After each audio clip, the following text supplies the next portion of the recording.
Welcome everybody to panel 1B on clinical spaces and hospitals. By the way, my name is Maria Diaz. I'm a student, an MA student at the University of Bremen. And today, or this morning, we will be listening to three really interesting presentations. First, the presentation by Mona Bayer, then the presentation of Daria Kotsanova, and finally with Benjamin Dalton's presentation. Okay, so the first presentation, oh, and by the way, you are being sent some messages on the chat, so housekeeping messages in case you need some guidance regarding that. So the first paper is called The Psychiatric Hospital in Contemporary Young Adult Fiction by Mona Bayer. This paper looks at the psychiatric hospital in three works of contemporary young adult fiction. The first one, It's Kind of a Funny Story by Ned Bizzini, Impulse by Ellen Hopkins, and the third, Suicide Notes by Michael Thomas Ford. And it discusses the findings in a medical humanities framework. The first part entails a close reading of the three novels that draws on Erving Goffman's notion of the total institution, and the second part discusses the findings in the context of existing scholarship within literary studies and medical humanities. It is argued that novels can be regarded examples of contemporary pedagogically motivated mental health care narratives that counter the idea of the hospital as a controlling total institution to an extent that they simplify and glorify the hospital stay. Moreover, it is argued that the texts point to and can serve as a space of reflection about the elusive and under-researched phenomenon of peer relations within the psychiatric hospital.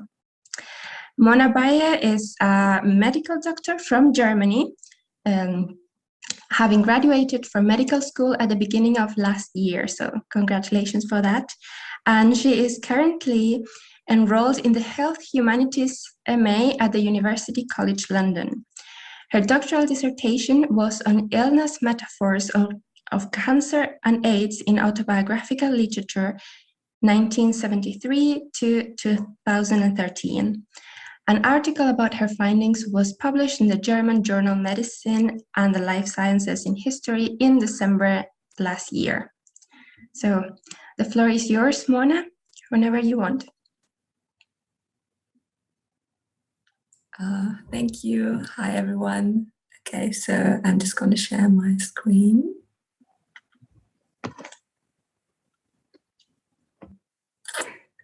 Yeah, can you see that?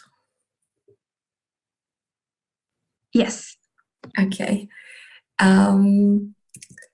Yeah, so I'm also going to auto-describe myself first. I am a 28 years old white woman from Germany. I'm wearing a black kind of dress. And yeah, so as it was already said in the introduction, my paper is on the psychiatric hospital in contemporary young adult fiction. I basically had two reasons for wanting to write my MA dissertation on this. So the first is that I'm going to specialize in youth psychiatry, and I was working in psychiatric hospitals for a while before starting this master's. And I just find the psychiatric hospital an incredibly interesting and complex place. But I wanted to look at the hospital through the lens of literature and especially fiction. But when I started to research on it, I realized that there's no scholarship really on youth literature, but it's always focused on kind of like adult literature and also adult psychiatry. And yeah, so I thought that was a bit of a research gap, because there's actually a lot of writing also on mental health and on psychiatry in youth literature. The three novels that I'm looking at are It's Kind of a Funny Story by Ned Bizzini, Impulse by Ellen Hopkins, and Suicide Notes by Michael Thomas Ford. And I chose these novels because, well, first of all, they're all set in a psychiatric hospital, and they're all kind of tracing the journey of a protagonist who's admitted to a psychiatric hospital, and traces the treatment and the people they meet in the hospital. They were also chosen because they all pertain to young adult fiction, which broadly just means that it's literature written and marketed for adolescents specifically. And I chose them because they were all fairly recently published, and I thought they would give me an insight into a kind of contemporary portrayal. And also because they were all quite successful, just like judging by selling numbers and impulse. And maybe you can see that here on the photo as well. It was a New York Times bestseller, and Ellen Hopkins is a quite famous and successful young adult fiction writer. So I also thought those were novels that had somehow in one way or another resonated with their readership, and would kind of give a good insight into the topic and into a kind of popular and public portrayal of the hospital.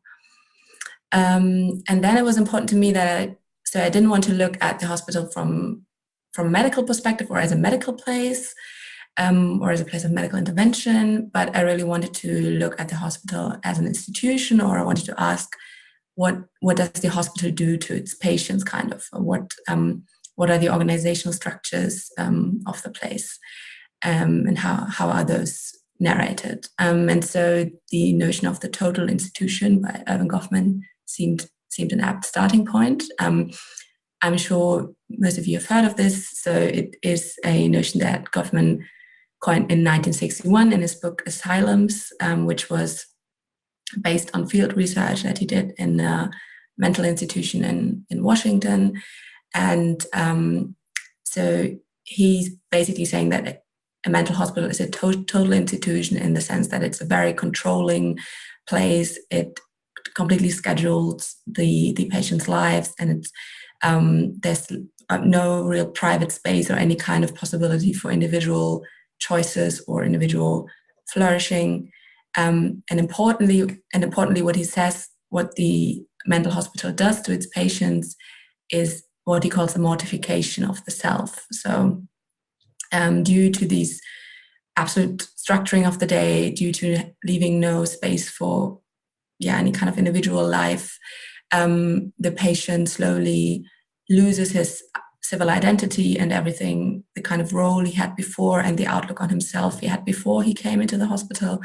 But he's left with a very limited and very negative view on himself, because he can only be this patient, and he has no other possibility and no other role.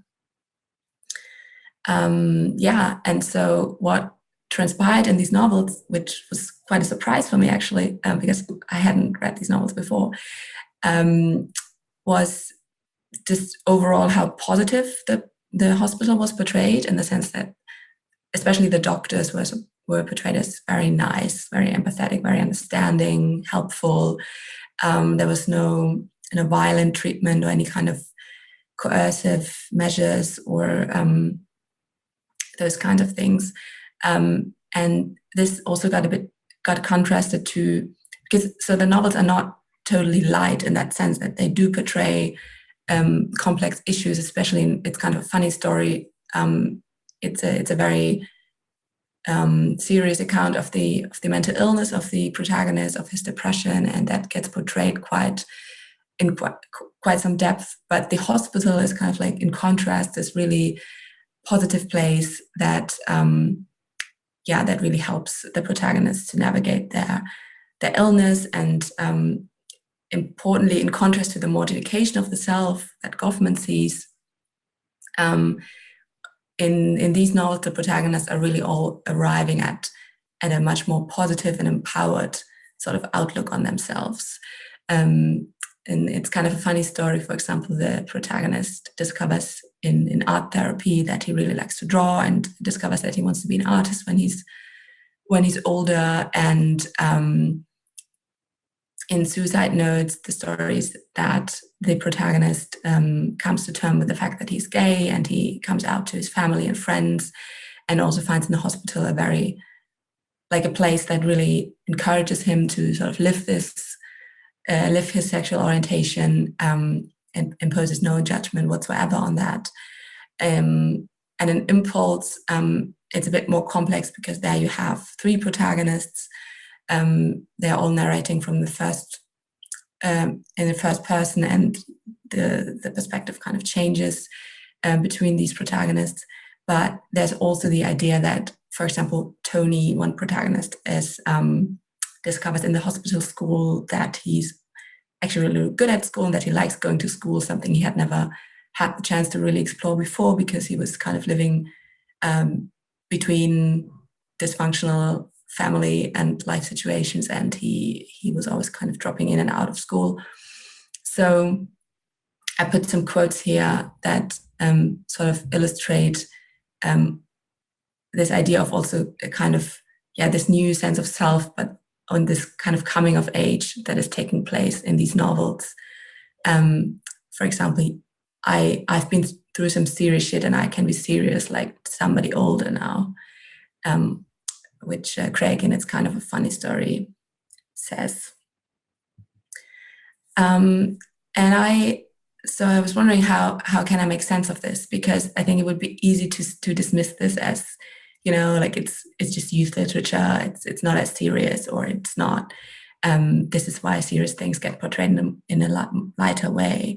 But I don't think that is the case, because there are many young adult novels that are also dealing with things in a more serious way. And then I think it would be easy to say, well, it's a contemporary narrative about a psychiatric hospital. The hospital has changed since Goffman's times, and we have become better in some ways, and the hospital is not as terrifying anymore. So maybe it's just reflected in these novels. But also in that sense, I don't think it's so easy, because even though, there's not much scholarship on it, this is actually one of the few only works that I found on mental hospitals in young adult fiction.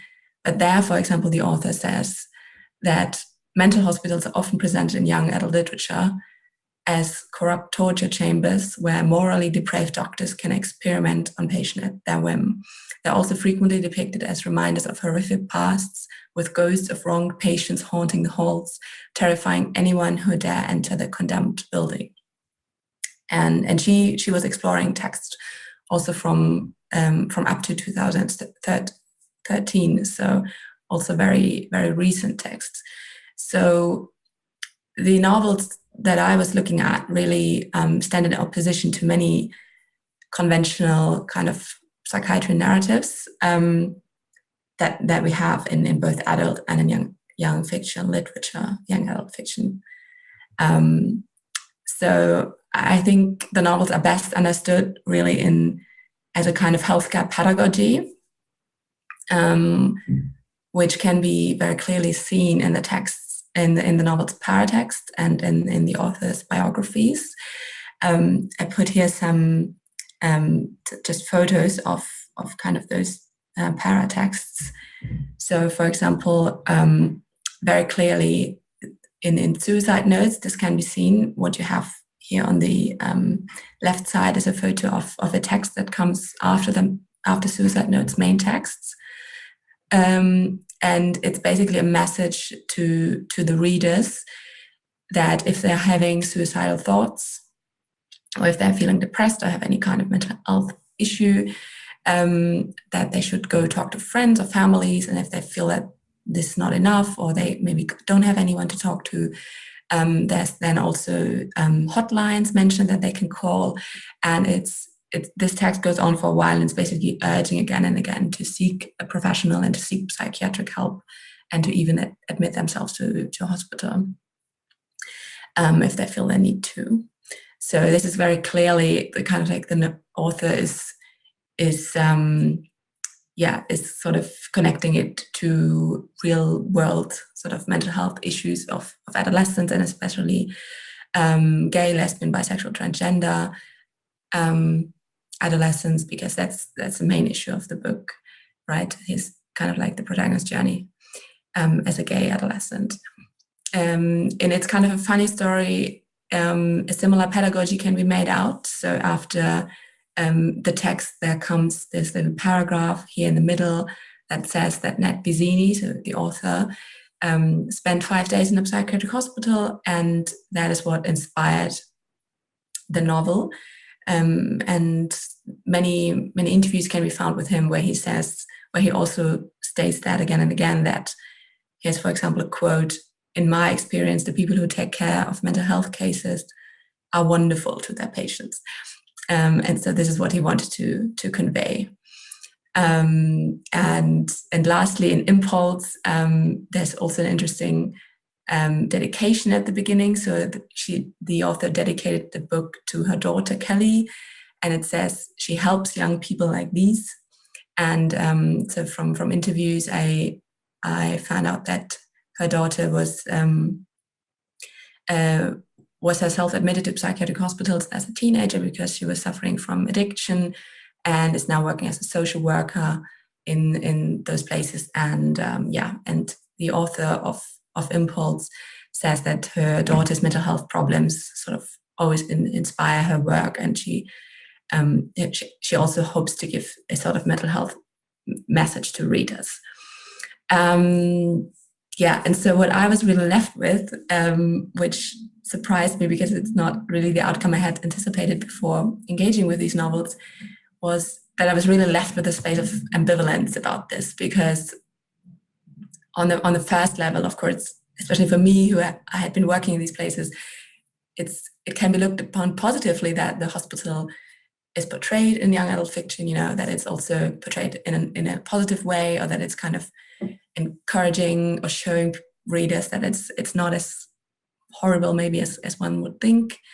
But on the other hand, I feel like it's really, first of all, these novels are brushing over a lot of very complicated issues of such a hospital, and they're really just kind of, to so many extents, glorifying the hospital, especially by portraying them in this way of being this transformative place that, this place that completely changes your life for the better. I'm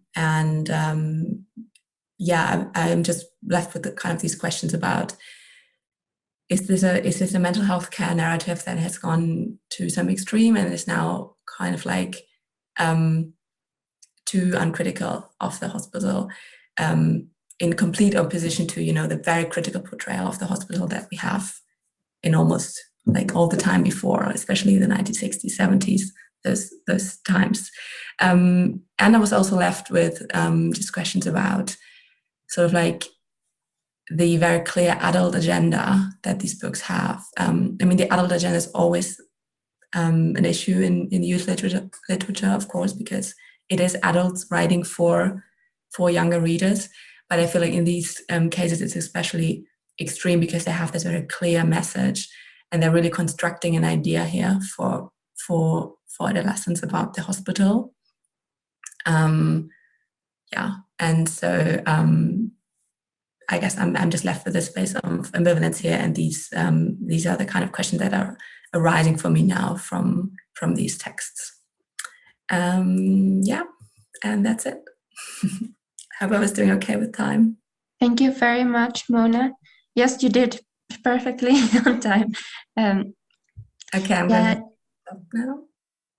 If the audience has any questions, please leave them to the end of the session, and we will be having a Q&A discussion. So again, thank you very much, Mona, for your presentation. It was wonderful. And I will ask some questions later. Okay. Thank you.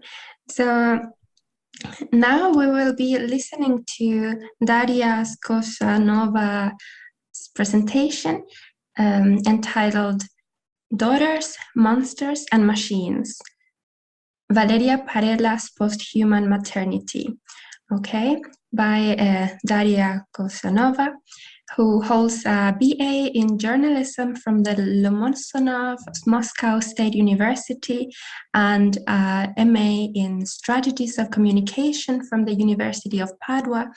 And she's currently attending courses on contemporary Italian literature at the University of Bologna, and in a master in modern, postcolonial, and comparative literatures and her main interests are contemporary Italian literature, women and gender studies, and motherhood studies. And in particular, she investigates the representations of motherhood in contemporary Italian women's writing from post-human and ecofeminist perspectives. So, Daria, the floor is yours. Thank you, Maria. And I will share my screen. So I will just auto-describe myself. I'm a white Russian woman I have short blonde hair and green eyes, and I wear blue and gold eyeglasses and a short sleeve blouse, white blouse. And now I will start my presentation. So the paper that I'm presenting today is, as Maria just said, a part of a project in which I investigate representations of motherhood and female genealogies in the works by some contemporary Italian women writers, and I use the critical framework of feminist eco-criticism. This approach enables me to focus on the issues of reproductive, sexual, environmental, and interspecies justice. In my research, I engage with material eco-criticism and ecofeminist theories, and drew upon the ontoepistemology of new materialisms and related fields, including posthumanism. The title of my paper precisely puts at the center posthuman maternity, but what does it mean exactly? This question emerged during the series Contemporary Women's Writing and the Medical Humanities in the Seminar 9 on pregnancy and childbirth. There are different representations of posthuman motherhood in contemporary Italian women's writing. Some female authors depict realistic or science-fictional scenarios concerning new reproductive technologies. Marta Baiocchi in 100 micron, 100 micron, Eleonora Mazzoni in Le Difettose, The Defective Women, Alessandra Sarchi in Il dono di Antonia, The Gift of Antonia, Maria Rosa Cutrufelli in Isola delle Madri, The Island of Mothers, and here I put some book covers of these novels. Other women writers reflect on posthuman aspects of motherhood emerging in the interactions between body, medical space, and technologies, like Silvia Ferreri in La Madre di Eva, The Mother of Eve, and Valeria Parella in Lo Spazio Bianco, The White Space. And here you can see these two book covers. Born in 1974 in the province of Naples, now Parella, you can see Parella in the photo, Valeria Parella is one of the most acclaimed women writers in Italy, shortlisted twice for the Strega Prize, the most prestigious literary award in the country. Her second novel, Lo Spazio Bianco, explores the traumatic maternal experience of Maria, a single mother, 42-year-old literature teacher in an evening school in Naples. Her daughter, Irene, was born prematurely and has to spend 40 days in the incubator of the neonatal intensive care unit, in the white space between life and death. In the NICU's limbo, she is dying and being born at the same time. And by coincidence, the last thing that Maria taught before going on maternity leave was the fourth canto from the Divine Comedy, in which Virgil leads Dante to limbo. The NICU appears at the underworld, where Maria descends to look for her baby, recalling the myth of Demeter and Persephone, two symbolic figures of mother and daughter. In the novel, the hospital as a medical space plays a crucial role. Maria spends most of the time in the NICU. The hospital is a white space where her usual life is suspended. The clinic is depicted as hermetic, and the opposition between inside hospital and outside city is very prominent. Every day Maria looks outside from a bathroom window. Like many Neapolitan characters, female characters, she has almost corporeal bonds with Naples and suffers from this forced isolation from the city. Moreover, the hospital acts as a site of power, where women patients play a passive role. When Maria ended up in the emergency room because of early labor, a doctor told her that it wasn't possible to stop contractions and they had to proceed with cesarean delivery. He warned Maria that the future of the baby was uncertain. I will quote in Italian, but I also put English translation. La bambina nascerà sicuramente viva, ma potrebbe morire subito o sopravvivere con gravi handicap, oppure stare bene. Lei lo sa? End of quote. The protagonist perceived this informed consent as a useless formality, because in fact she did not have any choice. This question, lei lo sa, do you know it, becomes a refrain for her excruciating reflections about the destiny of the daughter.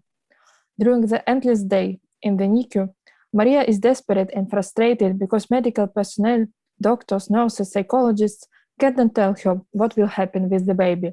I quote, "Lo status riservava di non dirmi niente." End of quote.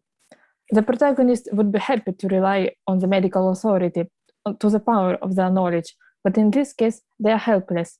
Paradoxically, the top-down paradigm of doctor-patient's relationships is subverted, since medics cannot do more than Maria and fellow mothers in the NICU.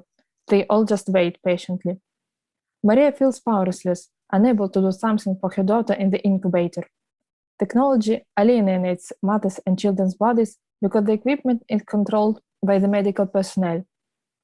Mothers' alienation towards technologies is expressed through the spatial dimension. The NICU is a perfect example of inside-outside opposition embodied by the whole hospital. Women are separated from their babies by a glass barrier, which they can cross only on Sunday. For Maria and fellow mothers, technological devices are something mysterious, even sacred, very close but at the same time inaccessible. They're trying to decipher data on monitors to understand what is happening to their babies, and such a lack of knowledge is another evidence of the imbalance of power between medical personnel and patients. Since Irene's body is deeply intertwined with medical technological devices, Maria sees her as a hybrid creature, both human and non-human. Her anxiety about these categories aligns with Rosi Braidotti's reflections on mothers, monsters, and machines from the chapter in Nomadic Subjects. So in this case, I apply these reflections to the daughter.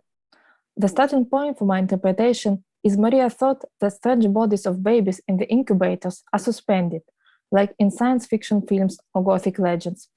These images recall two dimensions of monstrosity related to female bodies that Braidotti mentions in the text: fantastic monsters and technological cyborgs.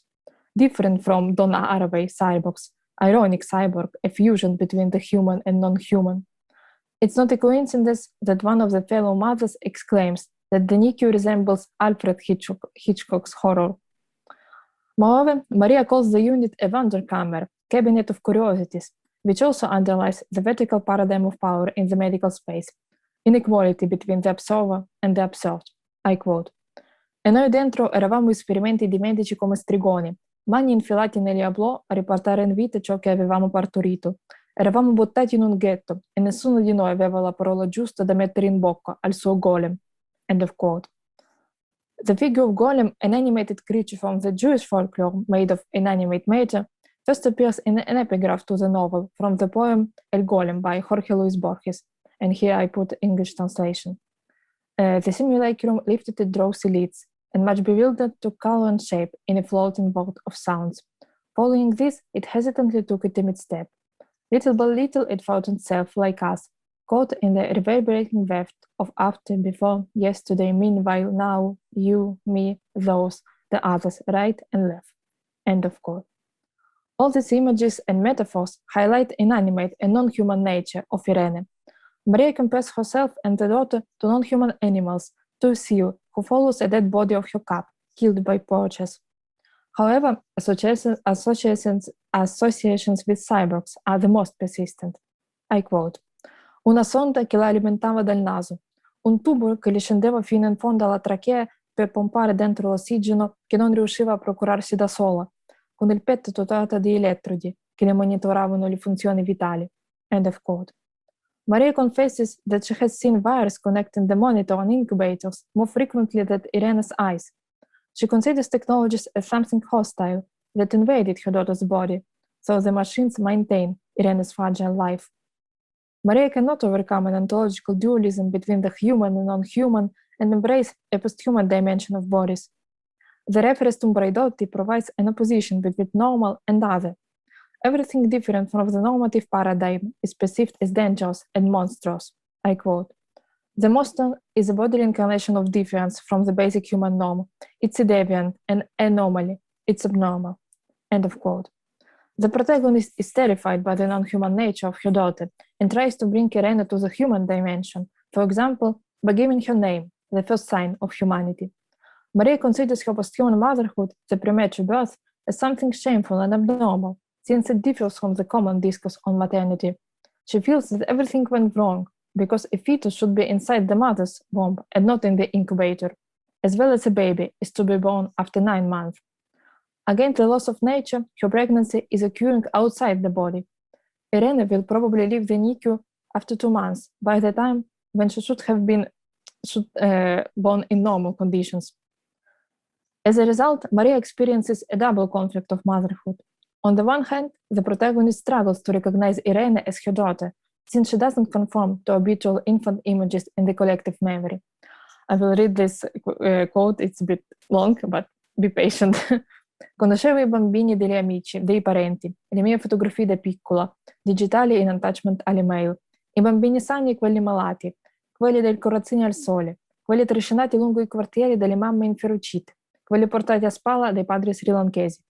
Irene non c'era, lei non era nessuno, era un feto sgusciato, un corpo nudo il cui cuore batteva 180 volte in un minuto, la cui faccia era così piccola che nessuno avrebbe potuto intuirne i lineamenti. Era una forma senza immagine, un atto vivente che dietro di sé non aveva nessuna idea platonica a sorreggerlo, l'individuo che non arriva da nessun paradigma. End of quote. On the other hand, Maria does not know how to identify herself. She did not get an abortion, but her daughter wasn't born properly. Otherwise, she could have taken Irene in her arms in a symbolic gesture of maternity. Despite the childbirth, Maria doesn't feel like a mother, and therefore cannot gain a maternal identity. This conflict on maternity can be analyzed through the lens of Michel Foucault's concept of biopower, which implies manipulation and control of bodies, aiming to the production of docile bodies. Power is not imposed by a dominant group, but rather dispersed throughout society. In other words, power discourses are transmitted in everyday practices and social interactions. In Lo Spazio Bianco, power discourses concern a certain model of normal motherhood experience. It is particularly relevant for the Italian context, where due to the influence of the Catholic Church, the maternal figure has been long modeled on the image of the Virgin Mary, and the name of Parella's protagonist is probably a provocative reference to Madonna. According to the common Italian discourse on maternity, deviations from the normative model of motherhood are judged as transgressive. Same-sex families, families with trans persons, single parents, those who procreate with the new reproductive technologies, other non-conventional forms of maternity and kinship. For instance, mother-daughter relationships between a teacher in a juvenile detention center on the island of Nisida and her student, described in Parella's novel Almarina, and here you can see a book cover. In Lo Spazio Bianco, the writer demonstrates how the female character manages to overcome a sense of self-transgression and welcomes her unconventional motherhood. While Irene is gradually coming back to life, Maria's alienation towards the daughter transforms into a deep emotional connection with the baby. The slow process of Irene's rebirth is described step by step. A doctor removes the ALV apparatus so she can breathe. Maria starts feeding Irene with a feeding bottle. Maria and Irene discover nonverbal, corporeal language. The key episode is when for the first time Maria takes the daughter in her arms. In this iconic image of mother and daughter, the human and non-human is mixed. Maria sits down, the medic gives her electrodes wires, and folds Irene into a bedsheet. It puts the baby in the mother's arms. In this case, the hybridity is not perceived by Maria as something monstrous. Toward the end of the novel, when Irene is to be released from the hospital in 2 weeks, the protagonist embraces her daughter's posthuman identity and is ready to deal with their common, uncertain future. Posthuman maternity in Lo Spazio Bianco reflects the notion of Naples as a hybrid, liminal city. As Tiziana De Rogatis points out in relation to Elena Ferrante's novels, probably the most important Neapolitan text in contemporary Italian women's writing, Naples contaminates the archaic and the ultramodern technological dimension that in Parella's novel is represented by medical devices in the NICU.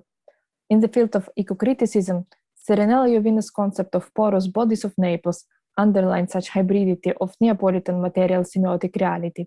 I quote, "These are bodies of humans and non-humans, hybrid bodies that coalesce with the materiality of places and natural forces, interacting with flows of substances, imagination, and discourses."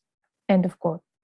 Adopting a posthuman approach, Enrico Maria Ferrara demonstrates in her analysis of Ferrante's texts that for the Neapolitan writer, reality, I quote, is a conglomerate of living things in which human and non-human animals, matter, cultural and technological artifacts cohabit and generate knowledge through constant interaction. End of quote. In the bodies of Naples, human identity is intermeshed with non-human environment and technologies, and the notion of bodily boundaries becomes more flexible and permeable, transcorporeal, to borrow Stacey Alima's term. The perspective that I mentioned, they all aim to overcome the dualistic ontology and to investigate a new type of human and modern human subjectivity. In Parella's novel, there is almost an allegoric image in this regard. When Maria learns to interpret some data from the monitor in the NICU, she notices a black LED light on the clear background. It looks like a hyphen in Microsoft Word when one is about to type the first word on the page. It is the beating heart of Irene. This image indeed merges and subverts the binary categories such as human and non-human, nature and culture, meaning and matter, language and reality. Thank you for the attention. Thank you very much, Daria. That was interesting as well. That was wonderful. I would like to invite now Benjamin Dalton. So the title of this presentation is, as you can see here, Melis de Kerangal meets Catherine Malibu, writing Hospitals for Transformation and Exchange. Benjamin Dalton is a researcher in contemporary French thought and culture. He recently received his PhD in French from King's College London with his thesis entitled Plasticity in Contemporary French Thought, Literature and Film, Witnessing Transformations with Catherine Malibu. He is currently developing his research into a monograph. He has recently published an article on plasticity in the writing of Marie Darisuk, a book chapter on queerness and plasticity entitled In the Films of Alain Guillaudet, and an interview with Catherine Malibu in Paragraph. He has an article forthcoming on conceptions of hospital space in the philosophy of Malibu in Essays in French Literature and Culture.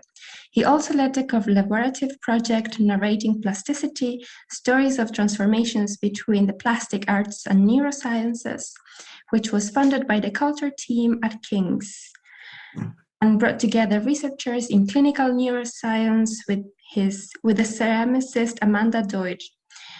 He currently teaches English language and literature at Paris Nanterre University and the New Sorbonne University in Paris, where he is also coordinator of a masterclass in contemporary queer philosophy, literature, and film. So, after that presentation, introduction, Benjamin, the floor is yours. Thank you very much. Well, basically, my research now is turning towards contemporary French philosophy and how contemporary French philosophy looks at hospital spaces and imagines different and new types of hospital spaces. So this is a very explorative paper. It's right at the beginning of this new project in my research. I'll just see how it goes. And then today I'm actually going to look at contemporary French philosophy alongside some contemporary French fiction writing as well, and see what kind of hospital emerges from that. Okay, so the COVID-19 pandemic has been characterized by medical insistence on barriers, les gestes barrières, as they've been referred to in France, borders, blockings, all designed to stop the spread of the virus and contain it, to keep the body contained, singular, static, and untransmissible. This clinical emphasis on borders and barriers, I want to suggest today, is in total opposition to what are or have been major threads emerging in contemporary French philosophies of medicine. The contemporary French philosophies of medicine that I will explore today, I will argue, are characterized by a view to eliminate borders and encourage the mutability, plasticity, and extendability of the body. Be these borders social constraints on the normative body, or the biological borders of the body, or the architectural constraints of the hospital as space itself. I'm going to argue that contemporary French philosophy wants to eliminate these borders and encourage transformability, both of clinical space and of the patients within that clinical space. So in order to explore these questions, I'm going to look at two works telling the same story. Melis de Kerangal's novel Réparer les vivants, which is it's called Heal the Living in English, and the filmic adaptation of Keringall's novel, directed by Catel Kilevere, and which is also called Réparer les Vivants, Heal the Living. So, sorry. Here we go. So I want to bring this tale of a body being prepared for organ donation into dialogue with the philosophy of Catherine Malibu on the concept of plasticity. Plasticity for Malibu is the body's inherent capacity for mutation, transformation, and metamorphosis. My argument is that Réparer les Vivants foregrounds a conception of the body as plastic, mutable, metamorphic, and borderless in ways which resonate strongly with Malibu's own concept of plasticity. Further, I suggest this conception of the body as plastically metamorphic and as crossing of various borders in both the film and the book demands new conceptions of care. It demands, I will argue, that clinical space and clinical architecture respond directly to the plastic body's crossing of borders.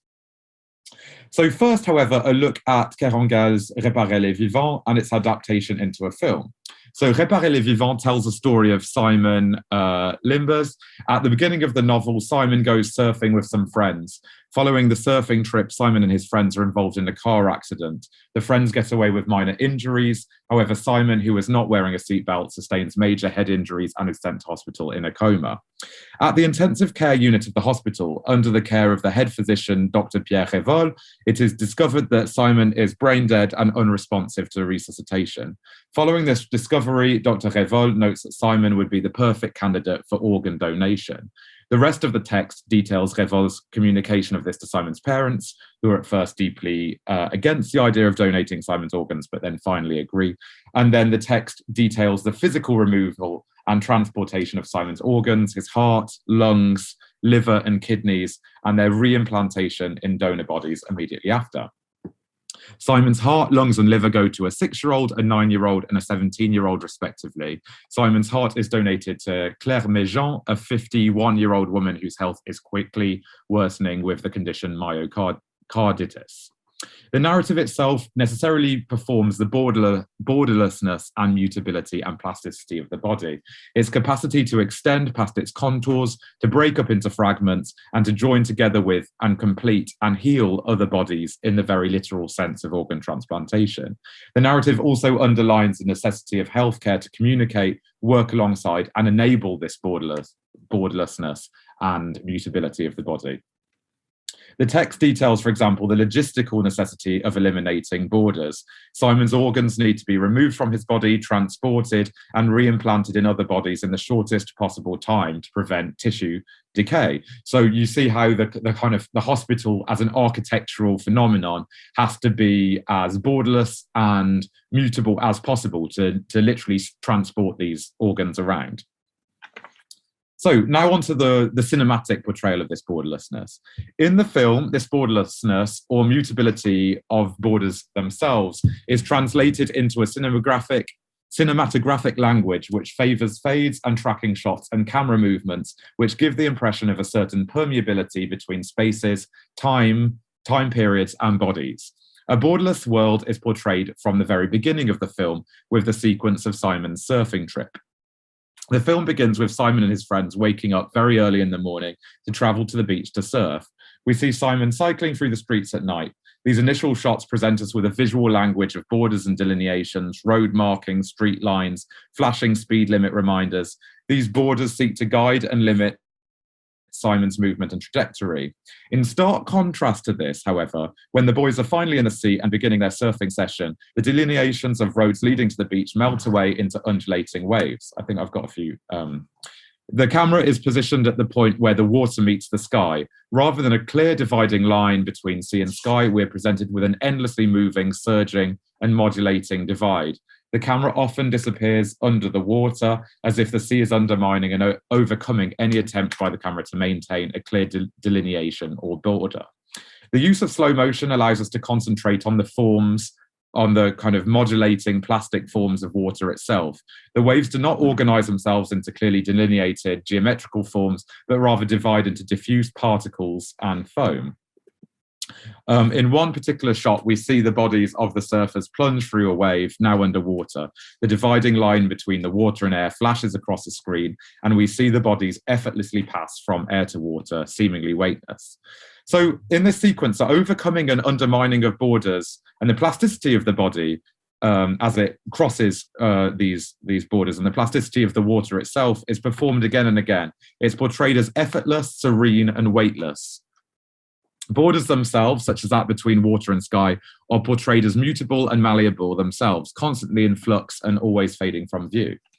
The car accident after this surfing trip occurs as the boys are traveling back from the beach. Simon's friend is driving while Simon is asleep in the back of the van. We see as the driver's eyes lull as he becomes more and more tired. A shot displays the driver's view, the open road ahead. The horizon splits the screen 50-50, a clearly delineated border. And as the driver falls asleep, the road begins to disappear and morph into the sea in the shot.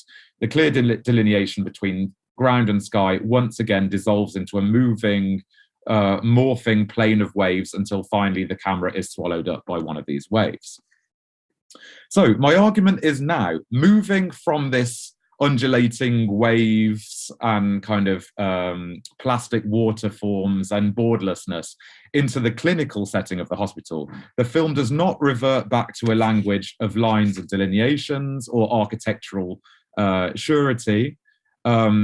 Rather, I want to suggest the film goes even further into exploring the visual and spatial languages of borderlessness, mutability, and exchange within the clinical setting. So it's almost as if this surfing trip is then translated into a kind of mutable clinical architecture. It is not the white walls and divides of the hospital space that dominate in the film, but rather the dissolves and modes of transport between these spaces. Tracking shots or dolly shots are often used within the hospital, demonstrating a fluid movement between rooms and spaces. Further, the lobby of the hospital itself comprises large walls of glass opening onto the greenery behind, rendering blurred any clear distinction between inside and outside.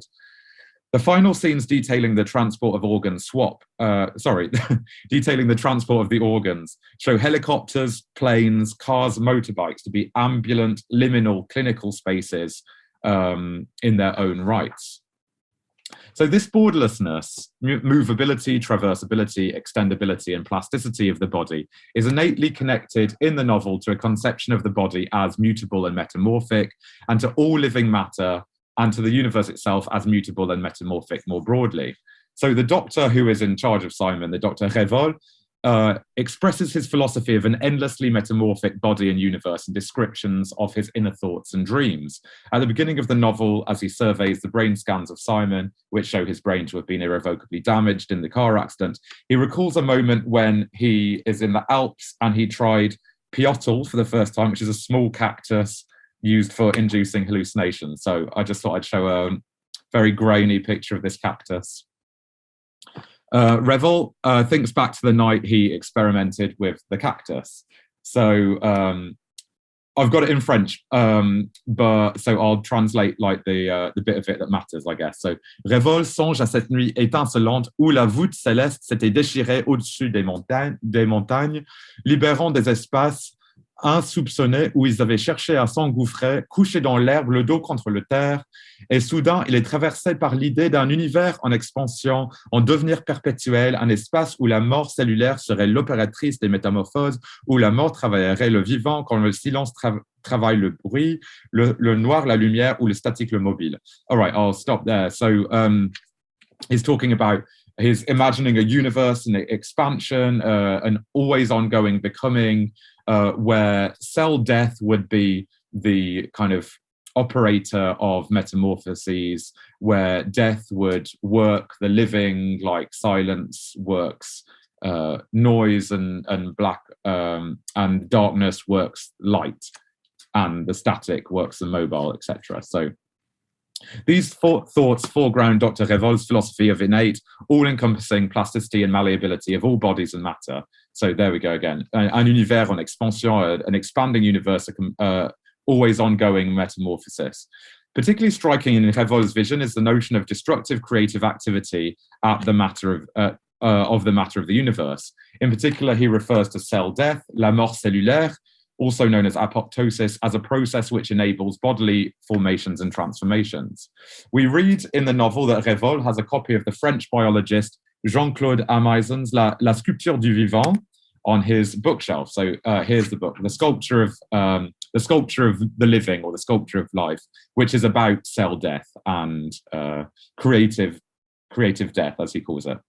The reference to Amaisen and the evoked model of the creative destructive plasticity of the universe in Révol's Inner Thoughts strongly evoke the philosophical work of Catherine Malibu on plasticity as a creative, destructive, formative, annihilating force innate to all living things and all matter. In fact, I was wondering whether Kerangal had read Malibu as she was writing Réparer les Vivants, because Malibu dialogues with Jean-Claude Amaisen and La Sculpture du Vivant, and this view of the universe is very, very Malibuan. So I'll now turn to Catherine Malibu. The themes of expansion, malleability, plasticity, and creative destructibility of the body that are clearly present in Réparer les Vivants resonate strongly with Malibu. So a quick introduction to Malibu. Malibu is a contemporary philosopher whose interdisciplinary work explores dialogues between continental philosophy, biology, in particular neurobiology, and the medical sciences, amongst other disciplines. Malibu's central concept is that of plasticity, or la plasticité, which she elaborates at the intersections of these disciplines. Plasticity for Malibu describes an innate transformability at the heart of all life forms and structures of life. The word plasticity comes from the Greek plasine, which means to shape or to mold. Throughout her work, for example, Malibu returns to the example of the plastic arts. Sculpture, in particular, entails a sculpting or manipulation of form. She evokes, so for example, we've just seen Jean-Claude Amaisen talks of the sculpture of life, la sculpture du vivant, the way in which life plastically sculpts itself. So Malibu evokes plastic surgery. She evokes plastic, synthetic materials that can be molded into anything, bank cards, Barbie, 3D medical implants. However, plasticity for Malibu does not just mean change and mutability.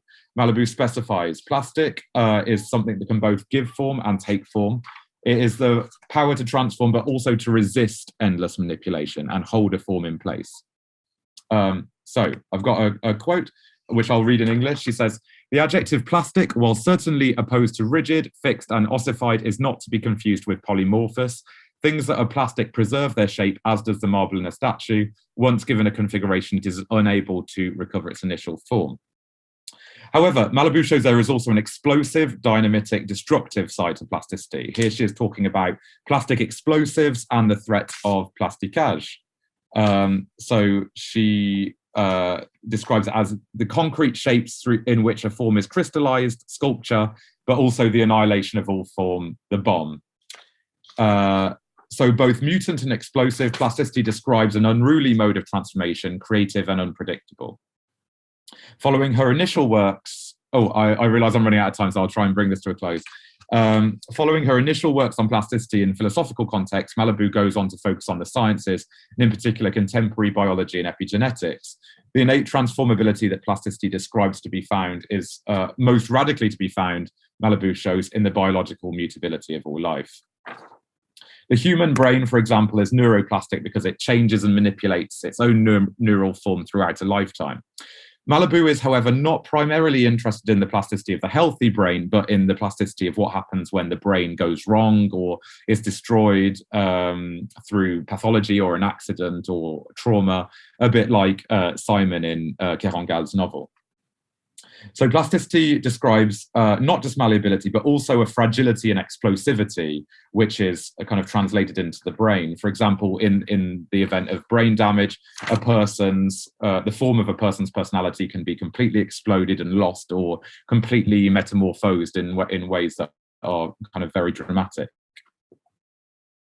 This explosivity is for Malibu actually a good thing. The vulnerability and explosivity of plasticity is a good thing because it stops the brain. It stops the brain and our kind of identity from being just a kind of flexible thing that can be manipulated or exploited, for example, in a work context. And it shows that the brain is resistant and able to say no and able to meet a limit and refuse certain levels of manipulation. So I'm going to bring it to a close, but I basically just wanted to say that I did an interview with Malibu, and I asked her about, because her books on the brains are about on the brain are about people who have brain damage, or who have become completely transformed through brain trauma and neurological injury or disease. And so I asked her, how would this translate physically into hospital architecture? How could architecture better care for people who have transformed in these ways? Because Malibu talks about her own grandma who had Alzheimer's in her book, and she said that the hospital was in fact not able to care for her, or to recognize her transformation. And Malibu says that whilst hospitals often try to kind of drag someone back to a previous memory, or force them to remember their previous self, like before an illness or before an accident, she says that hospitals should in fact embrace the kind of transformation and strangeness of something like this, and encourage patients to kind of discover self-absence and discover their complete change, rather than trying to go back to a time before. And she mentioned two architects, Arikara and Jins, and I've just got a few photos. So we didn't really go into this in the interview, but I think this would be really interesting to explore. So she mentions Arikara and Jin's architectures that are architectures that aim to keep people constantly unbalanced. So it's not about making people feel at home with their bodies. It's about encouraging people to always experience their bodies as new and strange, and constantly like recalibrating with regards to their surroundings. And there's an interesting kind of there are interesting designs for clinical spaces in these architectures as well. So yeah, just a very open ending there to say, in the novel and in Malibu, there's this kind of currents in contemporary French thought and writing that try to imagine hospital architecture as being transformative and open, and encouraging strangeness rather than the opposite of strangeness, basically. And I think it would be cool to kind of look at these practically through real architectures and see kind of how hospital spaces could transform in response to this. Thank you very much. Thank you, Benjamin. That was really eye-opening. All right, so from now on, there will be some time.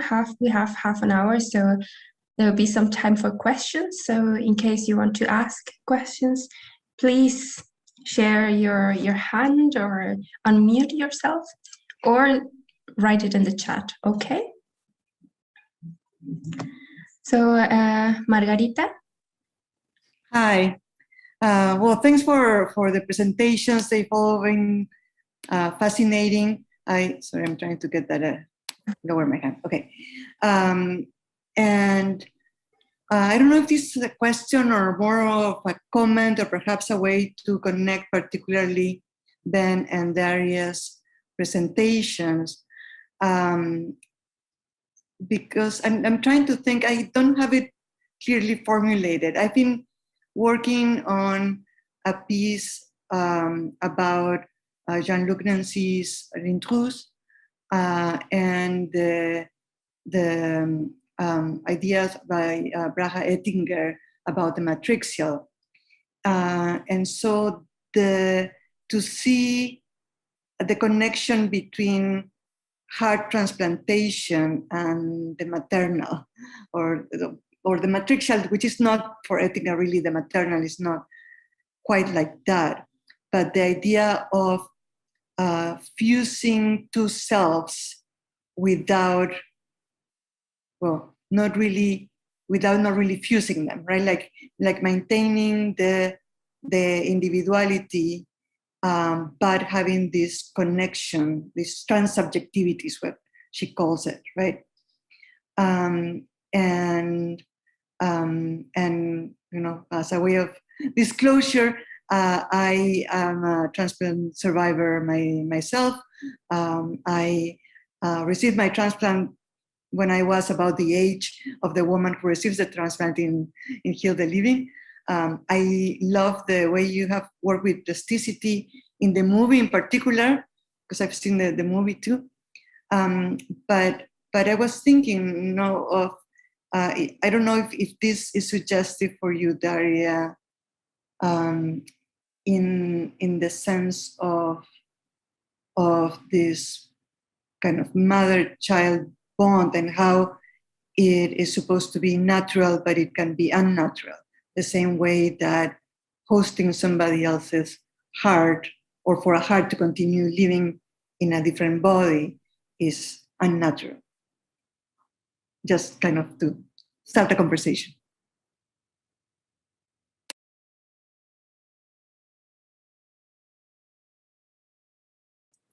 I think it can be both for me and for Benjamin, but I can start, and thank you for this observations, and I think it can be like an interesting perspective, like this approach of transplantation and the boundaries of bodies and to different selves, and also this mothers and daughters bond and experiences, and also in relation to the medical space and technologies, when also, as I try to demonstrate in my paper, like the self is mediated through the technologies. And yes, because unfortunately I did not know much about this transport, because in the corpus which I analyze, I don't have any works on transportation, but it's I think your comment gave me some new thoughts, so thank you very much, and I will just write it down and look for some maybe look for some literature or for some example. So thank you, Margarita. Thanks very much for that, the question as well, Margarita. And yeah, like you were talking about Jean-Luc Nancy and L'Intrus. I think that's a really, really interesting. I'd love to also look at this through Nancy as well. The project that I'm currently working on, which is about contemporary French philosophy in the hospital space, part of it is I want to look at that through Nancy and see what types of clinical architecture emerged through Nancy's work. Because oddly, so there's L'Intrus, obviously, which is about his heart transplant, but then a lot of his more recent writing, that's kind of been about, what do you call it? Something physics. What is it? Like that new brand of physics? Quantum physics. Yeah, so he's talking a lot about quantum physics, but he's also talking about kind of themes of building and architecture and stuff like that. And he's got some other really cool writing on architecture. So I'm trying to kind of connect those up together and think, what is his kind of ethics of self that comes through his personal story of heart transplant, and what is his clinical ethics, and then what kind of architectural form of the hospital emerges out of all of that, of which I'm not sure yet. But I think the themes that you were talking about in L'Intrus, of the kind of the strangeness of in the self, that his body is accepting a strange heart, and it's kind of fusing it into his body, but without fusing it. It's like a strangeness within himself. I think these ideas resonate so well with what Catherine Malibu is saying about hospital space, and saying that, a hospital space, I mean, in my presentation, I didn't get the chance to talk about it, but there's this project called memory rooms for Alzheimer's patients, for example. And these memory rooms try and recreate environments from the 1920s and the 1930s to try and generate memories in the minds of people who are suffering from Alzheimer's, etc. And that's a very that's all in the kind of like aim to transport these people back and to remind them who they are. And Malibu would say that is kind of too normative. It's forcing people to kind of remember their past selves, which are probably gone now. And in fact, the hospital space should all be about welcoming strangeness and welcoming alterity and welcoming transformation and welcoming who we are now rather than who we were before. And so I think Malibu's idea of that, the hospital as a space for welcoming alterity, goes so well with Jean-Luc Nancy and L'Intrus, and the fact that he has to welcome this heart as a kind of complete other, complete alterity. So just to say, like that, I think those are really, really interesting connections, and I'm definitely the relationship between alterity and connection, right? Yeah, exactly. That is supposed to be kind of antagonistic, but it's not. Yeah. And if I may, I also have a question for Mona. Have you found any self-narratives by teenagers or by young people? Because I think that when you're looking at this adult perspective, I think that's a fair evaluation, right? But if I understand correctly, one of the writers was themselves committed to a psychiatric hospital, so had a personal experience from it. So it would be interesting to see if you could compare this fiction to testimonies by actual young patients, right?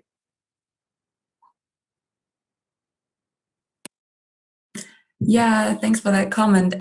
Yeah, definitely. I mean, it is a problem that there's not too many self-narratives actually by adolescents, I guess, inherent in kind of like their age. There is some internet forums, and there's kind of more like informal writing on the internet, definitely.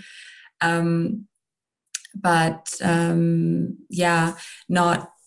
I mean, yeah, it would definitely be interesting. I think I would have to find a way to make it really comparable, because the texts are so different. In the case of Nat Vizzini, the author who was admitted to hospital, he was actually an adult when he was admitted. So he was also he didn't actually have an adolescent experience, but decided to write this novel made the protagonist a 15-year-old, even though he was 24 when he was in the hospital. So there's also this gap. Yeah. What about blogs? I had a young friend who was committed for perhaps a week. And I'm using the word committed because that's the word that she used in her blog. Her blog is on the platform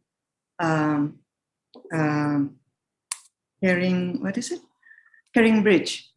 Mm-hmm. And the title of her blog was Committed Karateka.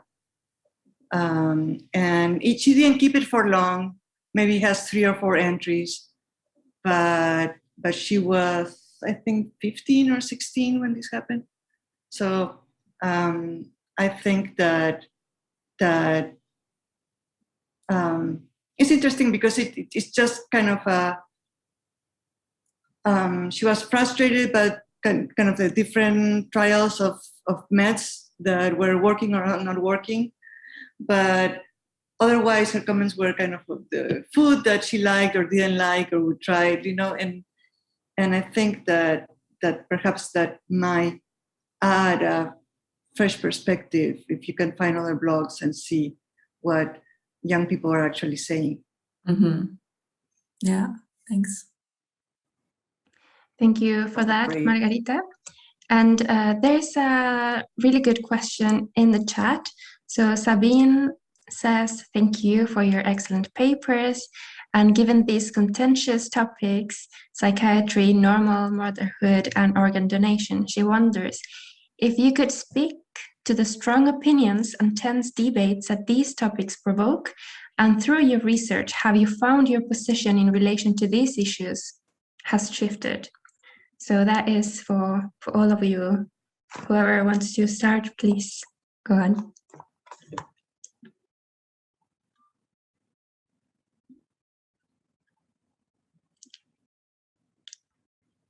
Maybe, okay. Benjamin. Yeah, that's a really interesting and quite difficult question. I guess yeah. So I've never, well, in my research on Catherine Malibu, the kind of repeated medical context that comes up is, you know, brain injury, neuropathology, brain trauma, that kind of thing. Engaging with Repérer les vivants in Meles de Carangal and organ donation is something completely new for me. So this is a very new topic. I guess I come across it as well in Jean-Luc Nancy and his work, The Intruder. But I think it's very new. And I think that, so obviously my presentation today was very conceptual about the kind of plasticity, extendability of the body. And yeah, but I think it's also really important to kind of retain the kind of clinical specifics of what you're talking about, and I'm kind of comfortable with doing that in relation to Malibu's work on the brain. But organ donation is yeah, as I say, very, very new. So I'm going to need to think about exactly how these concepts of plasticity, etc., work in that specific context. So I guess, yeah, I'm very at the beginning of my exploration of that, and yeah, need to think more about that. Thanks for that question.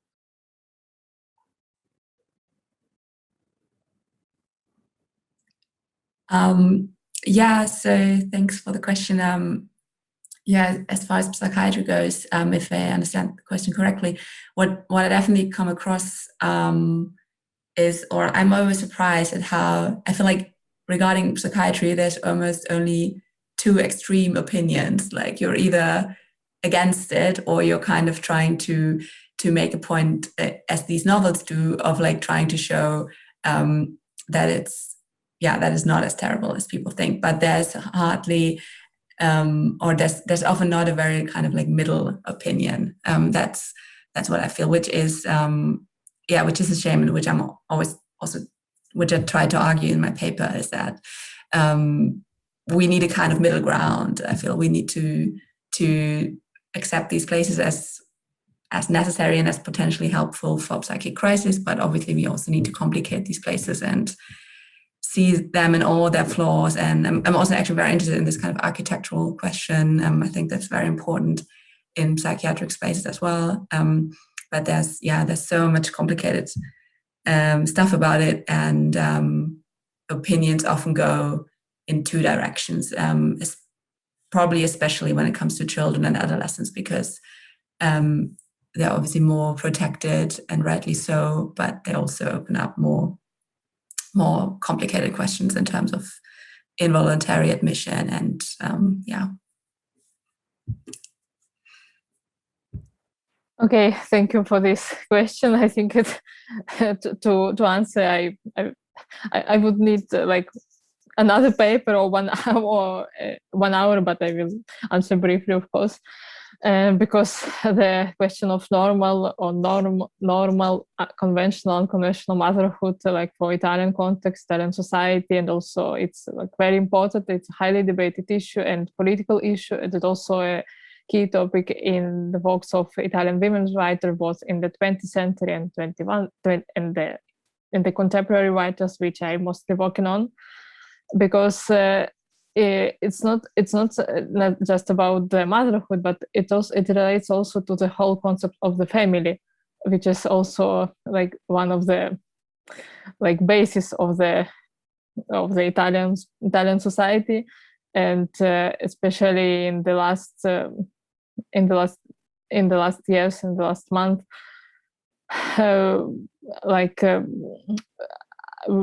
in Italian society we have seen this anxiety about of the non-conventional forms of family, non-traditional forms of family, like no la famiglia tradizionale, how they call it in Italian. And it's also also, as I mentioned in the paper, this category non-traditional family includes many different forms of kinship, of maternity, of parenthood, and also this non-conventional or non-normative motherhood. And I can say that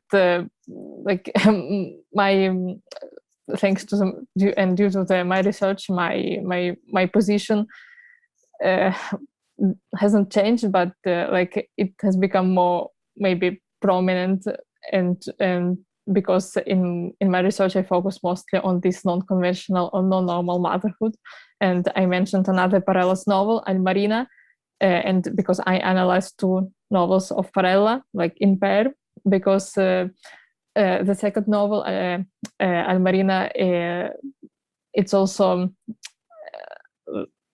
its place. It's another space of the control of bodies, but also a liminal space, because it's a prison and juvenile detention center.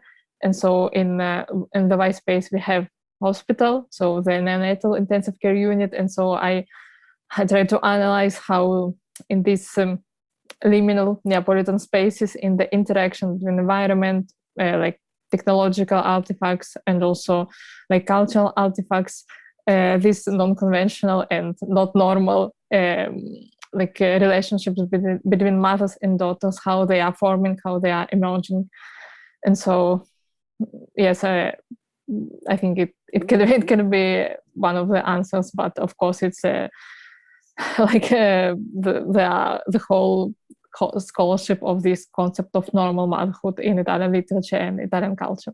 And I apologize that I talk a bit long, but I wanted to answer this question. Thank you very much for that question, Sabine. Is there any other question around? We still have some time. If not, I just had a quick question for yes, Mona, actually. Mona, you were talking in your presentation about the kind of the movement from the narratives of hospital space, or psychiatric hospital space, from the 60s and 70s, which was always this kind of very critical, very negative portrayal of these hospital spaces as torture chambers and places of control. And then the more possibly kind of interestingly quite uncritical, more contemporary idea of hospitals as spaces of transformation, etc. And I've definitely found this in my own work on philosophy and how philosophy comes at the hospital. For example, Michel Foucault and Naissance de la Clinique is obviously, a big kind of critical approach to the hospital as a kind of place of even architecturally speaking, of control, almost like a prison, etc. And then kind of more contemporary philosophers like Catherine Malibu are thinking about, are kind of espousing medical science very readily and very openly. And yeah, I guess this is just a very open question, because I'm having the same question with my own work, how to on the one hand, in something like the medical humanities, it's good to have a very open, positive engagement with medicine, and to not have that kind of slightly older relationship where philosophy just closes down science or critiques science, etc. But then at the same time, it has to kind of retain critique. So I mean, what do you think is going to happen going forward? How to keep this kind of relationship open, but also remain critical? What's the right path, I guess? Yeah, I mean that's a very good question. I mean, I don't think it's. I mean, these narratives, I think they only exist because we're actually not there yet. I don't think people generally have a positive outlook on hospital spaces or psychiatric hospitals. I think it's more that people like, for example, this one author who had been in a place like this and was surprised at how sort of like helpful people were, that he now wants to bring this narrative out, but because it's countering the general idea that I think still exists. I mean, I think medical humanities are doing a good job at like criticize or like keeping a critical view on things. Yeah, I don't know. I guess we will never. I mean, I guess new challenges are arriving all the time. I mean, in psychiatry, for example, there's been this huge movement to community care, actually. So to go away from the hospital space to community care, which actually this is especially in youth psychiatry. But interestingly, research suggests that it's not really working well, because especially in children, when you have kind of like dysfunctional family structures, sometimes the best way forward is to sort of put them away and to put them into a new space. So, but like all of these, I mean, it's constantly changing, like things like community care I think this was very popular like 10 years ago, and it's now going a bit like backwards. I think it's going back to the hospital. Yeah, I guess I don't have an answer, but I guess it's just not really any way forward, but just kind of like constantly adapting to new challenges. And but yeah, I guess that's why I think medical humanities is just really important to ask these questions. Thanks very much. Thank you, Benjamin, for that question. And I don't want to leave you without asking my question, okay? So when I was listening to Mona's presentation, and it also has to do with Benjamin's question as well, when you were talking about how this stereotype is changing, and you just talked about it in a sec, but I cannot not do or create the link between what you were saying about this new place plus what Benjamin also talked about, and all those pictures you showed, like this positive place where you can talk to the patients, or the patients can talk to the doctors are friendly, and so on, and also having this architecture in place. Is that something that's going on? Is it possible to treat patients in these types of places? That would be my question. Or combine this the friendly approach and the architecture. I don't know if that makes any sense, but let's see. Benjamin, do you want to go? Or? Just very quickly, just to say that, yeah, I mean, kind of like yes and no. I guess like these. Well, I mean, there are a lot of innovative hospital architectures, and like an amazing person that documents all of this is Stephen Federber. I don't know whether you've ever come across his work. I'll just write it in the chat. But yeah, Stephen Federber has written like 1 million books on transformations in hospitals, and in particular kind of like future hospital spaces and ongoing transformations currently in hospitals. And so there's a lot of innovative hospital architecture. Certainly the ones I showed at the end of my presentation are more experimental, and I don't know yet how these would, they're not clinically active spaces currently. So yeah, I think that was just an open question of my like current research is like, could these be like, you know, could these work? And yeah, so that's that. I'll put that reference in the chat. Thank you for that. Well, I also don't have a very clear answer, because actually, when I started this dissertation, I was thinking about looking more into actual physical space of the hospital and architectural design, but then the novels just kind of painted a different picture for me. But so I've looked into psychiatric hospital design a little bit, And I think there's just so much potential for that, especially when you want to kind of design a place that kind of like enables social interaction as well, which I think is a crucial thing in kind of having a positive hospital experience, which is, for example, one of the crucial points in Goffman, that he's saying that people have no private space and have no shared spaces to meet.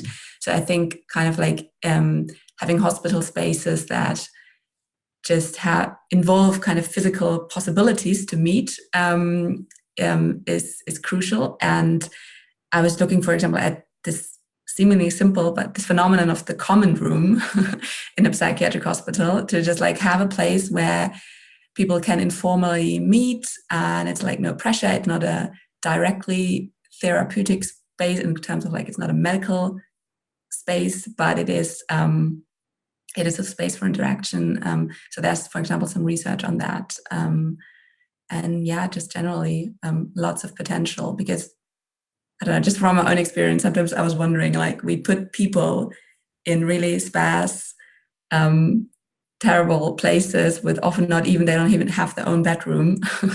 And then we expect them to get well. That's a bit insane. So yeah, but I'm not an expert on this. I was just kind of looking at it a bit from it is. Thank you very much, Mona. There's another question in the chat, but unfortunately it's time already to say goodbye. And thank you for your presentations. But still, I will read it out loud just in case for you to start thinking about it. So is this idea of the post-human cyborg baby as a way to reclaim normative motherhood straightforwardly feminist? Or might it pose a problem for other feminist positions? So think about it, Daria. That was for you. And if you can answer that in 1 minute, that would be great. 1 minute, yes. 1 minute. 1 second, yes. Because just in like what I tried to demonstrate in my paper, it was like this positive attitude about this post-human cyborg baby, because and the all this path that the protagonist Maria like is doing during these days in the NICU. So to overcome these dualisms, this ontological separation between the nature and culture, between this human and non-human, and of course it resonates very much with the feminist positions and with the material feminisms, for example, and also this figure of cyborg in a positive way. It comes from Donna Haraway work, which of course it also like aligns with the feminist theory. So like especially these new fields of like ecofeminisms and like material feminisms and also new materialisms, they also work in this regard. So yes, my answer is yes. Thank you very much. And with that, I would like to close this panel.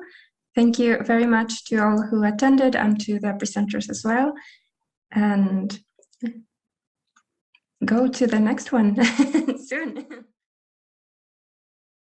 Well, welcome to the Contemporary Women's Writing and the Medical Humanities International Online Conference, hosted at the Institute of Modern Languages in association with the Center for the Study of Contemporary Women's Research.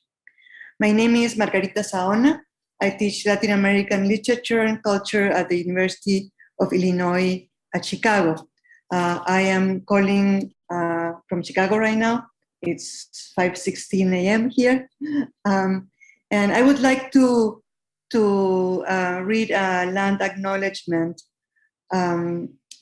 I would like to acknowledge that I am calling from Chicago, which resides on the traditional territories of the three fire peoples, the Ojibwe, Odawa, and Bodewatmi, that was purchased after 2.5 years of open warfare, decades of violent encroachment, and the defeat of a pan-Indian movement to keep settlers out of the Great Lakes region at the Treaty of Chicago in 1821, receiving their final payment before moving westward in 1835.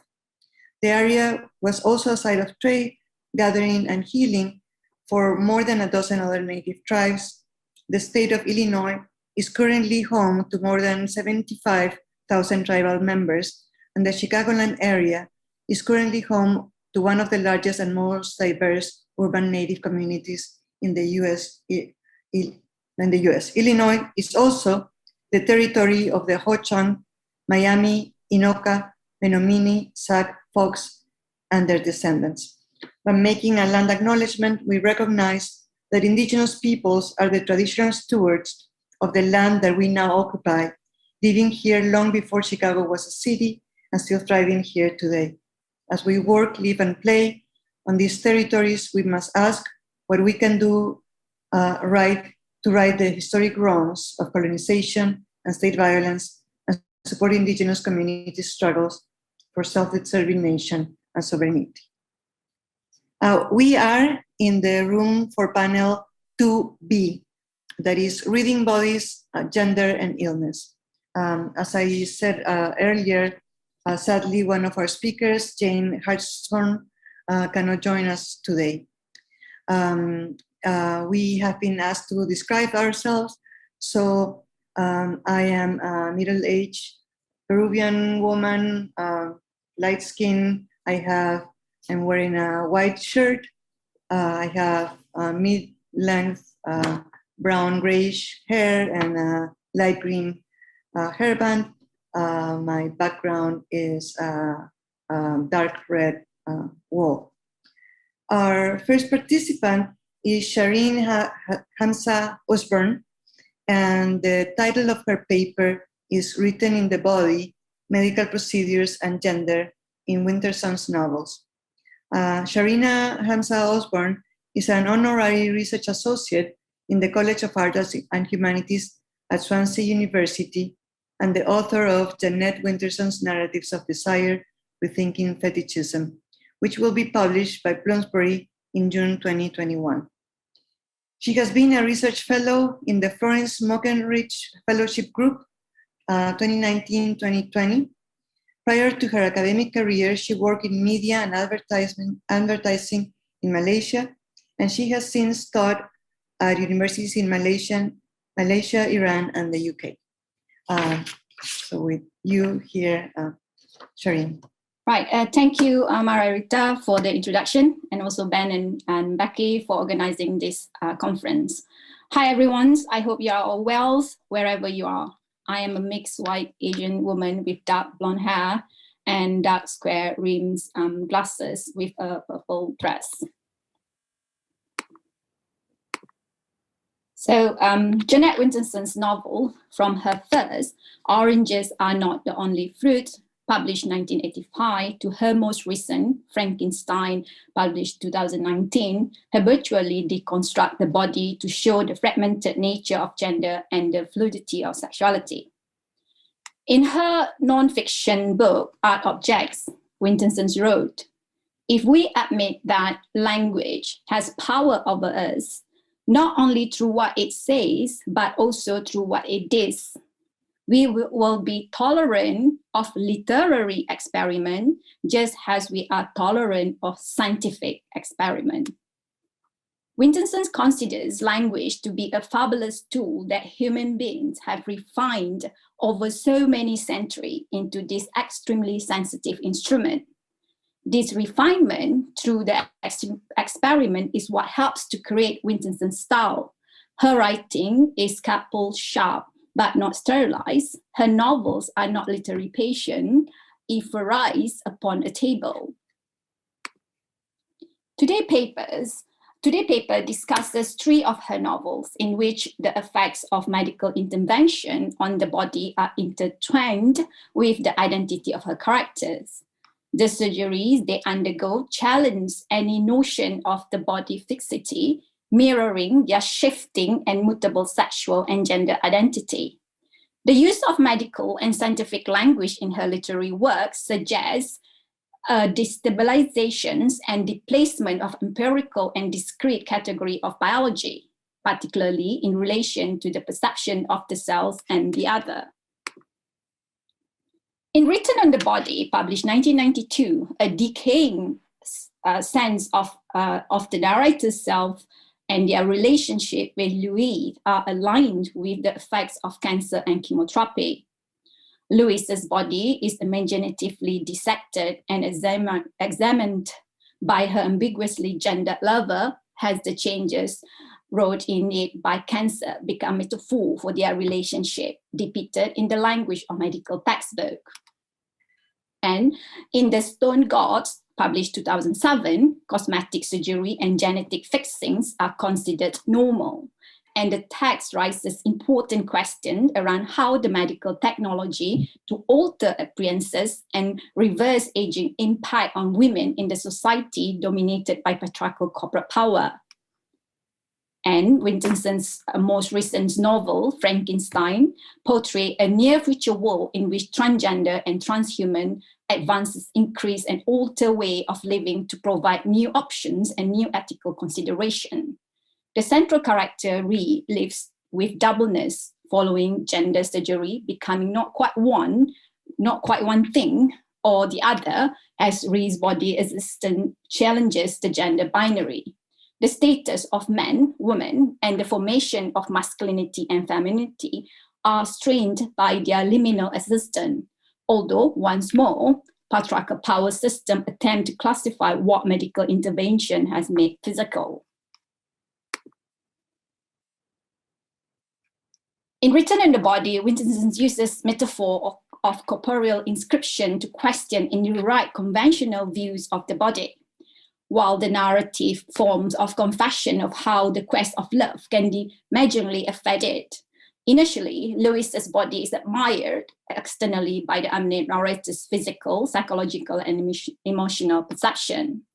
In the second part of the novel, when illness has set in Louise's body, the unnamed narrator imagines things into its interior, analyzing its parts and organs to comprehend the decaying body through the language of medicine. Consequently, Louise becomes uncovered with perceived through such extreme obsession and desire for the other body.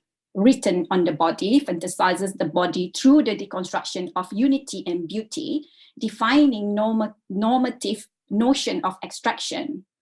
Wilkinson's language of worshipping the body shows how a person can cross the boundary norm of desire and pleasure in order to fulfill their inner and external needs.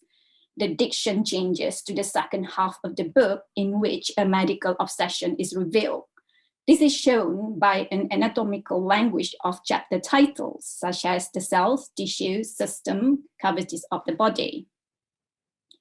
The specificity of this medical terminology articulates the depth of the unnamed narrator's desire for and obsession with Louise's body. The unnamed narrator initially viewed Louise's body holistically as a complete physical unit. But following her cancer diagnosis, they move on to look at her body internal operation and its separate parts. Following the breakup of their relationship, the unnamed narrator uses medical books as a substitute of the lost object of Louise's body, determined to trace the working of its parts to divert their melancholy.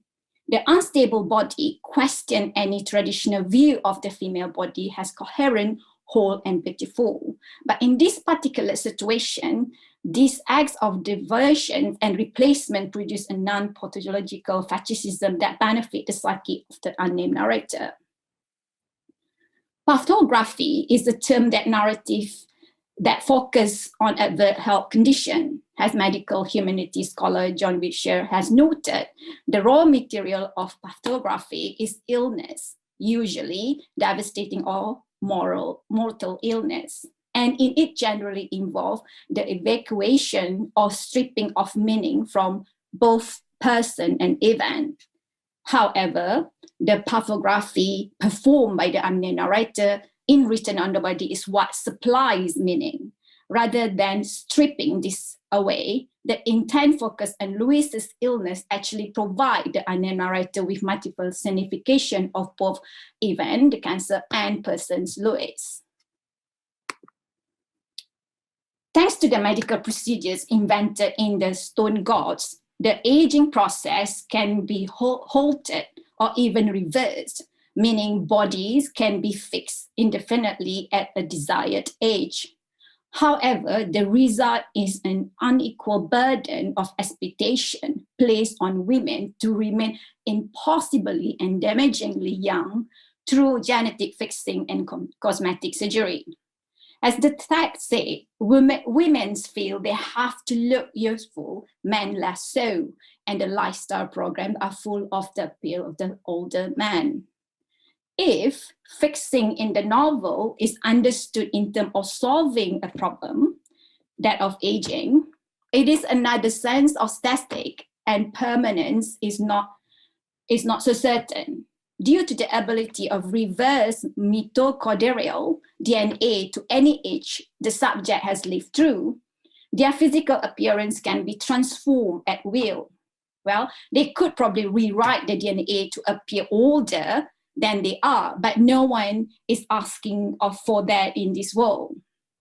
So this get taken to extreme, such as the character Mrs. Murphy, who wishes to become a 12 years old due to her husband Felix's desire, as her body has been fixed at 24 years old. Her husband won't touch her anymore.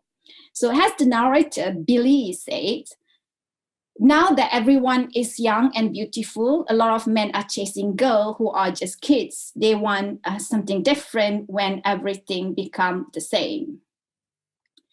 As the psychotherapist and writer Suzy Orbach stated, body beautiful and the goal of perfectibility have been democratized, invitingly set out available to everyone in any country, whatever their economic situation. The right body is trumpeted as a way of belonging in our world today.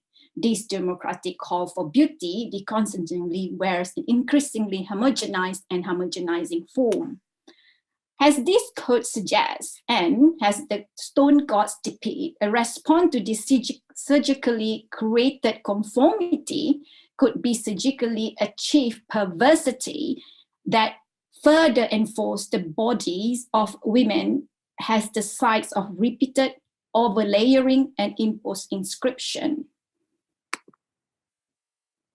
As might be expected from a book that takes Frankenstein as its inspiration, Frankenstein further makes sense of the body surgically and metaphorically deconstructed into parts. Reliefs as male following gender confirmation procedures, a double mastectomy, and homotherapy. This gives Ray a flat chest and facial hair. As cheerfully sexist Ron Lord said, "You look like a bloke, not a serious bloke, but a bloke." Ray has had no lower surgery, as they say to Polly, "I am fully female and I am also partly male." This is a key to how Winterson wishes to present Ray's transness, that it makes them more of a person rather than less or even the same. However, despite the masculine sexual signifier of the muscular chest and stubble, the absent penis means Ray still, in Lacanian psychoanalytical term, reflects women's position of being the palace rather than having it. Ray's relationship with Victor form a crucial component of the novel, although their sexual activity is, despite Ray's transgender existence, a distinctly heteronormative flavor of vanilla. And so, Victor is the penetrator and Ray the penetrated. Victor also stated that if Ray had completed their transitioning with lower surgery, they would not have become sexually and romantically involved. The quote said, "Listen, I have said this before, but I will say it again. If you did have a penis, then what happened between us in the shower in Arizona? And after the shower, when we fucked me, he put his finger to my lip to shush me, would never have happened."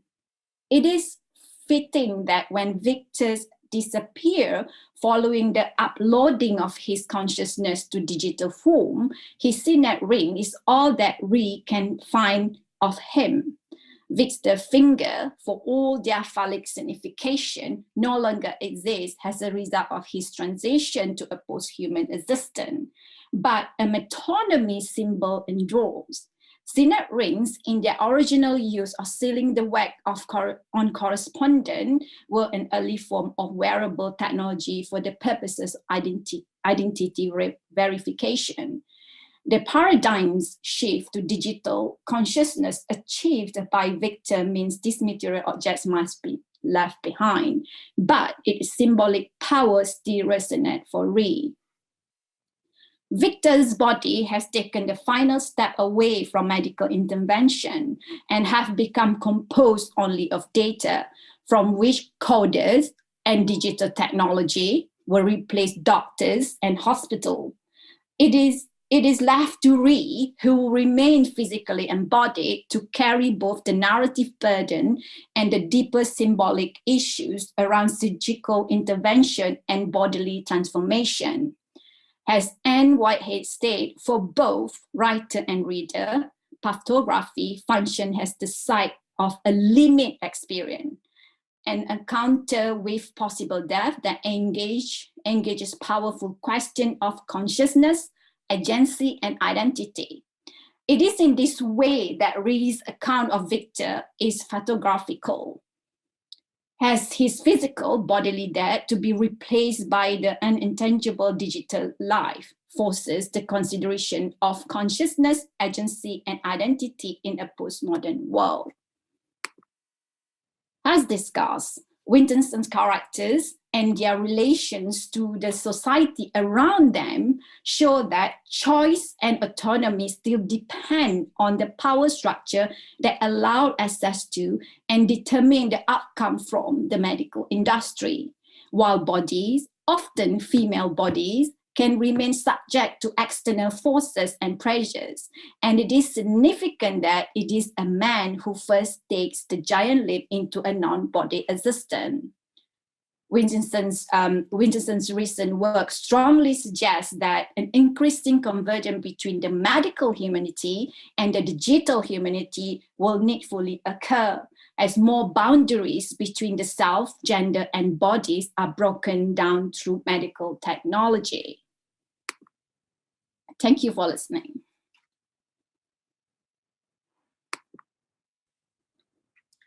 Thanks so much, Sharina. This is fascinating. And I'm looking forward to reading your book. Congratulations on its publication. My book is already out, Margarita. Already out? Yeah, oh, yeah, great. Awesome. June, yeah. Good. Our next speaker is Ana Vasquez. Ana Vasquez is a postdoctoral researcher at Naguère Center for Interdisciplinary Narrative Studies and Tampere University. Her current project develops narratological, feminist, and phenomenological approaches to reading experiences of pain in modernist and contemporary Finnish and American literature. Her doctoral thesis, Frictions of Madness, Shattering Minds and Worlds in Modernist Finnish Literature, explored the text-reader interaction in first-person narratives of mental distress. She's also the co-editor-in-chief of Finnish philosophical magazine. How do you pronounce that? Niin and Nine. Niin and Nine. And the title of her paper is How Bodies Are Read. How Bodies Are Read, Roxane Gay's Hunger and Forms of Pain. Thank you so much, Margarita. I'll share my screen as well. Okay, so is it okay? Can you see? So I'm a white woman with dark brown hair tied in a bun, and I'm wearing a black dress. And I'm joining a conference from my living room here in Helsinki. Here I have a slide with a picture of the author, Roxane Gay, a black woman with short hair who is looking up and smiling a little, and the book cover. The cover is white and there's a detailed image of a fork. In Hunger, a memoir of my body from 2017, American writer and critic Roxane Gay tells the story of a kind of a body that is often silenced in the Western culture and read through cultural and medical frames that work to hide or deny its experiences. Hunger is a book about being fat and about how fatness is treated in the society, about the cultural narratives and beliefs that circulate around fatness, and about the way medical conceptions of what is clinically defined as obesity are entangled with forms of cultural stigma, how fat bodies are seen as an expense in the society, how they are read as signs of weakness, and how they are perceived as undesirable. On a more personal level, Hunger is a narrative about Gay's individual experience of becoming fat and living in an unruly body in a society that condemns fatness. She writes about how she was raped by a group of boys when she was 12 years old and started to gain weight in order to protect herself from sexual violence. The memoir brings forth traumatic experiences and creates a reflection on the unconscious cultural narratives that shape bodily experiences and subjectivity. In this presentation today, I focus on the question of reading non-normative bodies that is highlighted in Gay's work from a narratological and feminist perspective. I look at how Gay's writing reveals the often unconscious cultural narratives through which we read bodies, and how the text invites new forms of perception and interpretation. I also discuss how Gay participates in creating a feminist phenomenology of the body, understanding about the possibilities that different kinds of bodies have in the world, and how our experiences are shaped through the way our bodies are read by other people and ourselves. Gay begins the book by offering a very explicit reading instruction. She writes that writing this book is a confession. These are the ugliest, weakest, barest parts of me. This is my truth. This is a memoir of my body, because more often than not, stories of bodies like mine are ignored or missed or denied. People see bodies like mine and make their assumptions. They think they know the why of my body. This is a book about learning, however slowly, to allow myself to be seen and understood. So she positions her story and her body against the cultural and medical narratives that are told about a body like hers, and aims to create space for a different kind of story. People read her body, they assume a story behind her body. Later on, she writes about the lie that equates thinness with self-worth. Such narratives are used to discipline unruly bodies that do not follow the norm of what bodies should look like. Moreover, Gay defines her book as a confession, a first-person narrative form that conveys a personal truth. This way, she creates narrative agency for herself. She uses the trope of my truth in order to make her story visible. Such narratives of personal truths are a powerful tool, especially in a case like Hunger, where new kinds of narrative forms are taking shape. They solicit strong emotional responses in readers, and they function as counter-narratives that expand the scope of what can be told. Gay's book is a good example of such an effective counter-narrative. As she often mentions in interviews, she has been surprised that the book does not only resonate strongly with people who are struggling with weight and body image, but also with women from very different backgrounds. And currently the book is also being taught in many medical schools. On the other hand, many narrative scholars have reminded, especially in recent years, that illness narratives which focus tightly on the experiencing subject have the danger of reducing complicated social and cultural problems to the individual level. This happens, for example, in emotional stories about recovery that omit the larger material, social, and political structures that shape experiences. And Gay writes explicitly against such individual narratives of success and recovery. She writes that I wish so much that I could write a book about triumphant weight loss and how I learned to live more effectively with my demons. Instead, I have written this book. So she makes it clear that her story does not follow what Arthur Frank has called a restitution narrative. Hunger is not a story about individual triumph and return to normal. Instead, Gay creates a complex narrative about bodily experiences, and especially the way painful experiences are entangled with norms and forms of power. So through the reading instruction and through the reflection about the different kinds of narratives that surround fatness, as well as through the different forms of pain that she discusses in the book, Gay directs her readers towards a close reading that is at the same time critical and embodied. She invites us to pay close attention to the narrative forms through which experiences of illness and pain are told, as well as to our ways of reading. We are pushed to recognize our common frames of reading bodies and painful experiences, for example, the medical and cultural notions of the female body that shape our perception.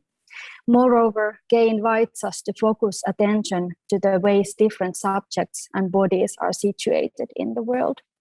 In other words, she invites us to reflect on the personal experiences of being in the world, but also on the way social systems and cultural narratives govern bodies, going beyond the subjective perspective. Let's look more closely at the forms of pain that are explored and made visible in hunger. I've distinguished 4 themes, but these are all actually intertwined and overlapping. So first, the pain of trauma. Secondly, pain involved in cultural and medical narratives and norms. Thirdly, pain in the material and designed world. And fourth, pain in the social world. The most visible form of pain that is discussed in hunger is the traumatic pain that is situated in the body memory and that shapes the body's possibilities of action in the world. As Gay writes, in too many ways, the past is still with me. The past is written on my body. I carry it every single day. So traumatic pain is incorporated in the body, and Gay writes about the effects of trauma on the body, losing safety in one's body, and how she as a young girl relied on this cultural narrative of fatness as repulsive in order to protect herself. The trauma is also recognized by many medical professionals who read Hunger today. The book invites the readers to question the narratives that we project on fat bodies and to acknowledge the effects of trauma.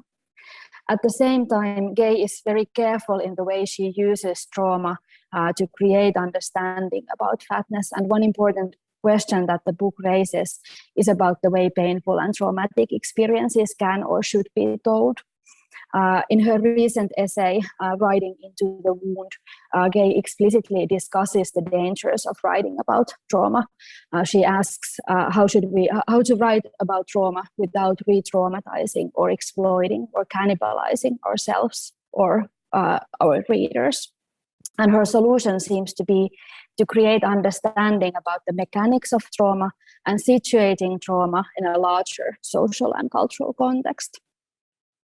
Now, in addition to turning into words the trauma of sexual abuse, Gay portrays the pain and trauma involved in the cultural and medical narratives and norms through which the fat body is seen.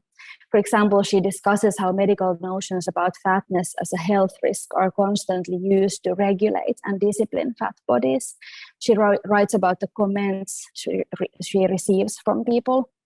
This commentary is often couched as concern, as people only having your best interest at heart. They forget that you are a person, you are your body, nothing more, and your body should damn well become less. So the way individual people read fat bodies draw from larger cultural narratives that are concealed as medical notions. Gay offers concrete examples from public discourse and invites readers to recognize the ways we are culturally conditioned to fear and to despise fat bodies. There are, for example, the common metaphors of obesity as an epidemic and fat bodies as ridden with infection. In addition to the pain that is involved in traumatic experiences, Gay writes about the forms of physical pain that are common in her day-to-day life. She writes about her painful efforts to discipline her own body and make it smaller, about a twisted ankle, about back pain, and about the way airplane seats and armchairs punish her unruly body. Her writing doesn't romanticize fatness, and it tries to avoid false narratives about self-acceptance. Rather, Gay reveals the difficulties of living in a fat body that are on the one hand physical, but on the other hand caused by the material designed world that does not accommodate her size. In classical phenomenology of the body, theorists often describe how our bodies are able to move in the world effortlessly. We don't have to think about our own bodies as we move and act. But Gay, on the other hand, portrays how the experience of not being able to exist comfortably in the world is at the same time material and social. I am always uncomfortable or in pain. I don't remember what it's like to feel good in my body, to feel anything resembling comfort. When walking through a door, I eye the dimensions and unconsciously turn sideways, whether I need to or not. I am highly visible, but I'm regularly treated like I'm invisible. My body receives no respect or consideration or care in public spaces. My body is treated like a public space. So she describes, for example, how she is pushed on the sidewalk if she is on someone's way, and regularly treated like an object. In fact, hunger reveals the pain that is involved in inhabiting normative social and material spaces. There is the pain of being in the world in an unruly body, punished by the social and material world.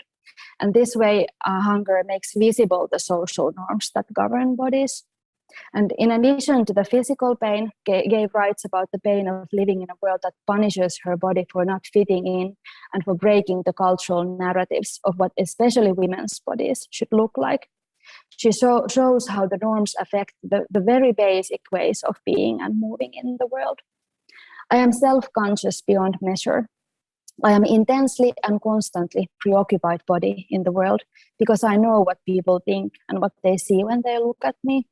I know that I'm breaking the unspoken rules of what a woman should look like.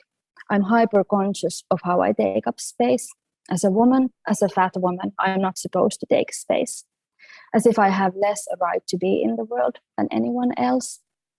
So to conclude, Gay's text reveals how experiences of pain are entangled with material and cultural environments and larger structures of power. It invites reflection on the ways different kinds of bodies are situated in the world and how bodily experiences are shaped by the material and social circumstances. And furthermore, it invites reflection on our ways of reading bodies and on the narratives that shape our perception. Thank you for listening. Thank you very much, Anna. And our next speaker is Hannah Calverza. Hannah Calverza is a RES MA. I'm not sure research what RES stands for. It's research master. Pardon? It's a research master. Oh, sorry. So research master, student at Leuven, Belgium. She holds an MA in Cultural Analysis from Leiden University and a BA in Photography from the Royal Academy of Arts in The Hague. She also holds a degree in Art Education from Willem de Kooning Academy in Rotterdam, for which she won the Social Practice Award in 2015. She has a special interest in postcolonial psychiatry in literature and art. And the title of her paper is Browing the Green Grass, Narrative Agency in Amelia Rossellini's Hospital series. So my name is Hannah Calverza. I'm a white woman from the Netherlands with blonde short hair. I'm wearing a yellow shirt and I have a light blue background. And I'll just start. So prominent clinical research into the importance of stories for the capacity for agency of psychiatric patients often emphasizes the importance of a coherent narrative identity with a coherent story about their lives. In my talk, I will argue, first, that the clinical link between coherence and agency is a consequence of repeated references to one-sided philosophical traditions, and second, why, if enhancing agency is work that needs to be done, we should not see the capacity to agency as dependent on coherent narratives, but on the mutual recognition of divergent narrative identities and stories. As an example, I discuss Amelia Rosselli's collection of poems Hospital series, and I approach Rosselli's work from two different angles.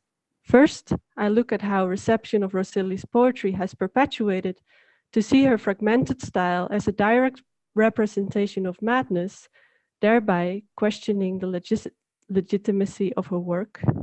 I then explore themes of subjectivity in Hospital series and its grappling with language to find selfhood. This research is the result of two different interests I was exploring separate from each other. First, I was interested in the way emancipation could be found through text analysis, and I was exploring studies by psychiatric researchers about the role that stories play for psychotherapeutic programs. And then I realized that agency is a complex but popular concept in both fields. So what is agency? The notion of agency is traditionally understood in the context of free will philosophy, which claims that it is the capacity of an anonymous subject to make free choices and operate morally independently in the world. The capacity for agency, as I shall argue, is not reliant necessarily on individual capacity to enact their will onto the world, but most importantly, onto the power structures that decide whose will and voice is recognized or heard in a society. Agency, then, is foremost in contextual and relational matter.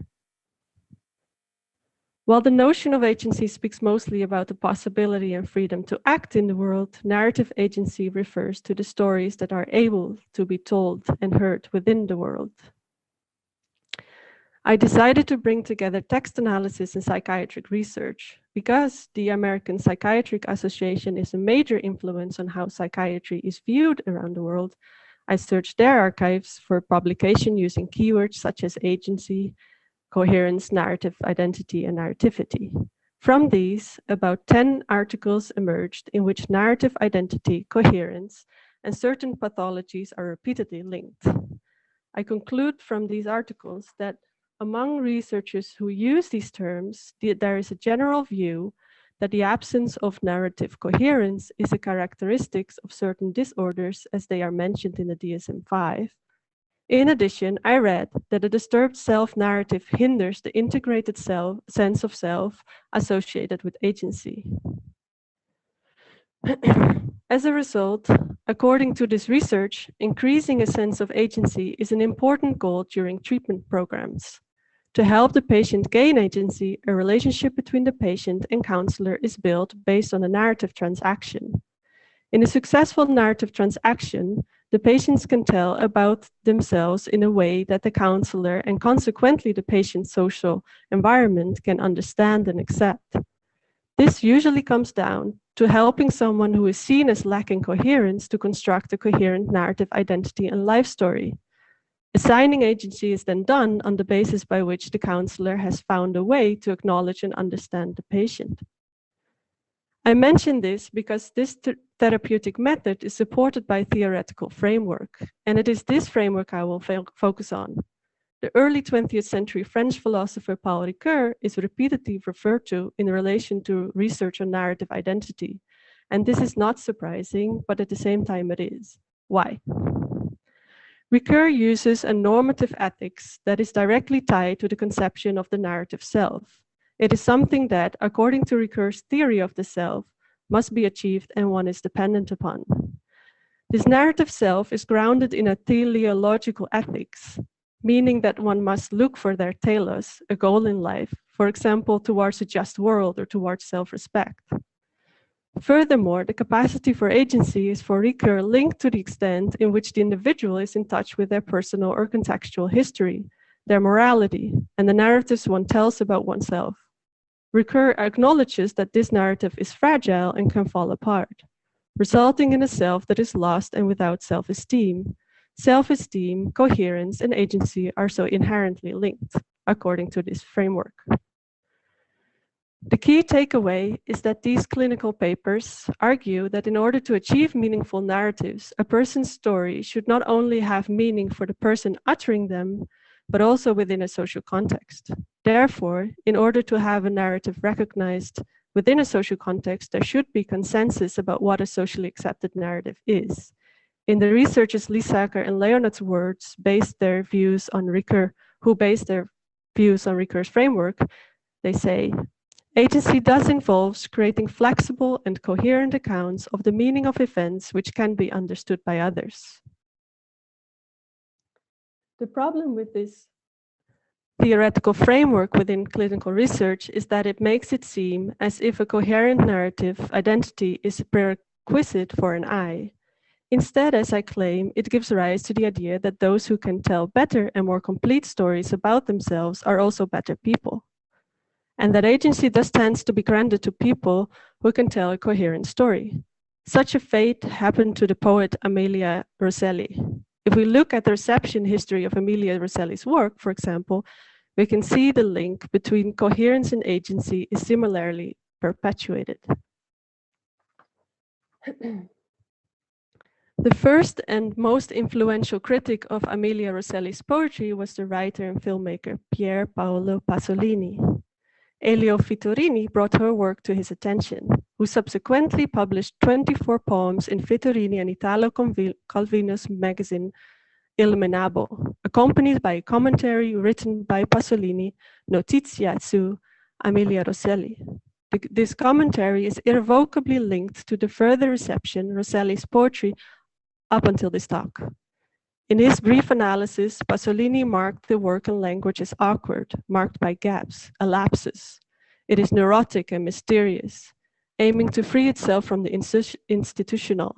However, because of these awkward gaps, Pasolini argues that Rosselli does not succeed in bringing about the linguistic revolution as Rosselli intended.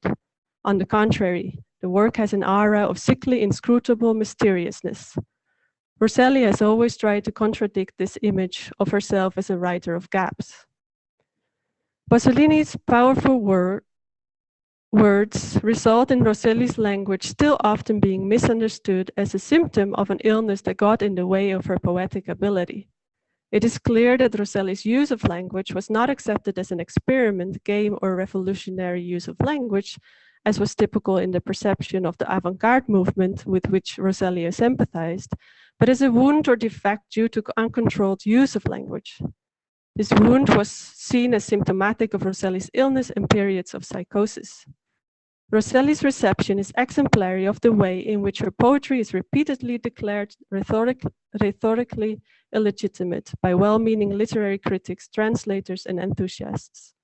Because her motive is her illness, as they say, and she thus falls outside the margins of a symbolic order, not only is her poetic legitimacy called into question, but also her subjectivity and agency.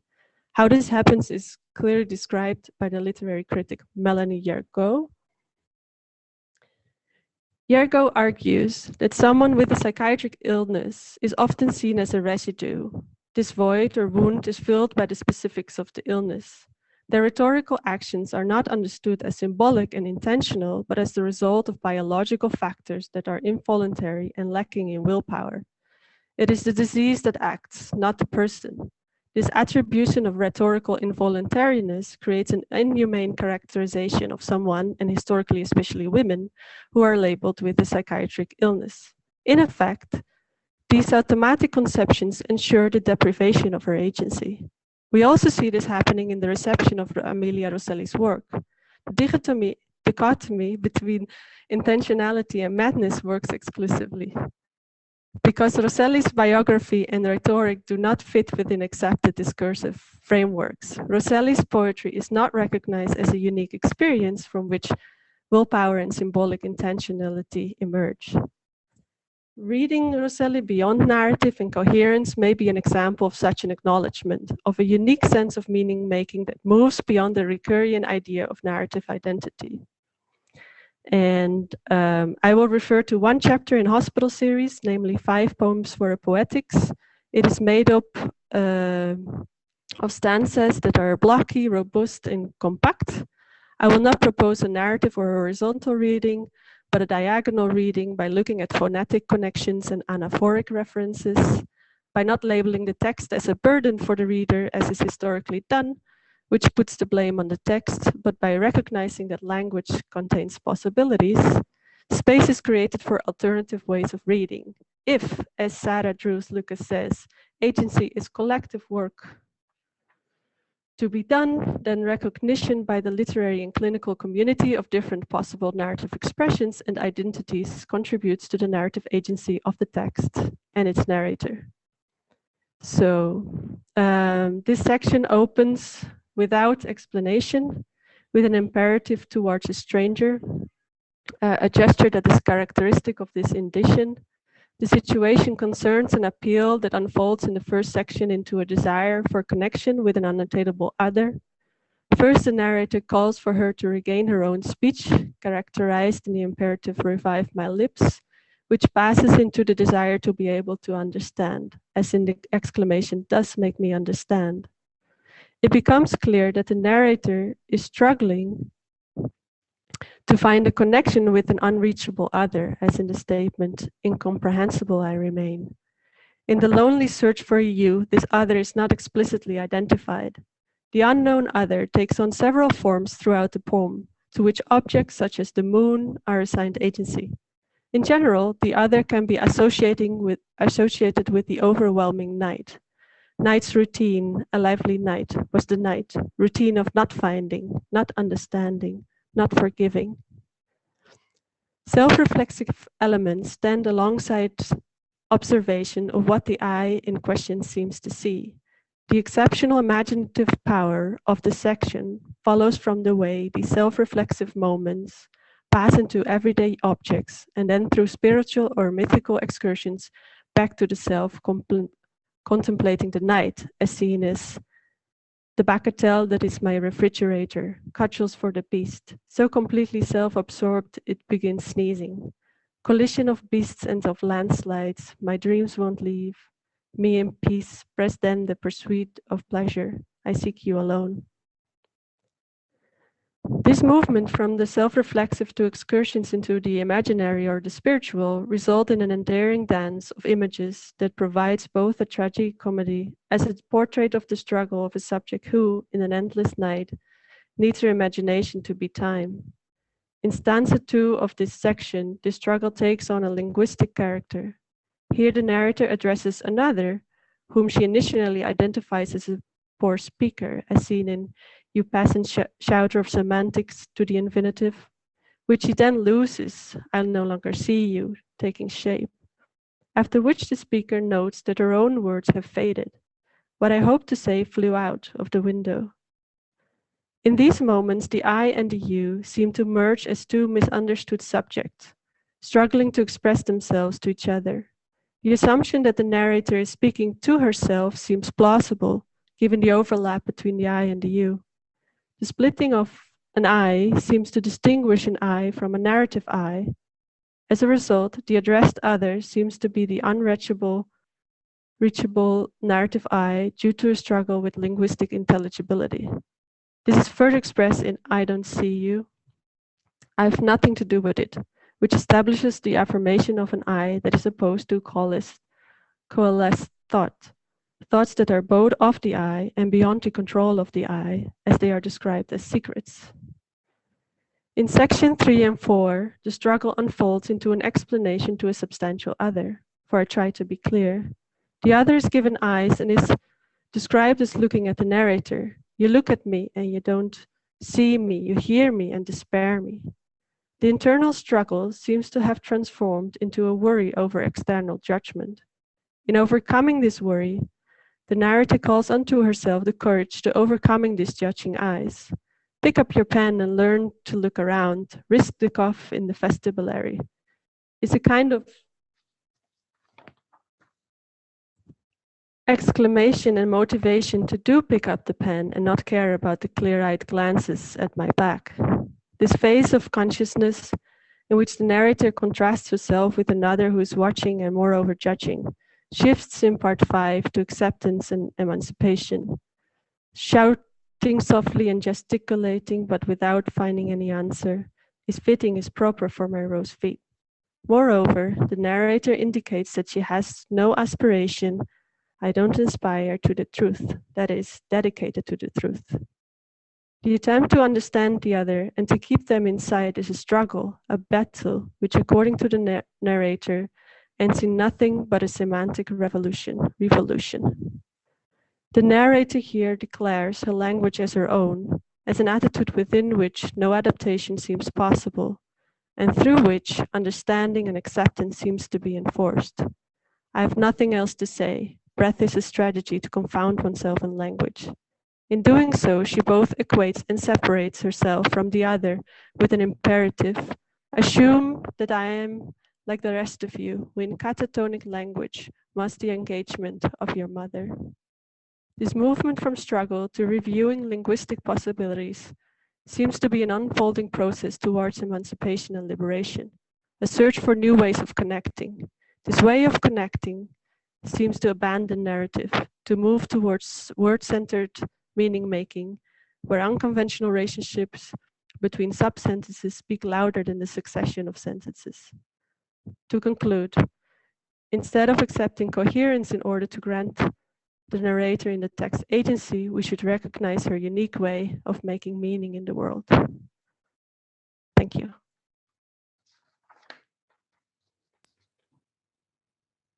Thank you very much, Hannah. Now we have time to open for questions. I think we have 3 fascinating papers, and I hope that everybody can chip in and start our conversation. Well, I think I'm going to start with a question for Hannah then. Since you're working with a poet, why choose to frame this as a narrative?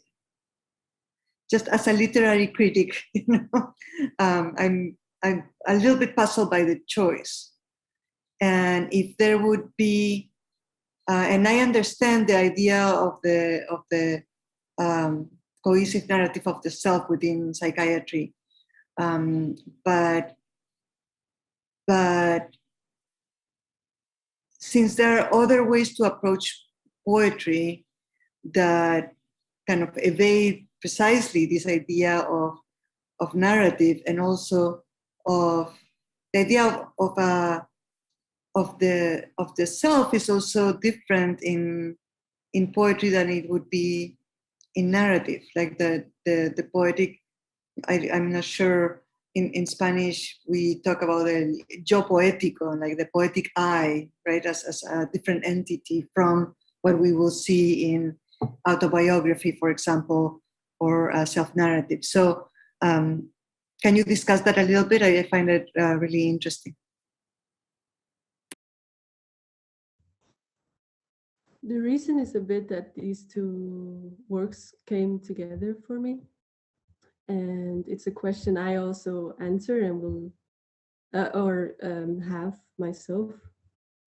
Mainly it was because I found her reception history so interesting, that she was seen as, her work was seen as a direct representation of her illness. And I was curious about this like representation.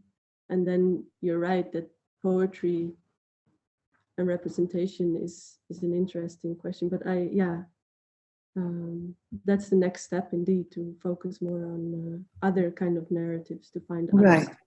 Yeah. And I'm thinking, I deal a little bit with this because one of the things that I'm curious about is the genres that are used for writing about illness, right? Mm-hmm.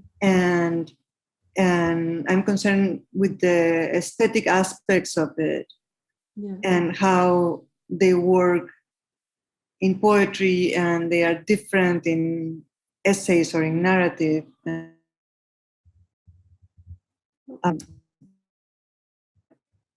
I don't know, I'm thinking of Kristeva's issues with poetic language and madness, right? And so I think that perhaps another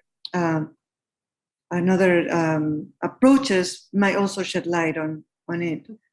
But I really like all the framework that you're constructing regarding this idea that there is this push towards this coherent self, right? And the problem is that arises. I was also thinking of since you talked about Paul the Man, I was thinking of perhaps Deleuze and Guattari, anti-Oedipus, and kind of the rhizomatic frameworks that contest this idea of the self, right? I was thinking about that today, that I thought like that could be an additional, I'm not so familiar with it yet, but yeah, thanks for that tip. We have several questions now. I think my internet connection is not great right now. I hope it's not cutting off for you too much. There is a question from Sabine for Sharina.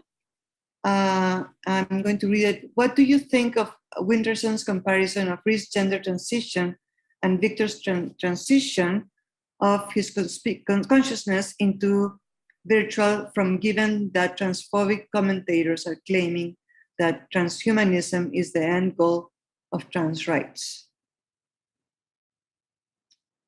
And I see some other questions that I'm going to read after Sharina answers this.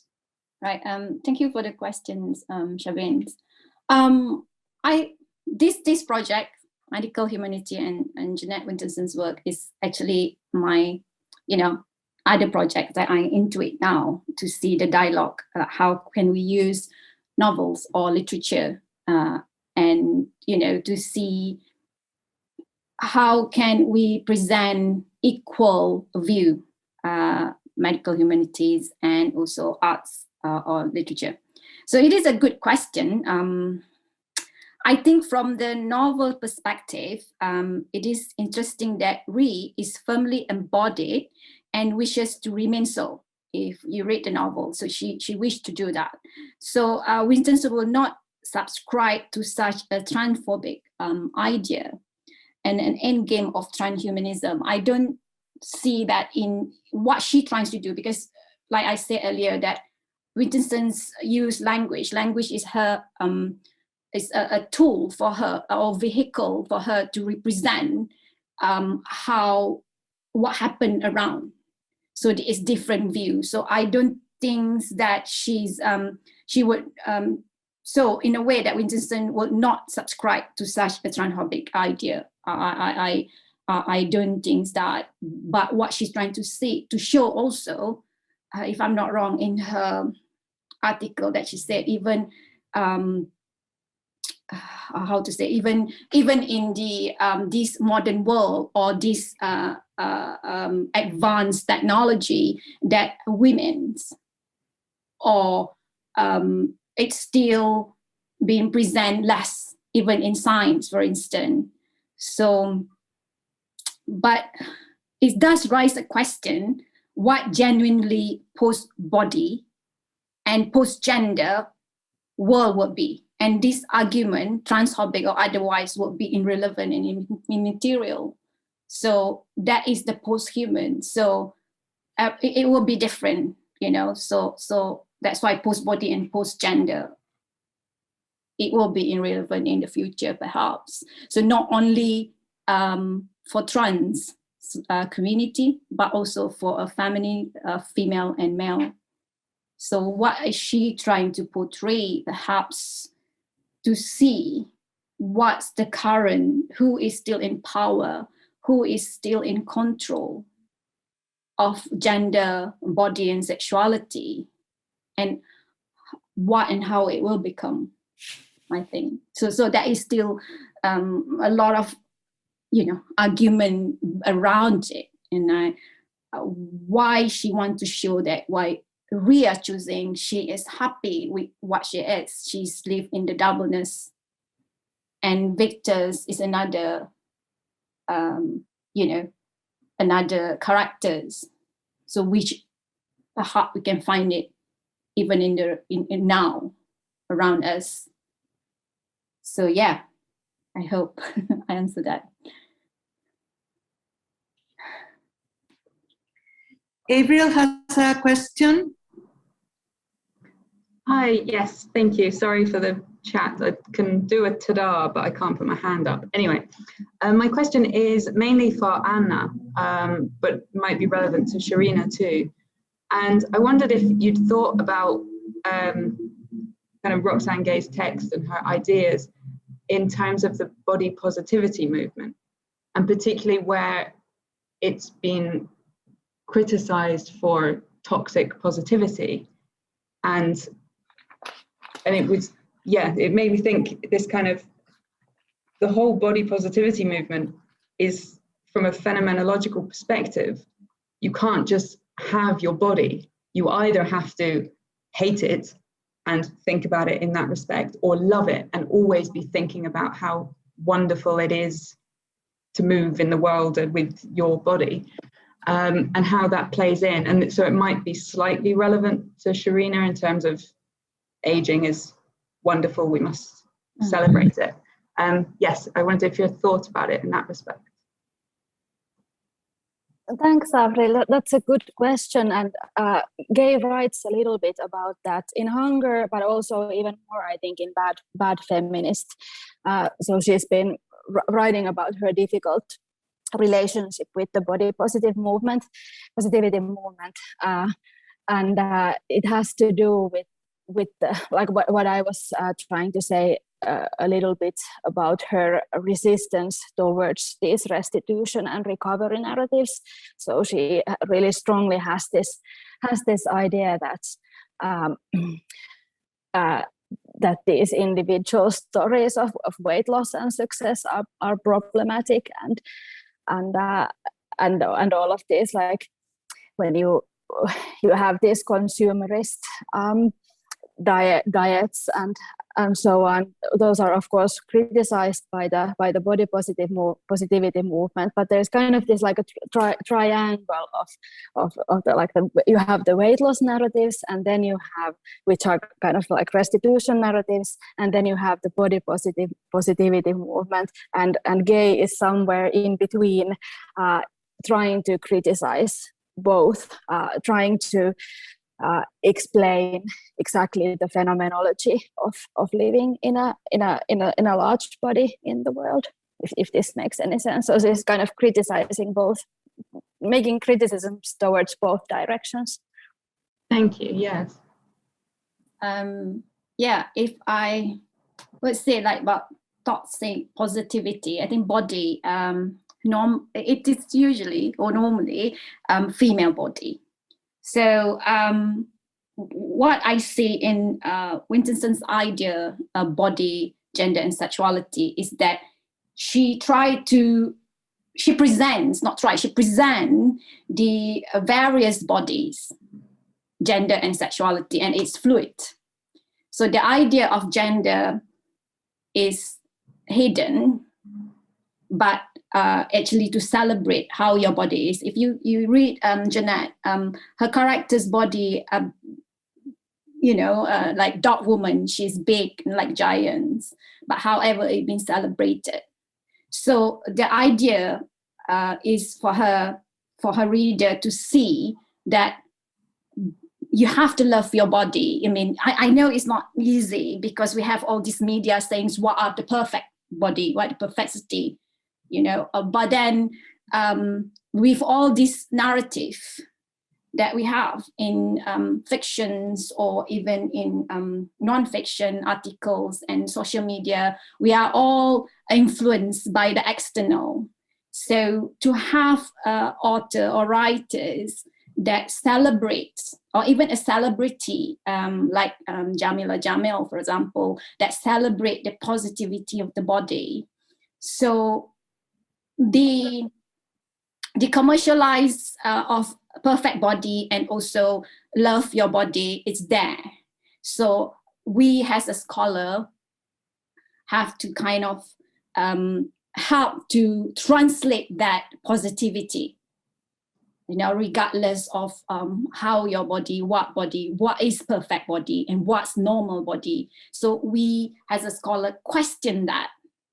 And I think a writer like, Hannah was saying, and other writers and Jeanette, through language, we use this like a story, a narrative, like, you know, to love who you are, what you are. And then, for instance, even for translation with, you know, transgenders and all, it's like to cherish, to celebrate, because this is also involved like mental health. For me, what I see is that if somebody felt like, you know, like Ree, she's happy with she is doubleness. You know, as long as you live not hurting anyone.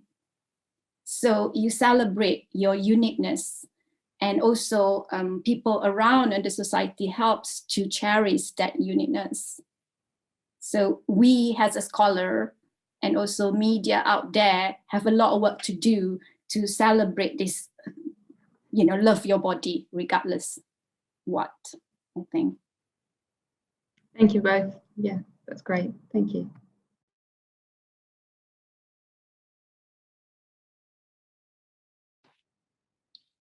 There's a comment by Yeda Alleluia. It's a very interesting approach and an important point for medical educators. Think about their practice and create strategies to work with medical students. And then we have a question from Josiane Ranguin to Ana Vasquez. Toni Morrison mentioned, quotation marks, the pain of being Black. Does Blackness compound the stigma attached to being fat? Yeah, that's a good question as well, and something that Gay writes quite a lot about. Like, she has this kind of she doesn't mention intersectionality explicitly in Hunger. I think probably in Bad Feminist she writes about it more, but like she is in. She is kind of stigmatized through several different identities as a fat woman, as a Black woman, as a bisexual. So she has all of these intersecting identities that make her position in the world even more difficult. And in Hunger, she also writes about how she is typically gendered as a Black man, which is also something that's quite dangerous for her as a big person, being misgendered. So these are like this race, body size, gender. They are all overlapping in her narrative. Thank you. And there is a response to this by Sabine. So there's a new book about this from Dashawn Harrison, and she has shared the link on the chat if you want to check it out. And the topic is anti-fatness and anti-Blackness.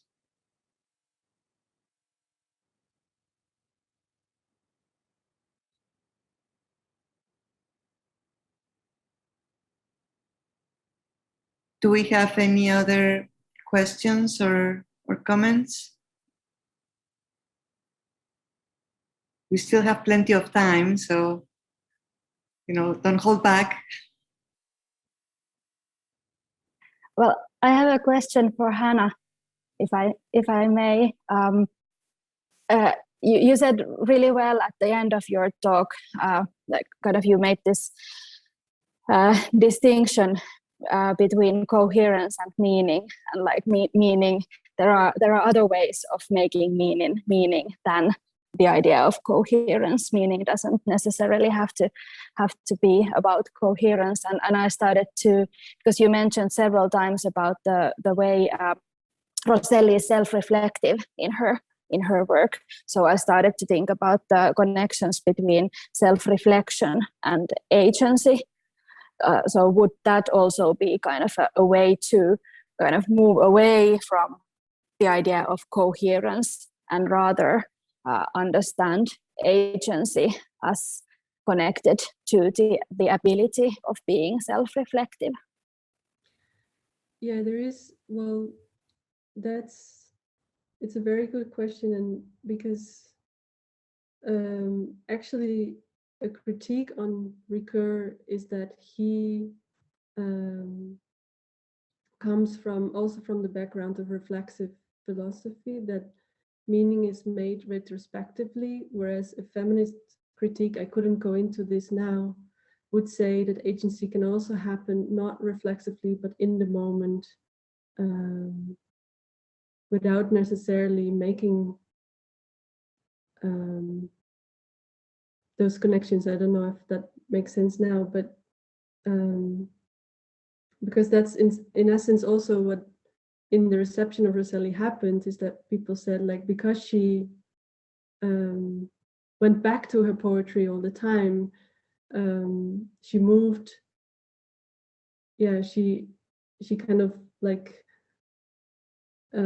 made it better, or made it like a healthy text in the episodes where she was like not having psychosis, whereas this was written purely in her, while she was in the hospital, and that was considered as a good thing, or as a kind of like, oh, there is the poetic action actually happening in these reflexive moments. And haven't figured it out yet, but what that means. Oh, that's very interesting. So she wrote while she was in the hospital, but then the texts later on. Yeah. And that was seen as the poetic act. Mm-hmm. And basically what a feminist critique would say, by Sarah Drews Lucas, would say that is, well, the poetic act can also be just being in the world without this kind of an agency as well, just like by being in the world, having a unique voice in the moment without this kind of retrospective reflection. Perhaps it would be interesting for the three of you to compare how you are understanding subjectivity in these texts, right? Because it is often seen as Hannah said, as this positive thing, that's what, in the psychiatric area, you want to, achieve this, subjective agency and coherence of the self, blah, blah, blah. And I think that perhaps in hunger, we are seeing this process, although it is not the success story of losing the weight, is, on the other hand, is the agency of self-narration, right?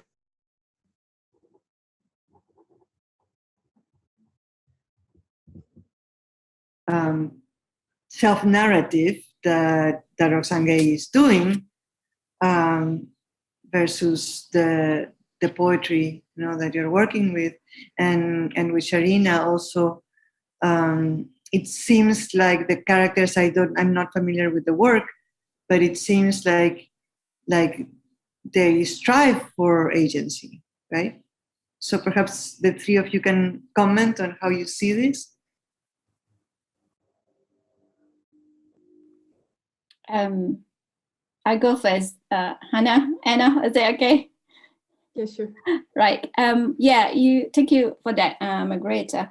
I think, like I said earlier, like in fiction or novels, normally author will also base, if not 100% or at least some percentage of what happened in the real world, what happens around us.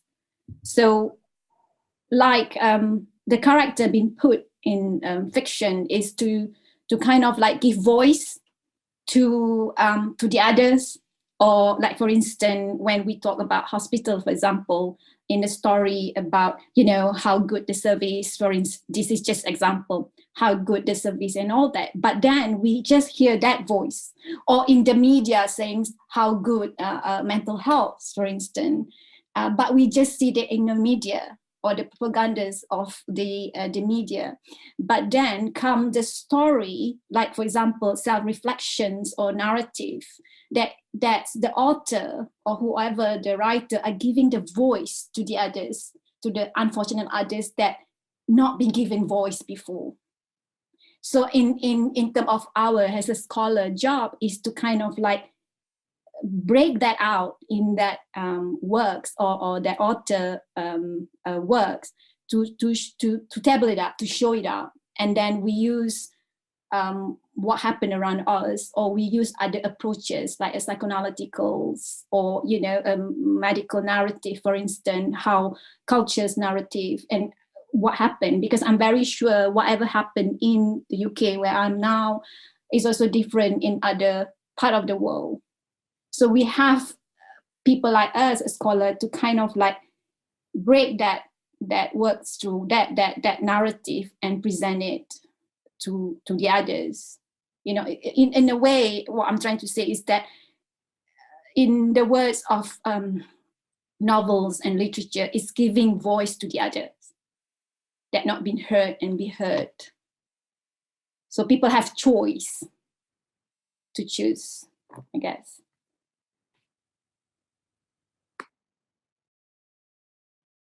Anna or Hannah, I can continue like straight from what you said, Sarina. So and you mentioned the concept of voice many times. So there is like exactly as you said, there is this need for hearing stories that are not heard and raising voices that are not heard, and maybe it's not necessary even to use the notion of narrative agency if it refers to these ideas of coherent identity and so on, but we can also just talk about voice instead, or agency.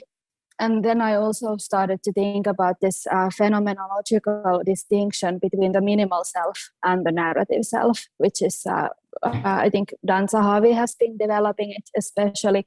And with the minimal self, he precisely refers to this kind of minimal agency. It's a concept that's a little bit difficult to apply to narrative studies or to literary studies, because it doesn't necessarily have to do with language at all, but rather the minimal self is just the basic experience of being in the world, being some kind of an agency to whom experiences belong to.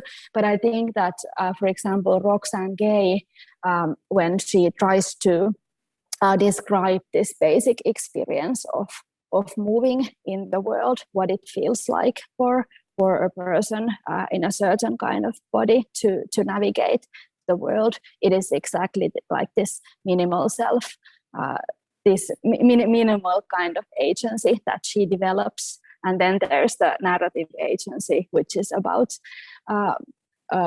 giving the voice and the narrative form to these experiences, if this makes any sense. And also about Rosselli and those the times when she was writing in psychosis, maybe the notion of minimal self would be also helpful to describe those moments. Anna, can you repeat the name of the person who talks about the minimal self? It's Dan Zahavi. I can write it. Okay, that would be great if you put it in the chat. That's very interesting because, it's argued that within the psychosis there is a decline of self. A little bit louder. Yeah, sorry. No, that's very interesting. Thank you, because there's talk in psychosis, and also what we see in Rosselli is that there's the decline of an I, and kind of blending into the environment, or there's not sure of the I where the experiences come from. Is this my property, or is this the property from outside? So that's very interesting. Thank you.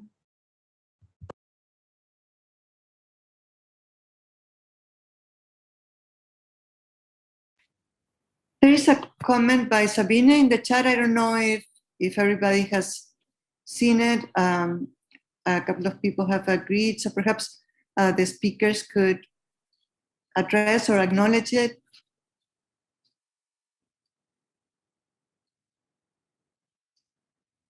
Should I read it, or I think people can read it in the chat. And there's a really good point about the neoliberal demand to narrate and produce selfhood through narratives. And with Roxane Gay, this is an interesting question, because yes, there is the I'm sure that she is aware of the tension, like she needs to give voice to her experiences, but then at the same time there is the danger of kind of just repeating this neoliberal demand,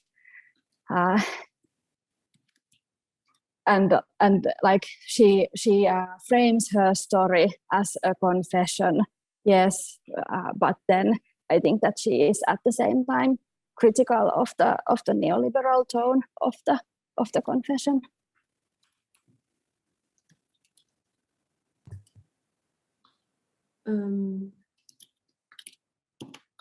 I think, because I see that the question is also addressed at me, so I thought I will also, like, what I think interesting about Rosselli is historically is that her autobiography, like autobiography, was problematic here, because she never, well, she tried in Letters to Pasolini, for example, to go away from her own autobiography. She wanted to make poetry, and she wrote a text, Metrical Spaces, in which she explains her poetic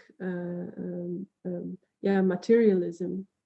And it was historically that her biography is repeatedly implemented. So I don't like then to see her work as confession, would project her autobiography, and I don't think that's the case. If I can add that, I think there is two things here, or maybe three things, like, you know, when we're talking about voice again and narrative, we also talk about sharing. So like the story, if like autobiography or memoir or even self-reflective, that the person that gone through the actual situation or events, or the, for instance, patient, cancer patient, for example, that how she or he wrote every day, which is reflective of the daily event that or trauma they go through it. So I think not only that giving a voice, a writer like Jeanette Richardson, for example, but also giving, giving another way of sharing. You know, I think we can find this in the self-reflective or even self-experience, that how can you share your story in a broader, more audience, that perhaps some of that audience have the same experience. So you kind of feel that this is also involve a mental health, that you feel that you're not alone in this journey, that illness, or, you know, anything. So you kind of like share the similarity. So I think that is another self-reflection, and also what's the demand on the other side. Not sure. I'm just adding that I think the voice and sharing, the word sharing, also very important, I think.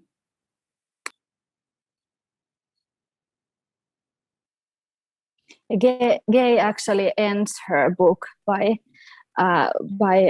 comparing her writing to a testimony, and she says that she is now kind of, that she hopes that her story now joins the testimony of other people with similar stories as her. So it's exactly like you said.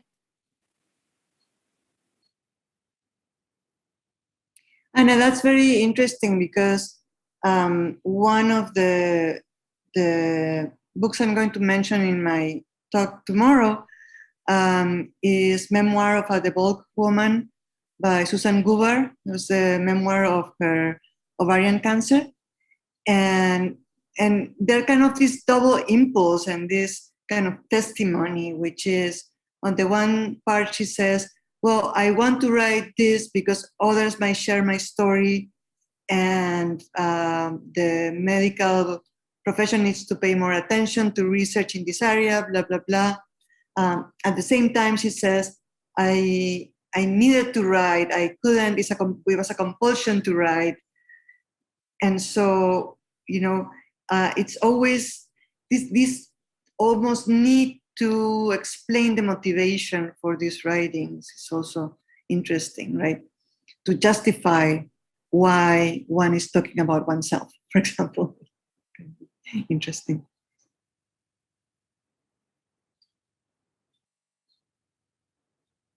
Well, I think that we are at the end of this panel. I think it's been wonderful. The 3 papers were amazing, and I'm really happy because I think that we actually had a dialogue. It's too bad we cannot go out for coffee together right now and continue the conversation, but I hope we get to have more interactions in these days and perhaps even in the future. Thank you, everybody, and all the attendants for being here this morning. So welcome everybody to panel 3B, Decolonising Bodies. I'm going to be your chair today, and I'm Dr. Maria Tomlinson, and I'm a Lever Hume Early Career Fellow at the University of Sheffield. So today we'll have Noreen Kane kicking off our programme. So Noreen's paper is called The Representation of Female Genital Mutilation in Post-Colonial Italian Women's Writing. And to tell you a bit more about Noreen, Noreen has a first-class BA and MA in Italian Studies from University College Dublin. She's been working in adult language education and yoga teaching for the past decade and currently volunteers with an organisation providing English language classes to migrants in Dublin. She will begin a PhD funded by the Irish Research Council with the Italian Department of University College Cork in September, with a thesis entitled Trauma and the Gendered Body, Transnational Women's Narratives in the Context of Italy.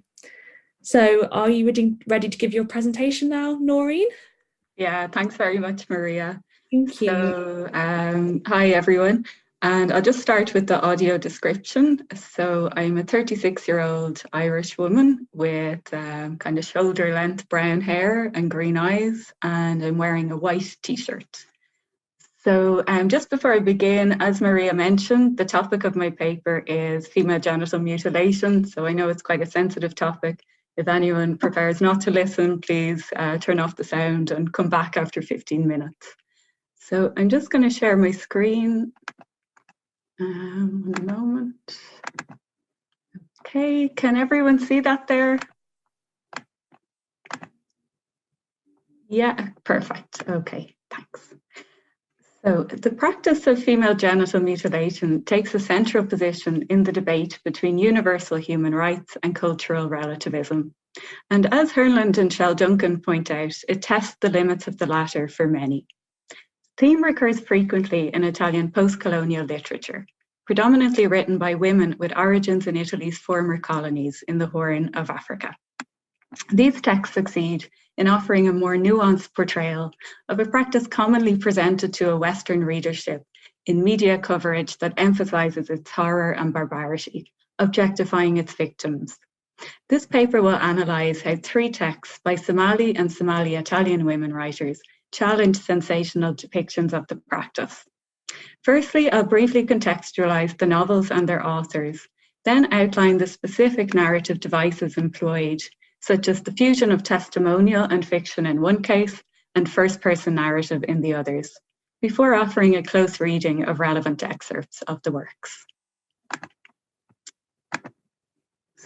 So, one moment.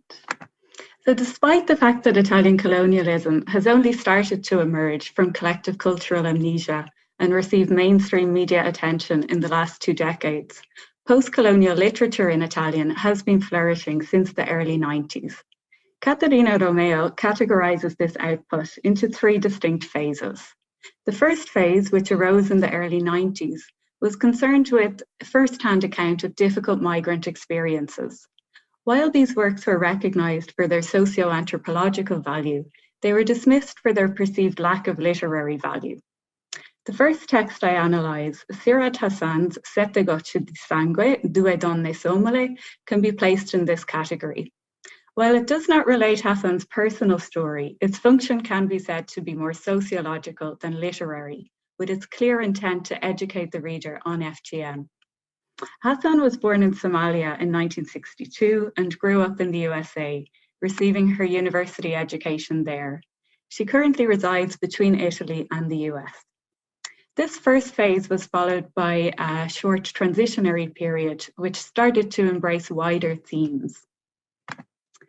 Then the third phase in Romeo's categorization, which extends from 2001 to the present, arrived, and this has been defined as more literary and more discernibly post-colonial.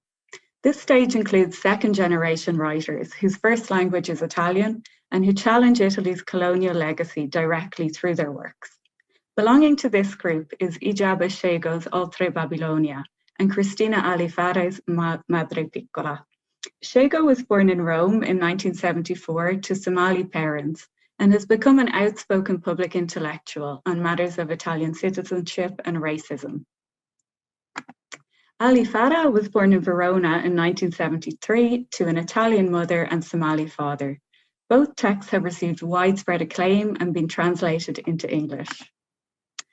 As all 3 novels address FGM, an issue not traditionally discussed in the practicing cultures, the act of narration takes a central position. Feminist narratologist Susan Lancer evokes Bakhtin's term, sociological poetics, to make a case for why the study of narrative cannot be separated from its social and cultural context. She states that it is, quote, possible to see narrative techniques not simply as a product of ideology, but as ideology itself, unquote.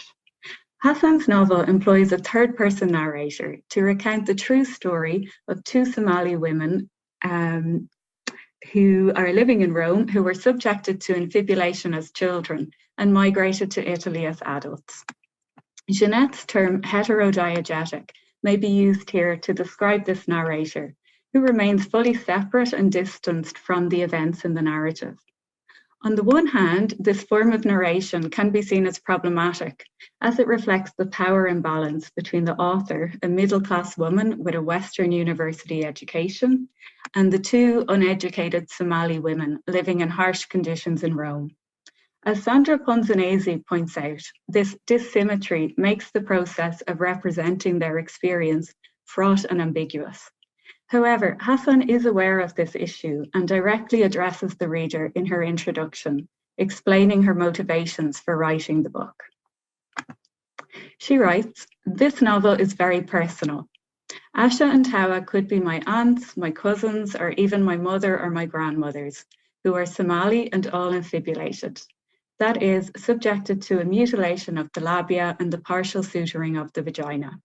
However, atrocious practices such as this don't only occur in Somalia.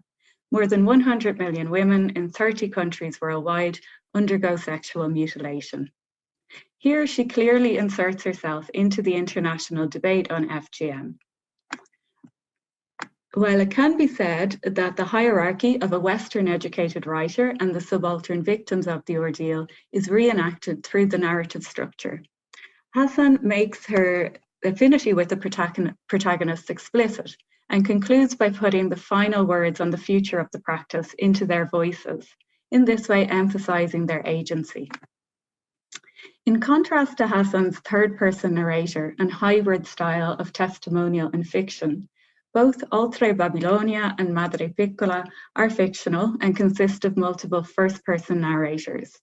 In Oltre Babilonia, Italy's colonial history is told through the voices of 5 alternating characters.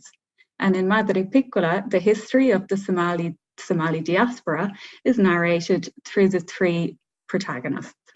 Both novels are thus polyphonic and multimodal, and it can be said that this choral narrative form provides a corrective to monolithic accounts of Italian history. All three texts consciously foreground the question of who is speaking for whom and who is speaking to whom. And the characters' act of voicing their experiences in relation to FGM allows them to inhabit a stronger subjectivity. To turn to Hassan's text in more detail, it may be said that despite the narrative distance maintained in relating the protagonist's experiences, it goes beyond objectifying them by providing a multifaceted analysis of the religious, psychosexual, and sociological motivations for the practice of FGM, alongside its dire consequences for mental and physical health. A key episode in the novel illuminates the social implications the protagonist Hawa must face when she decides to have an operation in Rome, which will undo her infibulation for medical reasons. From the day of the operation, something changed. She didn't spend time with Fauza and Bashir anymore, and she no longer set foot in Termini station to meet her fellow Somalis in her free time. She was afraid of being a source of gossip. Hawa realizes that this decision precludes the possibility of marrying a Somali man, with Asha affirming, "You may feel better now, but there is no way you will find a Somali husband who will respect you and believe that you did it for health reasons." Hassan not only presents the social complexities of the issue, but she also reveals the ignorance and prejudice of Western medical professionals in dealing with it. When Hawa first visits a gynecologist at the behest of her employer due to recurring health issues, the doctor reacts with horror and incomprehension during her examination. "I don't believe what I see. What happened to you? Did you get burnt? Did you have an accident?" The situation is no better when she is referred to 3 specialists in the hospital who reveal their complete ignorance of the practice. Throughout these examinations, Hawa remains silent and her objectification by the medical professionals is foregrounded. Social anthropologist Odd Tal writes of how the pain of FGM resurfaces in the diaspora through the gaze of others, in the streets, at the health centres, and in the media. In these scenes, however, Hassan reappropriates the gaze, and rather than eliciting sympathy from the reader for Hawa's victimhood, she focuses on the glaring ineptitude of the Western medical profession when it comes to caring for multicultural communities. Shago further challenges a Western readership by highlighting an aspect of an infibulated woman's subjectivity that has often been denied: sexuality. The central protagonist in Oltre Babylonia is Zura, a second-generation young woman living in Rome with her Somali mother. Zura is trying to recover from a sexual trauma she experienced as a child, and the novel charts her journey towards wholeness. A key factor in her growing sense of personal cohesion is the discovery of her traumatic family history, narrated to her on cassettes by her Somali mother and estranged father. Her mother, Mariam's decision to reveal her past to her daughter is precipitated by her teenage daughter's question. "Did you ever enjoy making love with men? With Dad? Did you have fun?" Mariam felt a piece of herself detach. She wasn't expecting that question. She had no words. It leads Mariam to revisit her early relationship with Zura's father. She recalls how, even though, quote, "they had cut her below and suited everything, the night Zura became real through Elias, Mariam felt a yearning, something she liked," unquote. This echoes the views of anthropologist Funbai Ahmadu, whose work included conducting interviews with circumcised women in the Gambia. Her findings revealed that the sexual responses of the women ranged from orgasm to an aversion to sex, leading her to conclude that these results do not differ vastly from women in the West.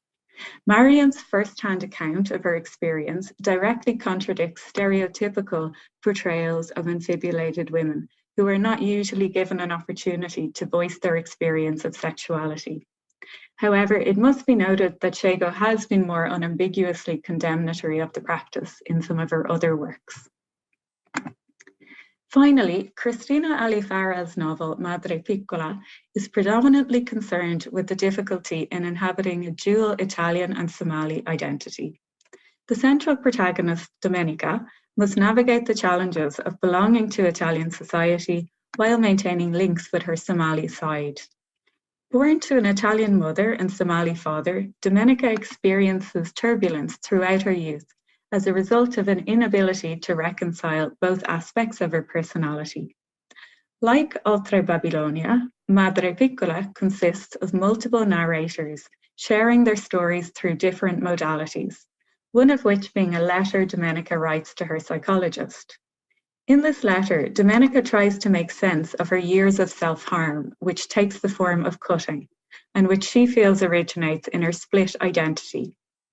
While her proficiency with the Italian language has allowed her to justify her Italian identity, embodying her Somali side has been more elusive. In her quest for self-understanding, she writes to her psychologist of the Sunna circumcision, which is a less extreme form of FGM, of her cousins at age 6 or 7, and the envy and shame she felt while witnessing them, quote, smiling slightly and looking proud, as if the initiation had welcomed them into an inner circle of mysteries that we could not understand, unquote. While running through the various motivations for her self-harm, she asks, was it perhaps to make a statement that I cut myself with such rage? Aren't initiation rites meant to mark a presence? Thus connecting her self-harm with circumcision and a marker of Somali identity.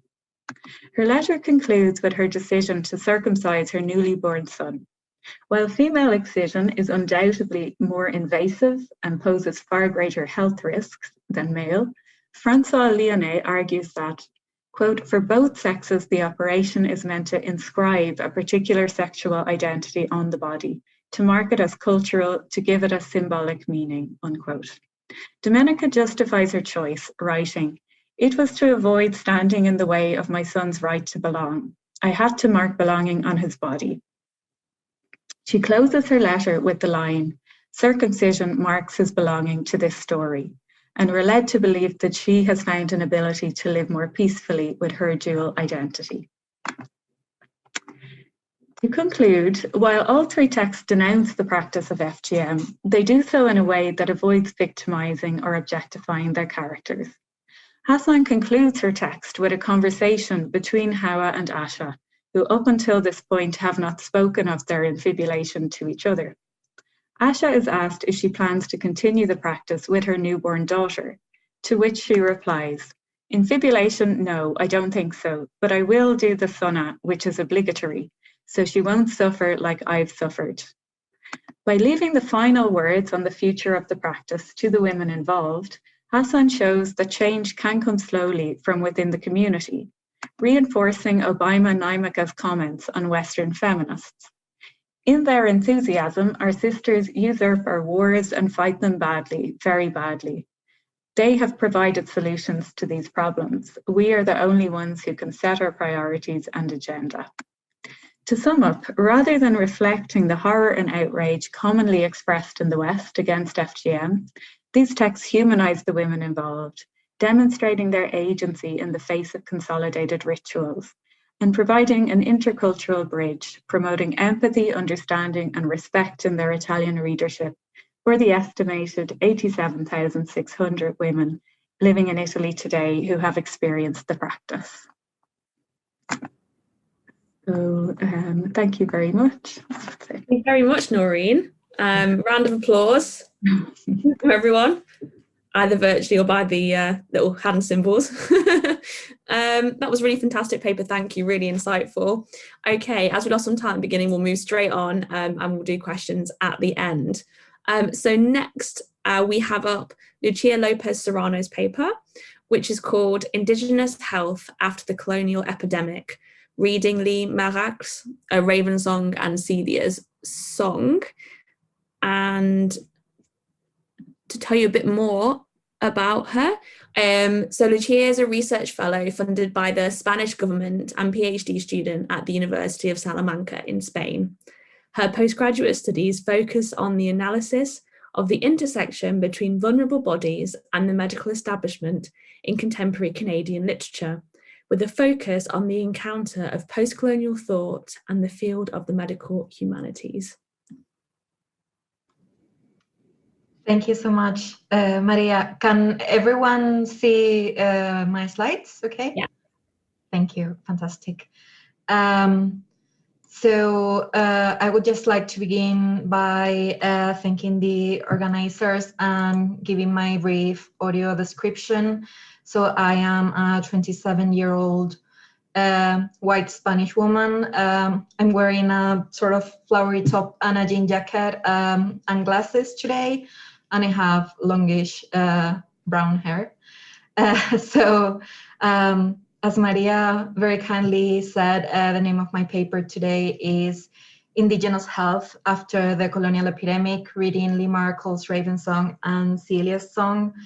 When I submitted my abstract for this conference some months ago, I could not possibly imagine how tragically present the topic I was choosing to talk about would be today. So as I'm sure you've seen on the news, over the span of the last couple of months, more than 1,300 unmarked graves of Indigenous children have been discovered at the sites of former residential schools in Canada. So for those of you who are not familiar with it, the residential school system was a program mandated by the Canadian government under the 1884 amendments to the Indian Act, which between 1870 and the 1990s required the compulsory attendance of Indigenous children to residential schools operated by several Christian churches. So their objective was, as was acknowledged by Prime Minister Stephen Harper, to remove and isolate children from the influence of their homes, families, traditions, and cultures, and to assimilate them into the dominant Euro-Canadian culture.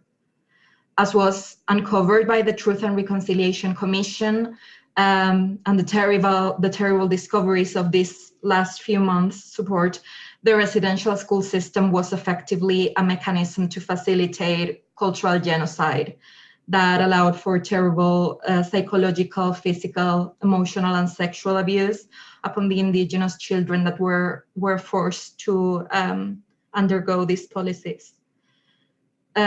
So this tragic legislation, among others, such as those that forced naturalization and disenfranchisement for women that married a non-Indigenous person, intended to assimilate the Indigenous population within Euro-Canadian society, and have had terrible and long-lasting effects upon the Indigenous populations residing within the borders of what we recognize as Canada. Among those, and beyond the loss of life, there is the loss of traditional knowledge, the erasure of Indigenous self-governing structures, the process of curtailing and regulating access to natural resources for communities that were previously self-sustaining, and the intergenerational trauma that manifests as lateral and domestic violence, substance abuse, and suicide that plagues Indigenous communities. So part of the ongoing trauma of colonialism over these populations is the lack of public and widespread acknowledgement of the still ongoing after effects of colonial policies, as psychologists Duran and Duran have pointed out when establishing the applicability of the studies on intergenerational trauma carried out amongst victims of the Nazi Holocaust to Indigenous genocide, and I quote, "Many of the dynamics in effect in the Jewish experience are similar to those of the Native American experience, with the crucial exception that the world has not acknowledged the Holocaust of Native people. Thus, public recognition becomes a fundamental element in the process of healing from colonial trauma. As an expression of this issue, a movement towards an Indigenous literary nationalism has emerged, calling for Native writers and scholars to voice the, and I quote, complexities of Indigenous histories, separate from the Western paradigm. In this context, plenty of Indigenous writers have produced works that seek to make according to Marjorie Fee, sense of abuse and trauma caused directly on or indirectly by a long and repressive colonial history, expressing how the damage of settler invasion and colonial policies have translated into long-term intergenerational trauma for Native communities. These writings of Indigenous suffering have certainly given visibility to the overarching and continuous effects of colonial harms, informing governmental writing and legislation, like the report of the Royal Commission on Aboriginal Peoples, and quite deliberately contributing to Native healing. From the historical massacres caused by European invaders by other pathogens, to the individual abuses endured by Indigenous children forced to attend residential schools, these writings have forced Canadian society to face the reality of the precarity experienced by the Indigenous population living within the Canadian borders. So among these stories of trauma and healing, today I have chosen to focus on the works of Salish Métis author and activist Lee Markle, who has dedicated her work to theorize a movement towards a true post-colonial condition for the Indigenous communities of America by ways of regenerating traditional forms of knowledge that assert Indigenous self-determination before the settler state of Canada. Markle is firm in her position that a true Indigenous emancipation from the colonial condition, and I quote, towards some place that will reconnect us to our original historical continuum in the process of modernization, is dependent upon the study and reclamation of our original story. Thus, participant in this process of recovery and reclamation, Markle's stories examine the harms perpetrated against First Nations by European colonization and the subsequent emergence of the Canadian nation state, writing stories of colonial trauma that are, however, not rooted in victimhood, but in an imaginative potentiality of healing and resurgence. In the process, she also addresses the still largely unacknowledged consequences upon Indigenous health, not only according to the biosanitary model, but the more encompassing Indigenous notions that see health as and I quote, a product of a complex web of physiological, psychological, spiritual, historical, sociological, cultural, economic, and environmental factors. So amongst Markle's works, today I am going to speak to you about Raven's Song, published in 1993, and Celia's Song, published in 2014, both of which are set on an Indigenous village across from the settler town of Millardville in British Columbia, where the Catholic influence of the white settlement coexists with the old knowledge of Indigenous practices. Raven's Song, which is set in 1954, focuses on the villagers' efforts to fight the flu epidemic that decimates the village's population, while White Canada looks from the distance, wringing its hands and set in inaction. Celia's Song, which takes place in the early 80s, highlights the epidemic of suicide, substance abuse, and lateral violence by which colonial trauma expresses itself in the Indigenous communities. Thus, I posit, read in tandem, Markle establishes a parallel between epidemic disease and the soul wound, a term coined by Duran and Duran, of colonialism that works to overcome the Cartesian dualism that separates mind and body sickness in the Western biosanitary model. I argue that these contraposing visions of individual and communal health and sickness, of physiological and emotional disease, go to support Markle's proposed vision of healing for the Indigenous people of North America, the validation and incorporation of Indigenous systems of knowledge to the process of decolonization, ultimately working towards a model of community resurgence based on self-reliance and self-determination. So before I go on with the parallelism that Markle establishes, I want to spend some time talking about what I have referred to as the colonial epidemic at the center of Celia's Song, where the full effects of the traumas that decades of colonization and years of assimilating governmental policies have left for the Native communities are examined in depth. So among the manifestations of colonial trauma, Joanne Piscinio has identified violence, rarely against a settler, but against oneself, one's family, or one's community, and addiction as a form of self-medicating to temporarily ease the despair of personal and political powerlessness. Psychologists Duran and Duran have analyzed the epidemic rates of suicide amongst Native peoples of North America and theorized that it is the result of a self-hatred emanating from the internalized oppression which affects the sense of self-worth of the community at large, also manifested in the high rates of alcoholism and substance abuse. In the instances where this colonial self-hatred is externalized, it can be identified as the source of the extremely elevated rates of in-group violence amongst the Native American community, as an expression of anger towards the oppressor projected into someone who cannot retaliate.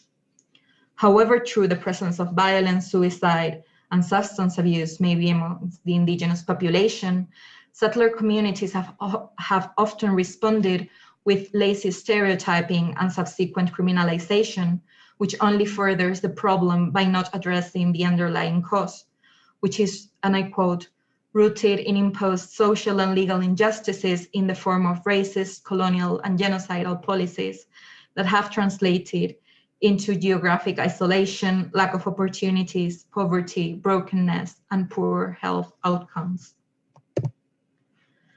In the introduction to Raven's Song, Maracle draws the reader's attention to the damaging effects of the colonial policies and racist attitudes upon the health of the Native population by categorizing her story as a non-fiction work and a tale of the last epidemic that we fought as a community. The tale of the last epidemic in which we were not permitted to go to any hospital of our choice. Indeed, although by 1954, indigenous folks' rights to medical care in all hospitals was recognized in the Indian Act, as Maracle states, there is a hierarchy to care. White Canada's refusal to help indigenous population with the widespread disease was hidden, and I quote, under shabby arguments about hospitals being full and doctors already overworked. And Maracle's characters draw the implicit conclusion that white folks were more deserving of medical care. As Joanne Piscinio has asserted, white privilege continues to have a profound effect on indigenous people's health, both individually and collectively. White privilege is a sociocultural health determinant for the indigenous population. Raven's Song, says Moma, one of the main characters in the epilogue, is a story of the last epidemic we fought as a community. With no help from the settler government, the villagers fought the epidemic with their knowledge of herbal medicine, decimated by decades of assimilating policies, and as many resources the community could pull together. Stacy, Moma's daughter, who was 17 during the flu epidemic and is now a mother herself, remembers the way the flu accelerated the disintegration of the village by killing the younger children, and thus the hope of renewal and population growth, and the elders and keepers of the old knowledge and history of the community. Stacy links the loss of community bonds detonated by the flu to the sickness that has caused the epidemic of suicide by explaining how the consciousness of the village changed. The woman lost the safety of family. The village lost its clan base because of it. Now we are caught in an epidemic of our own making. In this way, Maracle draws a connection between the physical health of the individuals and the global health of the community, demonstrating the potential dangers of disassociating both.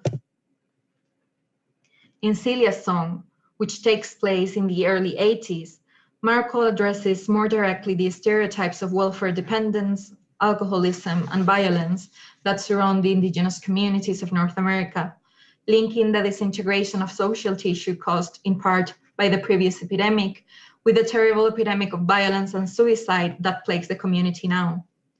In this second book of the series, Maracle writes a heartbreaking story of anger and sorrow that surrounds the brutal sexual abuse suffered by Shelley, a young girl of the community, at the hands of her mother's boyfriend. highlighting the link between the loss of indigenous knowledge and the disintegration of community, leaving its members adrift. Celia's song begins with a devastating picture of destruction and decay, centered on the longhouse of an empty village. Mink, a trickster-like figure who is there to bear witness to the destruction, tells the reader about the unrest of the deceased ancestors, whose rage for the decades of neglect fuels an uncontrolled and spreading malady within native communities. In this way, Merkel is signaling the effects the chains of accumulated and unaddressed intergenerational trauma have had upon the indigenous population. Amos, the man who perpetuates this horrible abuse against Jan Shelley, emerges as an example of how traumatic events and the lack of decision power and of a supportive structure confabulate to erase all sense of self-worth. This detonates a chain of negative events that eventually feed back to the spiral of hate. Amos, a victim of sexual abuse himself at the hands of the priest in residential school, is inevitably plagued by the memories of trauma whenever he is not drunk. Far from turning the story into a voyeuristic tale of victimhood, the effort made by the author to describe the devastation that leads to such a crime effectively works to create an accountability to society at large, pointing to a shared responsibility to a community that has allowed for its members to become so disenfranchised as to reach such a level of dehumanization. Following the tenets of Salish storytelling, Merkel's story is a call to change and mobilizes a choral cast of characters that react to the terrible tragedy by looking inwards and reflecting on their accountability, ultimately challenging the terrible events into an effort of community resurgence. So in conclusion, Merkel outlines not only the direct impact of physiological illness upon the native communities, but also its overarching long-term effects and connection to the pervasive colonialism suffered by the native peoples of Canada. Merkel has explicitly equated indigenous health with the effects of colonization, but in Celia's song, she masterfully illustrates this idea by creating a web of interwoven threads across the generations of the Salish village and the different tribes that are joined by a similar colonial history. Highlighting the existence of intergenerational trauma, Merkel goes beyond examining the ongoing impact of colonization to illustrating a self-determining model for community resurgence, proposing a model of community-centered health policing that lessens the burden of the individual and widens the scope of what health means according to the Western biosanitary model. So thank you very much for your attention. I'm sorry because I think I've gone a couple minutes over time. That's fine, it's only a couple minutes. Thank you so much for that wonderful paper. Really moving stuff there. Okay, so now we are going to move on to our final paper, which is by Anne Matijo, and the title of the paper is Performance and Construction of the Experience in Gertie Danbury's The Restless. So Anne is a PhD candidate at the University of Illinois Urbana campaign. Sorry, I don't pronounce that. Her dissertation looks at how Caribbean writers reappropriate madness to reconstruct the various discourses elaborated about their identities. Her work aims at challenging the notion of empirical, scientific observations as the primary source of valid knowledge. It inscribes itself within the larger context of health humanities and through the lens of decolonism. So over to you. Thank you. Can you see my PowerPoint here? Yes. Okay, thank you. Awesome. So thank you for being here. So I'm so on with the description. I'm a blonde Caucasian woman in her mid-30s, and I'm wearing a green top. The novel I want to discuss today addresses the experience of the French-speaking African diaspora in Guadeloupe in the French West Indies. I will discuss Guadeloupean author Gertie Danbury's novel The Restless, which was originally published in 2012 under the title Les Rétifs, and it was translated to English in 2018. In The Restless, Danbury writes about the incidents that happened in Guadeloupe in May 1967, almost exactly a year before the infamous May 1968 events. Gertie Denbury sums up the events in her prologue, and what happened was that strikers were fired on and killed after failed negotiations for pay raise and better working conditions. The French government dispatched French military from metropolitan France, and now reading from the quote on the slide, quote, following the altercations, extra troops of red KPs are dispatched to Guadeloupe. And these French soldiers crisscrossed the city all throughout the night, shooting and arresting people without warning or warrant. This massacre was considered classified information until 2016 and has been largely unaccounted for by the French media. A committee presided by the historian Dr. Benjamin Stora requested to declassify the information, and they presented a report to the government about it. And this historical committee was the first of the sort that France instituted, which directly addressed issues stemming from France's colonial past. This novel inscribes itself in the ongoing debates surrounding police brutality and the decolonial discourses taking place in France right now.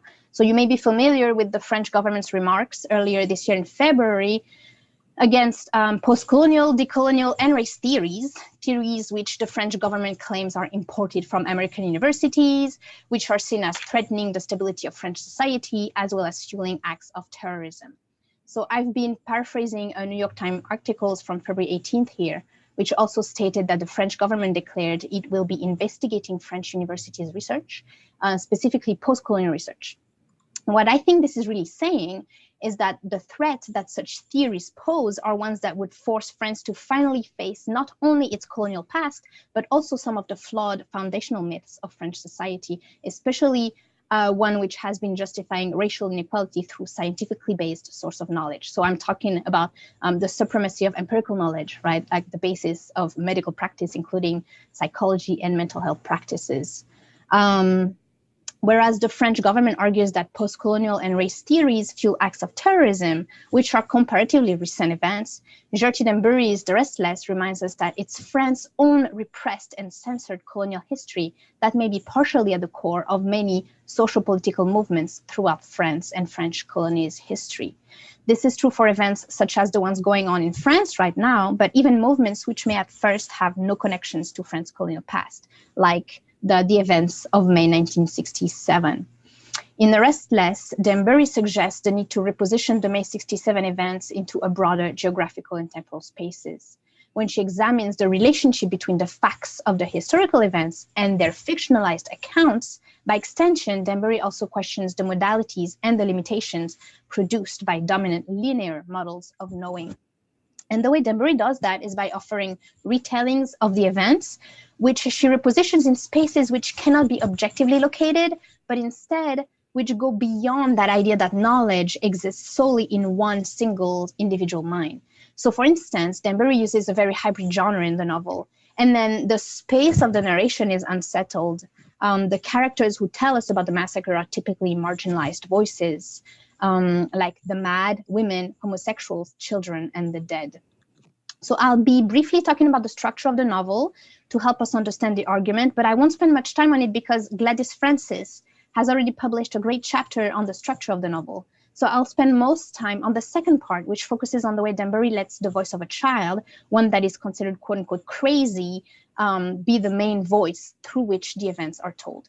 So those are the two paths I'd like to use to demonstrate how literature, and we're talking about something considered highly subjective, right? It's fiction, is not only a great tool to bypass censorship, as we already know, but one that can also deconstruct the object of that censorship, the modalities and the limitations produced by dominant supposed objective and linear models of knowing I mentioned a minute ago. So I'm offering a reading of the novel that links concept of neurology and psychology with that of the body. I'm looking at how this literary text can take on an explicit criticism of capitalism and make rhetorical space for the reader to challenge some of the foundational myths of French society. In Sibyl Fisher, Modernity Disavowed, we can articulate more specifically the implications of the lack of historicization of events, such as the one that took place in Guadeloupe in May 67. The way Fisher framed one understanding of Western modernity and its relationship to slavery, it's just great in my opinion. And according to Fisher, the question of modernity is very much linked to that of the plantation system. Fisher states that, quote, slavery in the Caribbean was one of the first and most brutal appearances of modernity, unquote. The needs of capitalist development for a workforce produced the first manufacturing processes in the form of human labor in the plantations of sugar and cotton. Modernity as a concept, then, is intertwined with an instrumentalization of human life, to reuse Fisher's word. As an institution, Fisher stresses the need to understand, quote, to what extent modernity is a product of the New World, to what extent the colonial experience shaped modernity, unquote. So it only makes sense that counterculture movements, or movements that challenge the capitalist system by threatening to expose this institutionalized form of censorship, or a censorship of knowledge, poses a risk for it, because it can expose the flawed logic of the Eurocentric model. As far as the novel, Gertie Denbury was 10 years old at the time of the May 67 massacre in Guadeloupe, about the same age as her main character, Emilienne.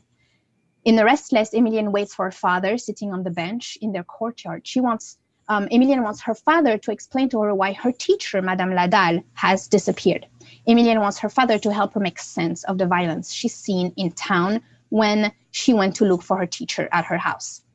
And while Emilienne waits on the bench, she talks to the dead, various people she knew, and she talks to her missing father. And the genre of this novel is very hybrid. It has a very activist tone to it, much like Denbury herself. As Gladys Francis noted, we are very much in between poetry, prose, and drama. And by subverting the genre, Denbury changes the relationship reader-narrator, and she makes a call to action on the part of the reader. The fact that the story takes place in Emilienne's courtyard through the conversations that she has with the dead is important, because this strategy shifts the discourse outside of an established time frame and space. Because the reality that the reader learns about really does not take place anywhere but in Emilienne's head. Throughout the book, the reader is very much made aware that the discourse is constructed, that the reader is reading a novel, that he or she is witnessing a performance, and that he or she is being manipulated in how the events are retold. I put a sample quote here, quote, someone's voice ought to give a clear shape to this story, a story that should be told the way a caller calls out a Caribbean quadrille. We'll give the floor to the one who should speak, just as those speaking were dancing. And every musician, dancer, or character, depending on whether you think we're in a novel or a dance, will become an interpreter, unquote. So the story is told following the structure of a Caribbean quadrille, which is a type of dance in which usually one male caller decides who comes in the dance, when, which dance figures they should accomplish.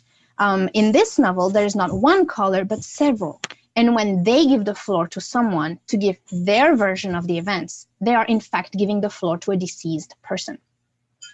We have to note that all of the dead people who speak in the story, except one, died before the massacre. Their deaths had nothing to do with what happened in May 67.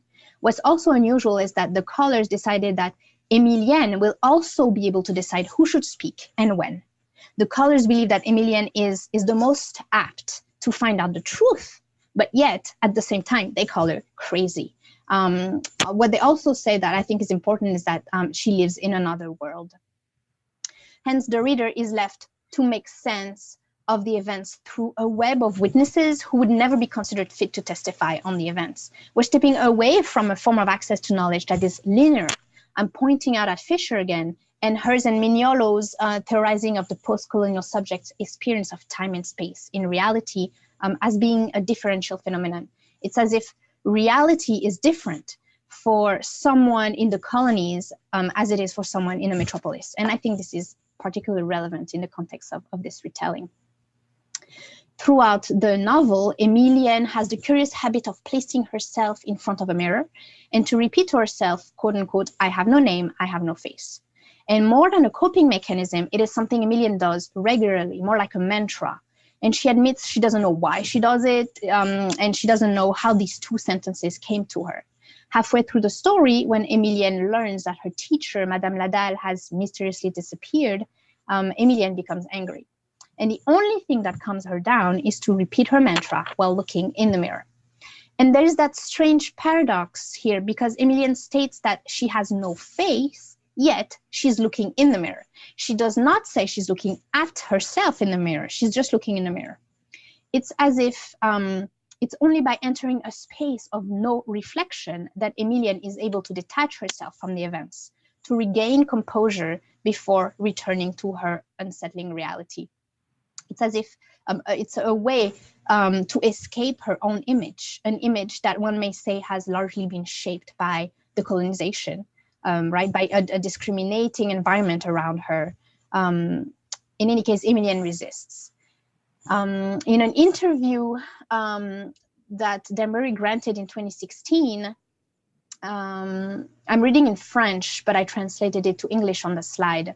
La population française a changé, et la France doit tenir compte du multiculturalisme qui est battant et évident aujourd'hui. La question de qu'est-ce qu'est la France? Ben nous, on la pose très directement. C'est quoi la France? C'est quoi cette idée d'une France?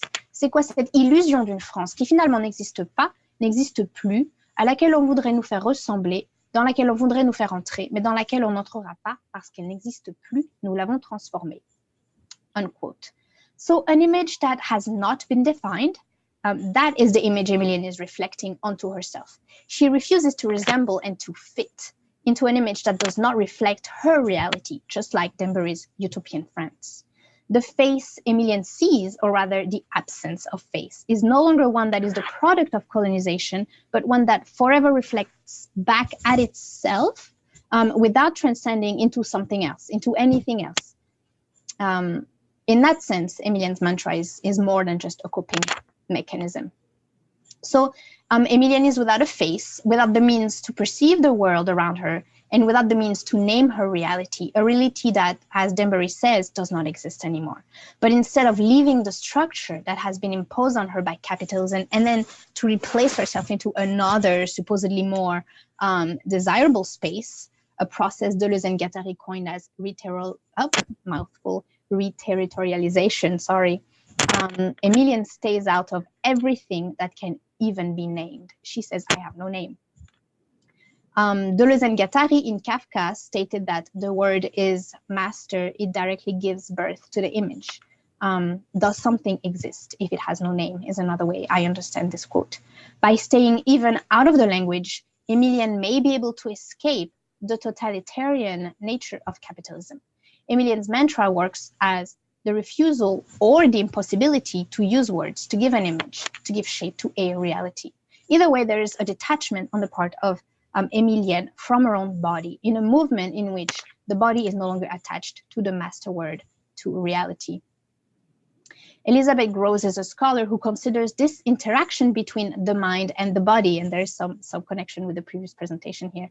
Her reading of psychoanalysis theories seeks to avoid dividing the mind and the body into two mutually exclusive categories, one in which the mind is considered superior to the body, which has been at the core of the Cartesian logic. And it's this scientific logic which has been governing many of the principles of our modern world. Through her concept of the psychical body, Grosz offers a reading of Freud and Merleau-Ponty's theories that reconfigures the role of perception in psychical life. According to Grosz, perception transgresses the binarism of quote-unquote the mind-body split, right? And this is what I try to illustrate here by inserting this, except that I cannot do the slideshow. So it shows how the inside and the outside are dependent, that mind and body are dependent. Grosz explained that the conscious system gives indications of reality when it perceives a perception, a stimulus. However, the conscious system seems unable to, quote, discriminate between endogenous and exogenous stimuli, that is, between reality and what, being internal, passes as reality, unquote. So if I break this quote down a bit, it seems that the conscious system cannot make the difference between a perception that comes from within from a perception that comes from the outside, meaning a perception that comes through the physical senses, which the body allows us to feel. So in the case of Emilian, she refuses that perception because she states she has no face. She does not have the organs that allow her to use her senses, that allow her to perceive anything. Grosz's next step is to state that it is only when that perception accesses language, that it acquires a quote-unquote mode of reality. Once words can be put on the perception, then it can pass as reality. It is then that thought becomes conscious. This idea is not without echoing Deleuze and Guattari's idea already quoted above, that the word is master. It directly gives birth to the image. But gross reading, I feel, links more concretely concepts of neurology and psychology with that of the body, because the lived experience of the body is what essentially also allows a projection of what one considers real, right? And I think it's pretty heavy if you remember that for 300 years, slaves, through the torturing and exploitation of their bodies, were constantly reminded that they were not human. To go back to Amelia, she refuses that verbalization, I have no name, on top of refusing the perception, I have no face. She removes herself from that dualist Cartesian logic at the root of Eurocentric models of knowing. She is neither soul, she does not name, she is not body. It's as if she, by choice or not, becomes the one doing the censorship. She censors the imposed forms of knowledge, the flawed reasoning that has been the baggage of modernity, and the ideological baggage that came with slavery. One last quote from Fisher to accompany my conclusion here. Fisher again reminds us that, quote, at its core, modernity entailed a rationalization for the instrumentalization of human life. Modernity's emancipatory potential and its oppressive tendencies are rooted in exactly the same characteristics: the hegemony of instrumental reason and the submission of nature to a calculating rationality, end quote. In other words, an exploitation of bodies and minds justified by an objective, rational, anchored in a modern system of thoughts. Denbury then chooses to locate her retelling of the events outside of the hegemony of an imposed rationality, outside of an exacted form of reason. And I think that's what France is trying to keep a grasp on by censoring post-colonial and decolonial research in this year of 2021. It's holding on dearly to its modern system of thoughts. Thank you for your attention. Thank you so much. Thank you so much, Anne, for that wonderful, another fantastic paper. It's been so great to listen to all three papers. And of course, besides the panel theme, decolonizing bodies, there's been so many more kind of instances of overlap. And we've had some fantastic topics talking about silence and censorship that's tied the papers together really nicely. And I really enjoyed particularly hearing how much all of these texts are so specifically anchored within particular temporal and socio-cultural contexts. And that's been really wonderful. So I'd like to open the floor to questions, either kind of just turn your mic on and speak, or I'm also able to read questions from the chat box. So feel free to ask questions now. Or perhaps while everyone's thinking, I can pose a question to the speakers. So I was quite interested in how all of the texts you're looking at, as I said, are very much anchored in very specific times and places. And I was wondering, because activism was mentioned by at least two papers. So I was wondering if the three of you, or any of the three of you, would like to talk about literature as activism, and perhaps more about that kind of side of the novels that you looked at. If you have any comments on that. I can begin if that's okay.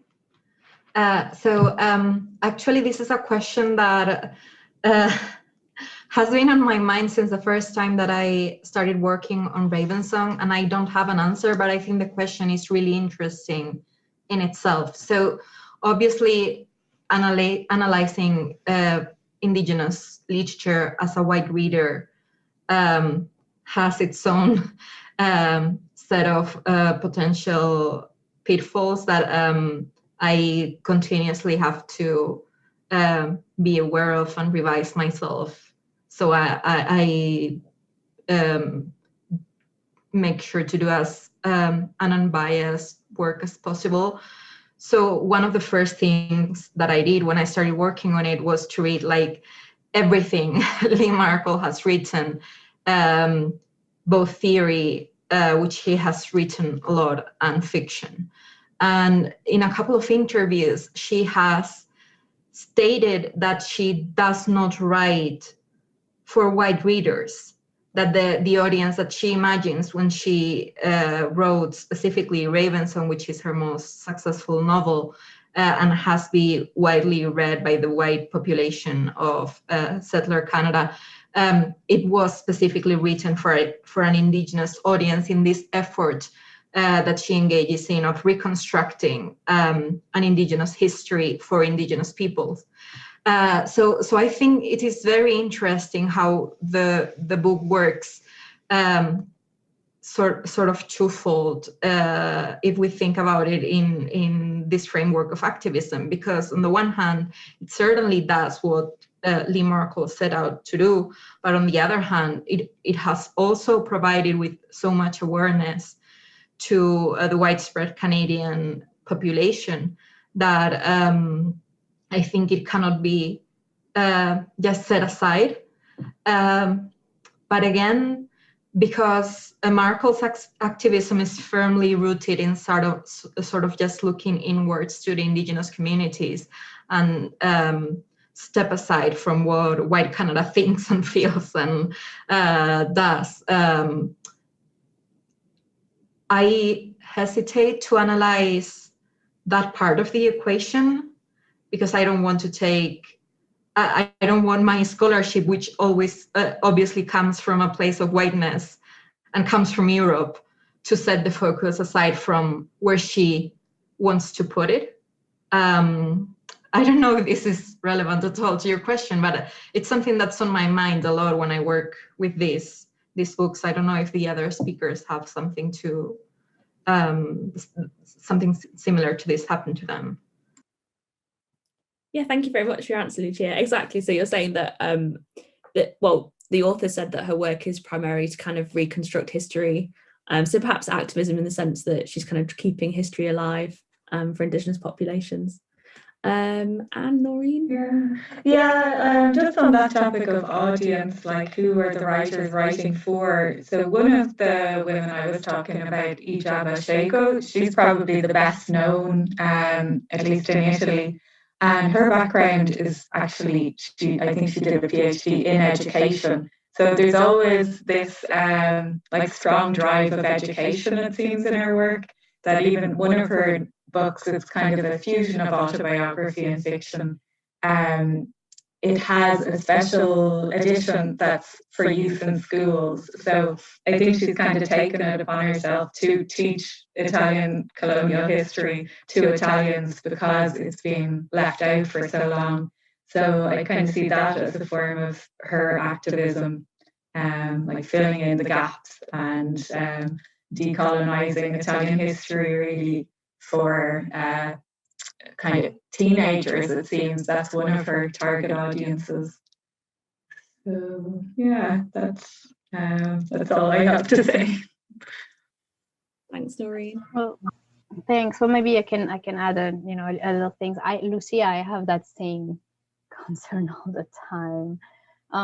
It's a fine line to walk, right? But in the case of Danbury, she's actually, the text I talked about today is her first novel.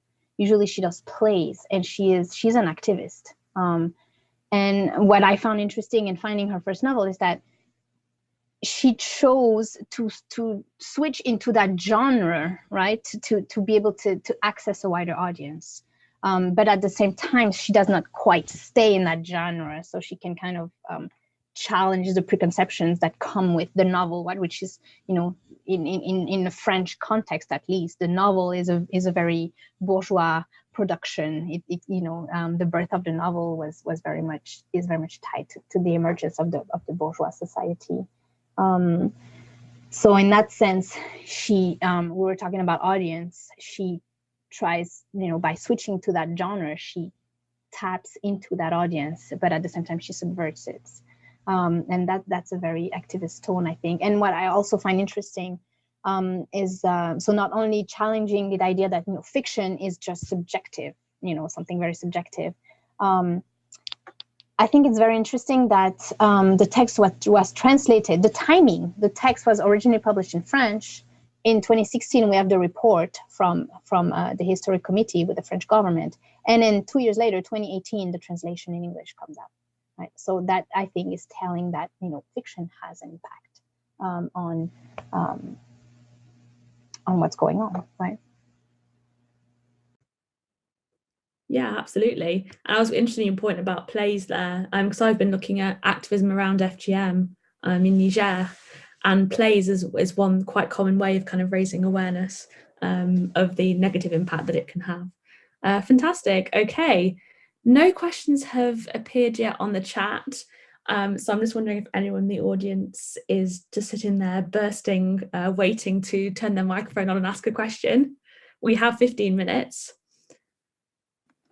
Well, if I could ask a question to Lucia about this concept of soul wound. So I hadn't heard very much about that. It sounds like really interesting. If you could just say a little bit more about that. Yes, of course.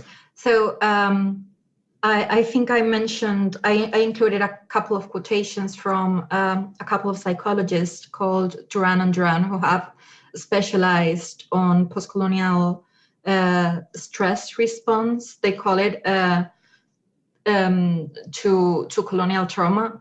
And they are part indigenous themselves from Middle America, I think. So they sort of try to incorporate indigenous knowledge to their practice of psychology.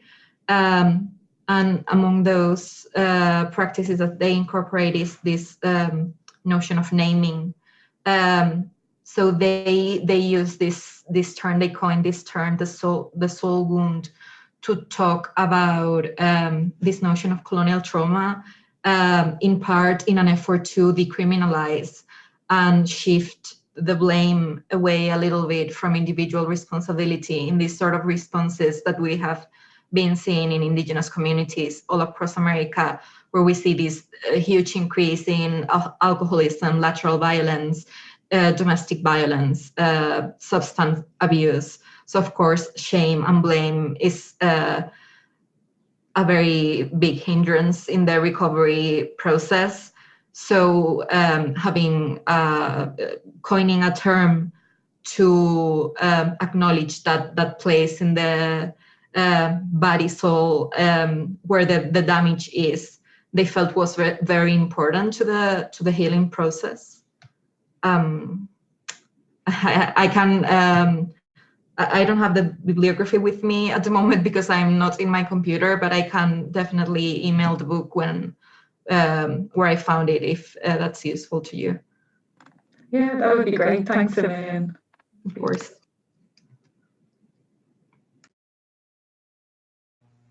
Maybe I can add, because I feel like Lucia, we had some interesting connections with that idea of the mind and body split. So I like that your idea of like the soul wound, as if the body has a memory, and instead of thinking about just the mind as being the bearer of that trauma, well, the body has its marks too. And I thought, and again, that ties with Noreen as well, So I think that was a nice connection between the three works there.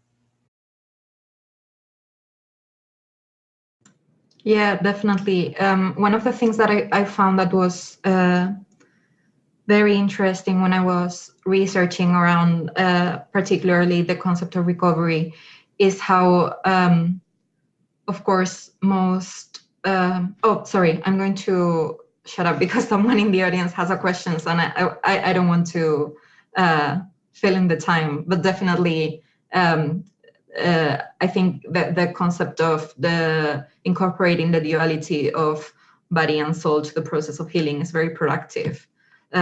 Just stepping a little bit further beyond just Western knowledge. That's it. Antonia, we have a question from you. Hi, yes. Thank you to all three speakers for really interesting presentations. So my question is for Anne, and I was wondering really about the reception of the novel, particularly in France, thinking about obviously the novel was published before the 2016 report that you mentioned. And I wondered kind of, was there any backlash in terms of this novel coming out about what happened in May 1967, or did it just kind of, was it published and didn't really make much noise? I just kind of wondered about the reception in France or in Guadeloupe itself as well. Thank you. Yes, thank you for your question. So not that I know of. So it's published by, at least in French, it's published by a small publication house, and it's very much, it's not very well known. Yeah. So the fact that it's been translated to English is a sign that it's gaining importance. But what's interesting is that not in France, here in the US. Because again, I mean, I've been talking about, in France, you can't get funded for any research that ties to race studies and post-colonial studies. That's not something, it's because the way the French society has been built, right? All the French citizens learn that all men are born equal, right? So you may be aware that no data on race can be made in France because race is technically, doesn't exist. It's not a concept. The idea is great, but practically it's a big problem. So no, I think it's not well known in France, sadly. Okay, thank you. Thank you, Antonia, for your question. I don't know if you know Antonia, Anne, but she's an expert in Caribbean literature, so it might be someone who's good for you to network with. And now Becky has a question. Fantastic. Becky, the floor is yours. Thanks. Thank you, all three of you, for brilliant papers. I liked how we kind of spanned lots of different locations and lots of crossovers there, definitely. Particularly in terms of valorizing indigenous, in a way, knowledge or decolonizing projects rather than white lens through looking at history and things like that. I had a question for Noreen, because it's more of a very basic question, because I'm loosely aware, based on French studies and that, again, like you're saying, the kind of erasure of difference to the benefit of flattening and erasing history in a way.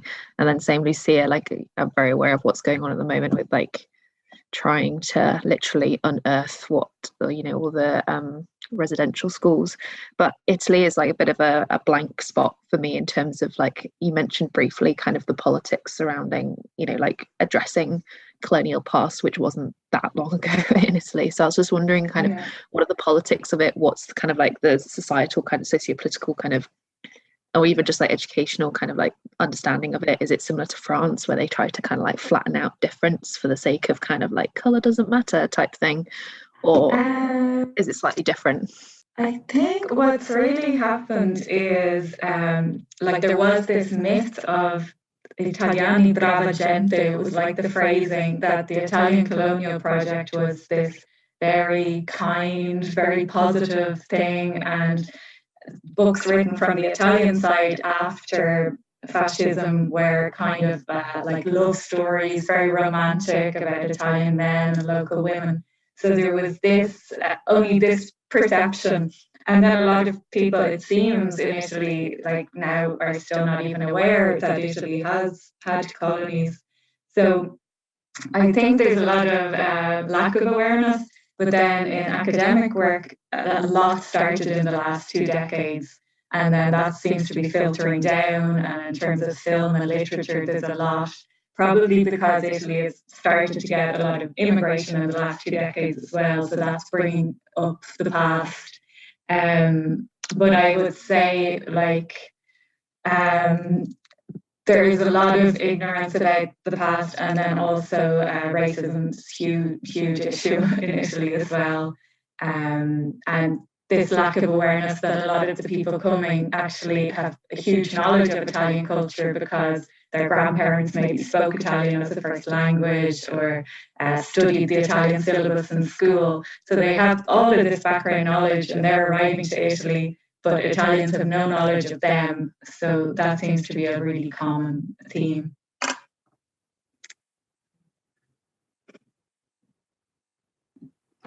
We have time for another question or maybe two.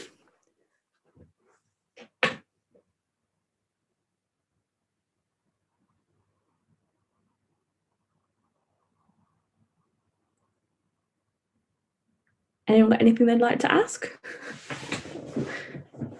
I'll ask a question again for Lucia, because those two books, I've made note of them because they sound brilliant, and that again is like a kind of a spot, empty spot that I need to fill in my reading, kind of reading Indigenous literature from Canada and also just North America in general. And I was interested in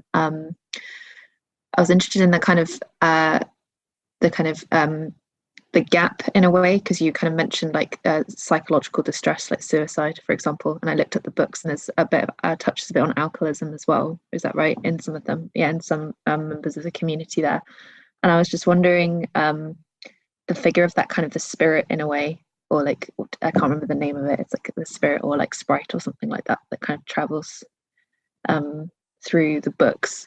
I was just wondering, because I've read a bit about how there's this idea of like almost like that soul wound, but that like gap generational knowledge. And I was just wondering how the kind of, I don't know whether it's supernatural or I haven't read the books, you have obviously. I don't know how the kind of that kind of supernatural, maybe magical realism potentially. I don't know if I'm mapping something to kind of white onto that in a way, but I don't know, is that kind of part of the attempt to bridge the gap in knowledge? Because it seems like there's that constant, from what I can see on the news, there's that idea of like trying to bridge the gap between generations now and generations in the past, and like try to kind of like fill in the knowledge or like recoup the knowledge if possible that was like obviously like deliberately sort of like cut away by the residential schools. So I'm just wondering, how does like the supernatural elements play into that, and the magical realism maybe, and how it works is kind of like a, I don't know, well, in the text. I think that's a really interesting question, because sort of in line with what I was saying before, I'm very hesitant to use technical terms that we use to categorize Western literature upon indigenous texts. So I wouldn't talk about magical realism in relation to Markle novels, because she makes a very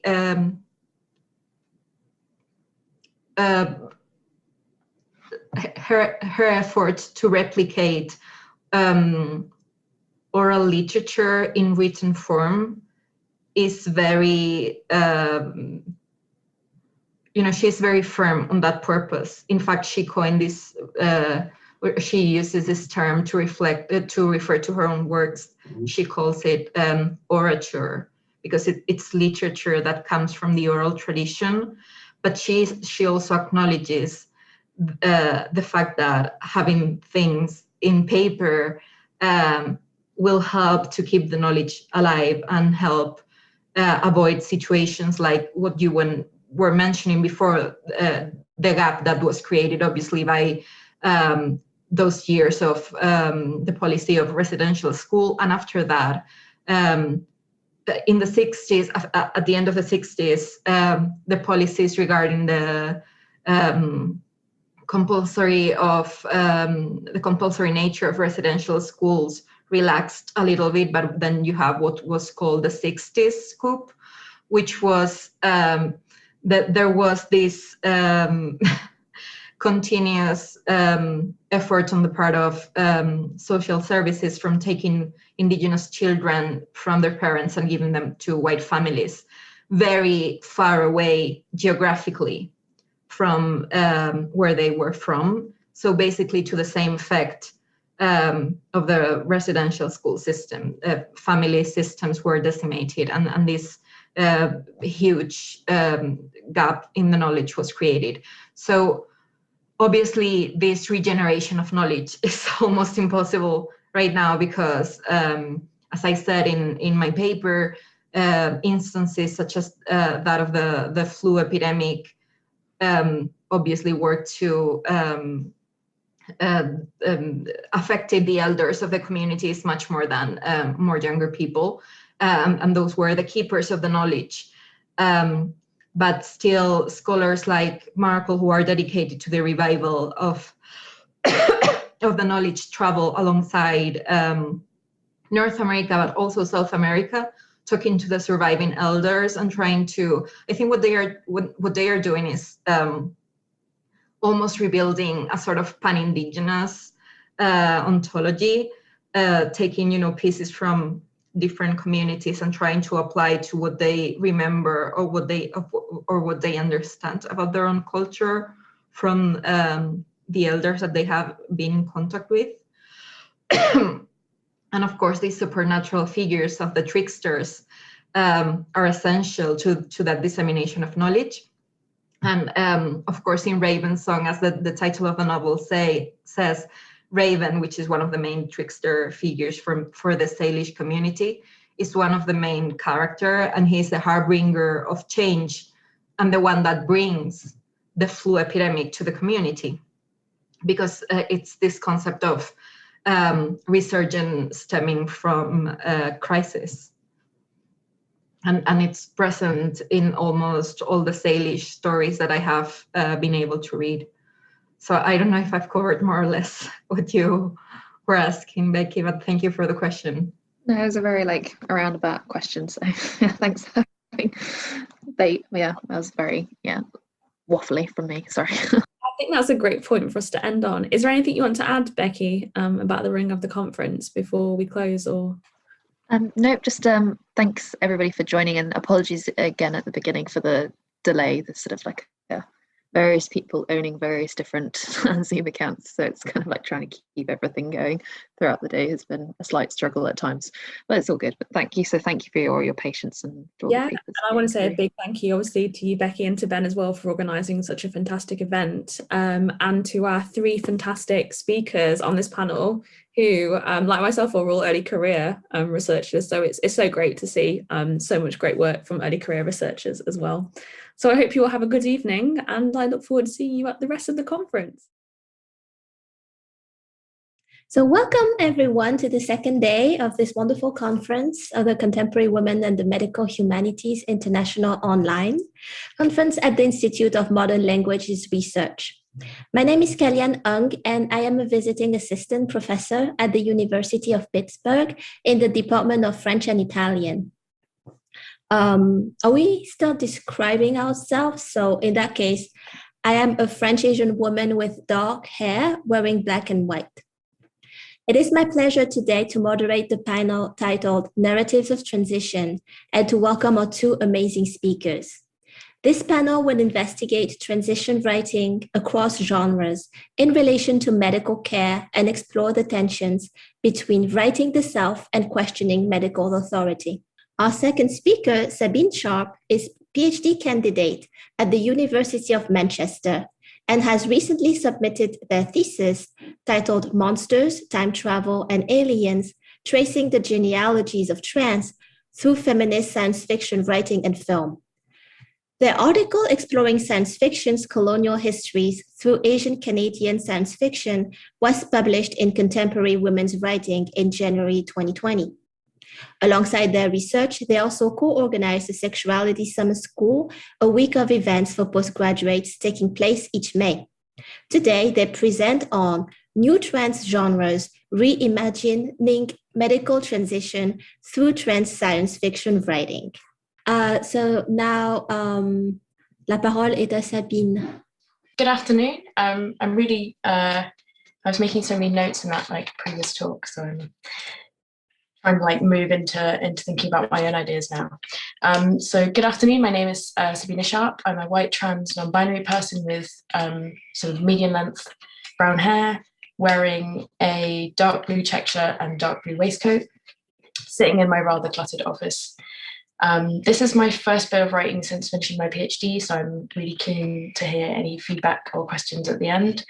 And I have deviated slightly from my abstract, so if you came here on the basis of that, apologies, but I am intending to kind of pick up on those threads at a later date, and maybe we can talk about that a bit more in the Q&A at the end.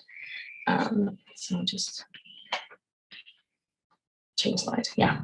So to begin this paper, I want to give an overview of the state of trans healthcare in the UK right now. Many of these issues have been addressed in a brilliant new documentary for Vice by Freddie McConnell that was released on Tuesday. So my slide just shows like a screenshot from that incredible documentary. But I just want to give a quick summary for those of you that might not be aware of what trans healthcare is like in the UK at the moment. So the UK National Health Service, or NHS for short, has a maximum limit for waiting times between getting referred by your GP and having your first appointment for non-urgent care. So that's for any kind of non-urgent care, like going to see a lung specialist or going to see a gynecologist. So that target is supposed to be 18 weeks.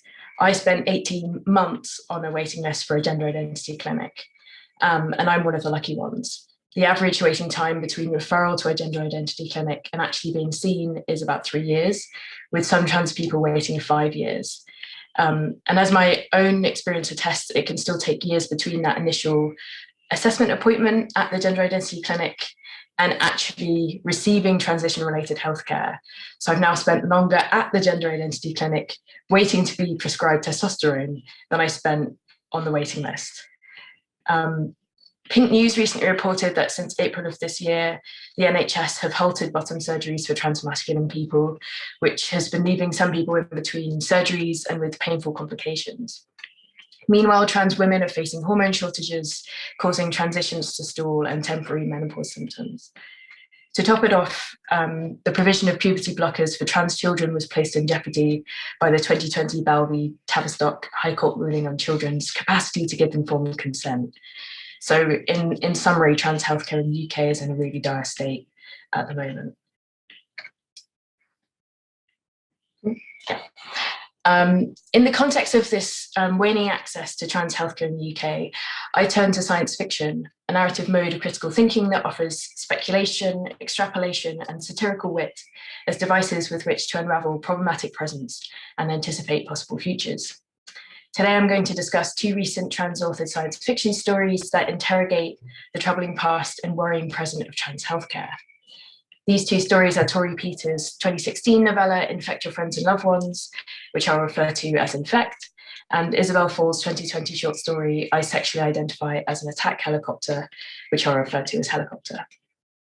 Peters and Fall are American, but trans healthcare in the US is not faring much better than in the UK. CNN reports that 33 states have introduced more than 100 bills to curb the rights of transgender people, with many of these bills focusing on the provision of healthcare to trans children. Building on incisive trans critiques of the gatekeeping at gender identity clinics and the medical framework of sex and gender, Fall and Peters imagine disturbing futures that offer ways to reconceptualize and thereby problematize present trends. I argue that these 2 works call on us not just to imagine the potential future dangers of trans healthcare access, but to interrogate the dystopianism of our present situation. Peters' now eerily prescient novella follows an unnamed trans woman in the before and after of a global pandemic. Our protagonist is the patient 0 of a trans-made contagion developed from a modified vaccine that renders every human unable to produce their own hormones. As her friend and infector Lexi puts it, in the future, everyone will be trans. But rather than bringing about a utopia in which everyone appreciates trans experiences, the future brought about by this radical act of rebellion brutally reinforces existing power dynamics. The spread of the contagion by the bacterial infection strep pneumonia rather than our current coronavirus leads to civil war, a scarcity economy, and new forms of gender regulation. Peters' first-person narrator describes how, and I quote, "The provisional government allots the good estrogen for women of promising fertility. An older woman would have to have a relative in government or have the money for a really well-placed bribe to get on the ration list. A trans woman? People still believe that we antediluvian trans women started the contagion. Even if we came out of hiding, there's no bribe large enough to get us estrogen." End quote. In light of the current context of limited HRT access for UK trans women, This bleak picture of hormone shortages merely intensifies the deteriorating provision of trans healthcare. However, Peters does offer a glimmer of hope. A future community of trans women survive this post-apocalyptic wasteland by coming together in mutual aid in the name of T for T or Trans for Trans, once a sexual interest designation on Craigslist, now a symbol of trans love and solidarity.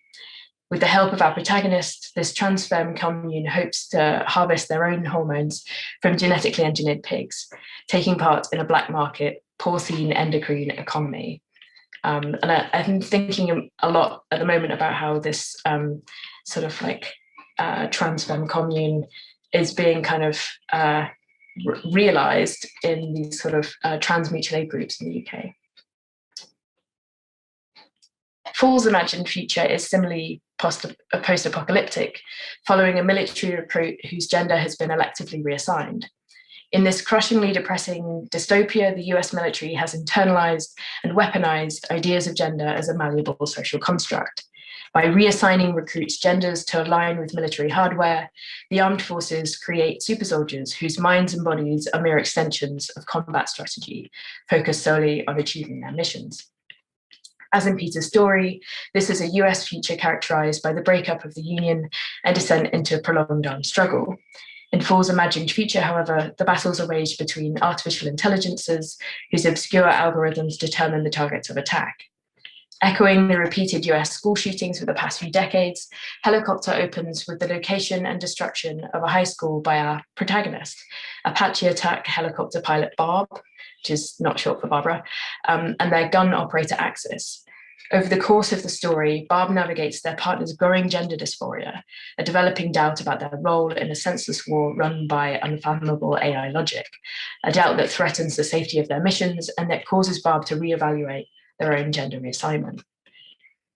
Fall and Peters imagine two disturbing yet captivating visions of the fate of trans healthcare.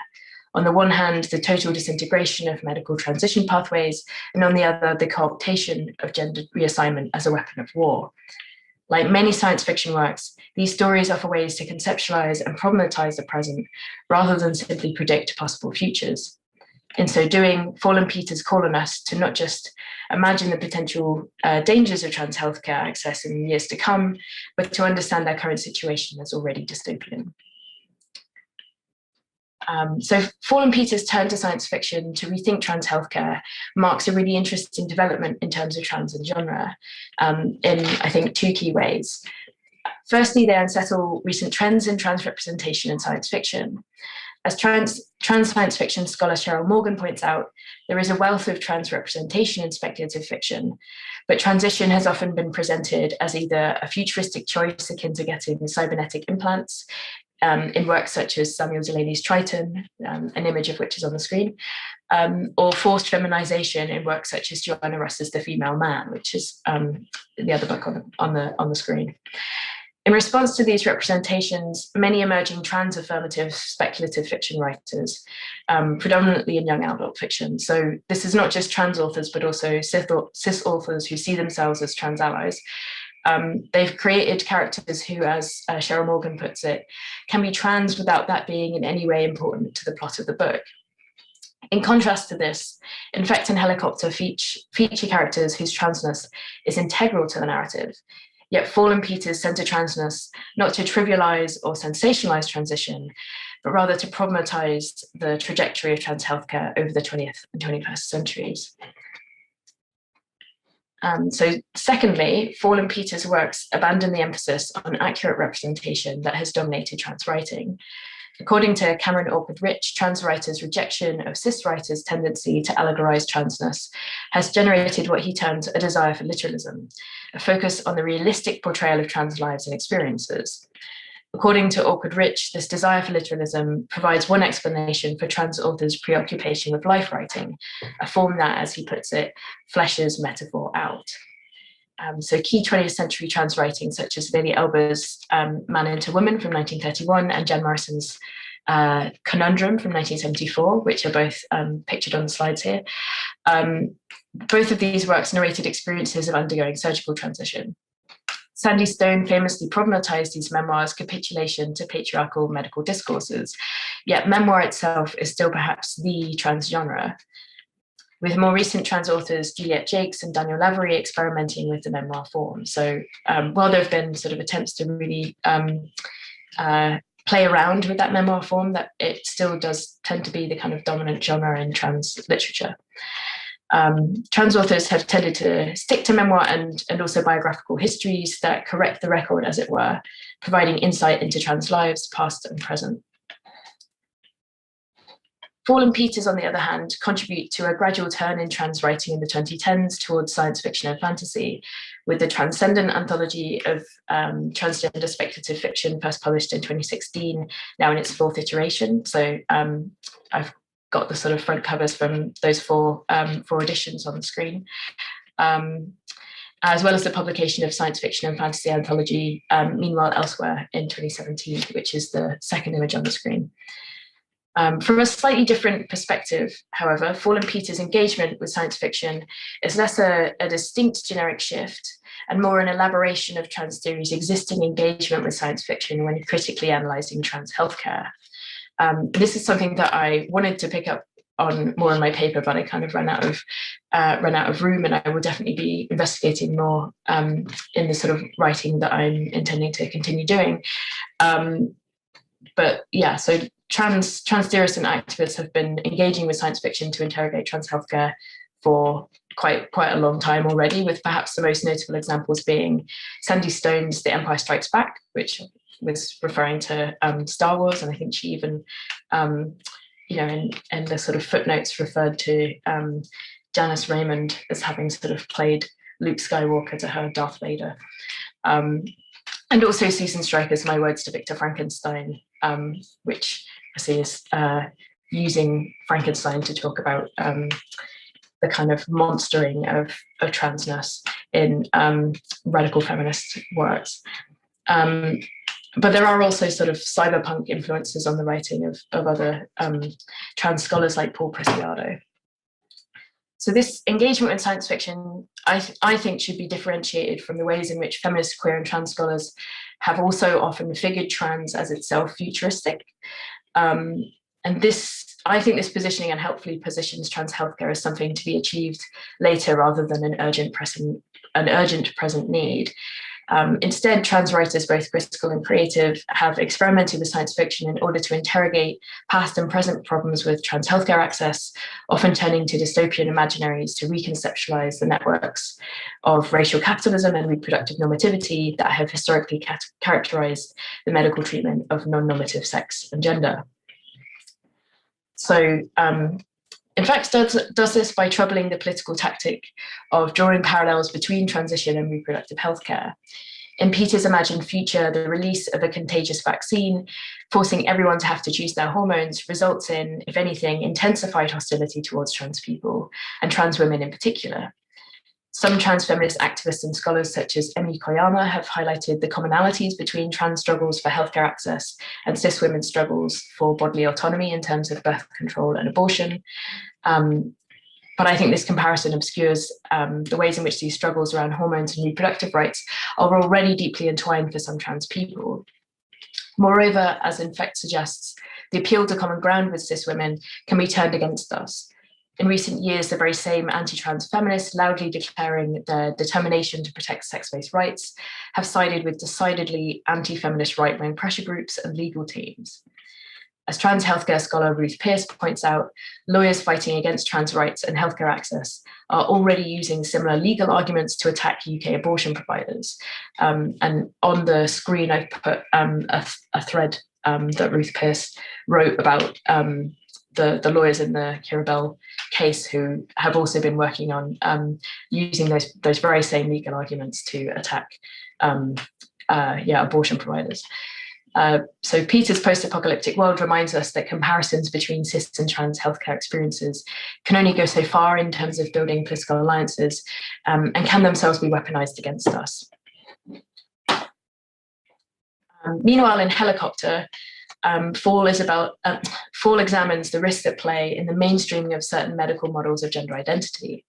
The transphobic right loves to attack queer and trans theory, with a special vitriol reserved for Judith Butler, but often the actual target of transphobic attacks on so-called gender ideology is a version of gender that predates Butler's theory of gender performativity, and which their 1990 book, Gender Trouble, itself criticised.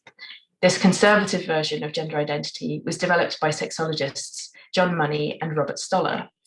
Money infamously believed in the malleability of gender, advocating surgical interventions for intersex children on the basis of his experiment with reassigning sex in the case of David Reimer, an experiment that resulted in Reimer's suicide. The future military of Helicopter adopts this notion of gender as a malleable construct in mandatory applied constructive gender theory classes for new military recruits. As Fall writes, the moment society was ready to accept plastic gender and scientists were ready to manipulate it, the military found a new resource. Armed with functional connectome mapping and neural plastics, the military can make gender tactical, end quote. Soldiers' minds are reprogrammed to be attuned not to, as Butler might put it, the stylized acts and gestures of gender as we know it, but rather hardware functioning and combat strategy. In Helicopter, the state's embrace of plastic gender intensifies imperialist violence, while Axis and Barb's continued struggles with disparate doubt echo the history of sexologists and ethical experiments with gender reassignment. The future Fall envisions speaks to the neoliberal logics that underpin recent campaigns for trans inclusion in the military. These campaigns would fold medical transition into a violent state apparatus with little regard for the victims of imperialist warfare. So to conclude, the imagined worlds of Fall and Peter's stories cast their current healthcare crisis in new lights, drawing attention to the reproductive normativity and imperialist violence that shape the flow and stagnation of access to and through gender identity services. This turn to science fiction opens up new possibilities, not only for trans literature, but also for apprehending and resisting our dystopian present. Thank you very much. Thank you so much. I'm so glad the two papers really resonate with one another. So we have around 30 minutes for questions. If you would like to ask a question, you can use the raise your hand function on the Zoom, or you can put your question in the chat. I do have a few questions to get the ball rolling. So you both mentioned and explained the peculiarities of the health system in France and the UK, and how transition is envisioned, and the temporality of things in the medical context. And here in the US, it's even more complicated because of the state peculiarities from state to state. And also, Blaise, you mentioned the French administration is very peculiar to this country. So I was wondering if you could elaborate a bit more about how the lived experience is conditioned by the social political context. And in that case, how is community created nationally or even internationally? And Blaise, you mentioned the intertextuality or the hints of the intertextualities in trans memoirs. So I would like to hear more about that. And Sabine, if you think that science fiction is a bit of a detour to create collectivity, or is there a link between science fiction and activism as well? Yeah, I mean, I think a lot of the science fiction works that have been, the sort of trans-authored science fiction works that have been published more recently are from like really quite small independent presses, or have been certainly Tori Peters' novella was self-published, and you can just download it from her website, as well as sort of you can purchase the sort of physical copy. And so I guess in that sense, there is a sort of form of science fiction writing as itself a sort of community forming activism with people sharing their sort of stories that sometimes sort of develop out of writing fan fiction, but not always as a sort of, I guess there's sort of these like trans writing communities online. And I just wanted to pick up on that comment on infighting and fracturing, because I've sort of other parts of this paper that I'd written were about the sort of different publishing contexts for Isabel Fall and Tori Peters. So Tori Peters was recently nominated for Women's Prize Award in the UK and for her debut novel Detransition Baby, and that she has spoken about the kind of immense backlash that she received with people kind of claiming that she was ineligible for the award and all this.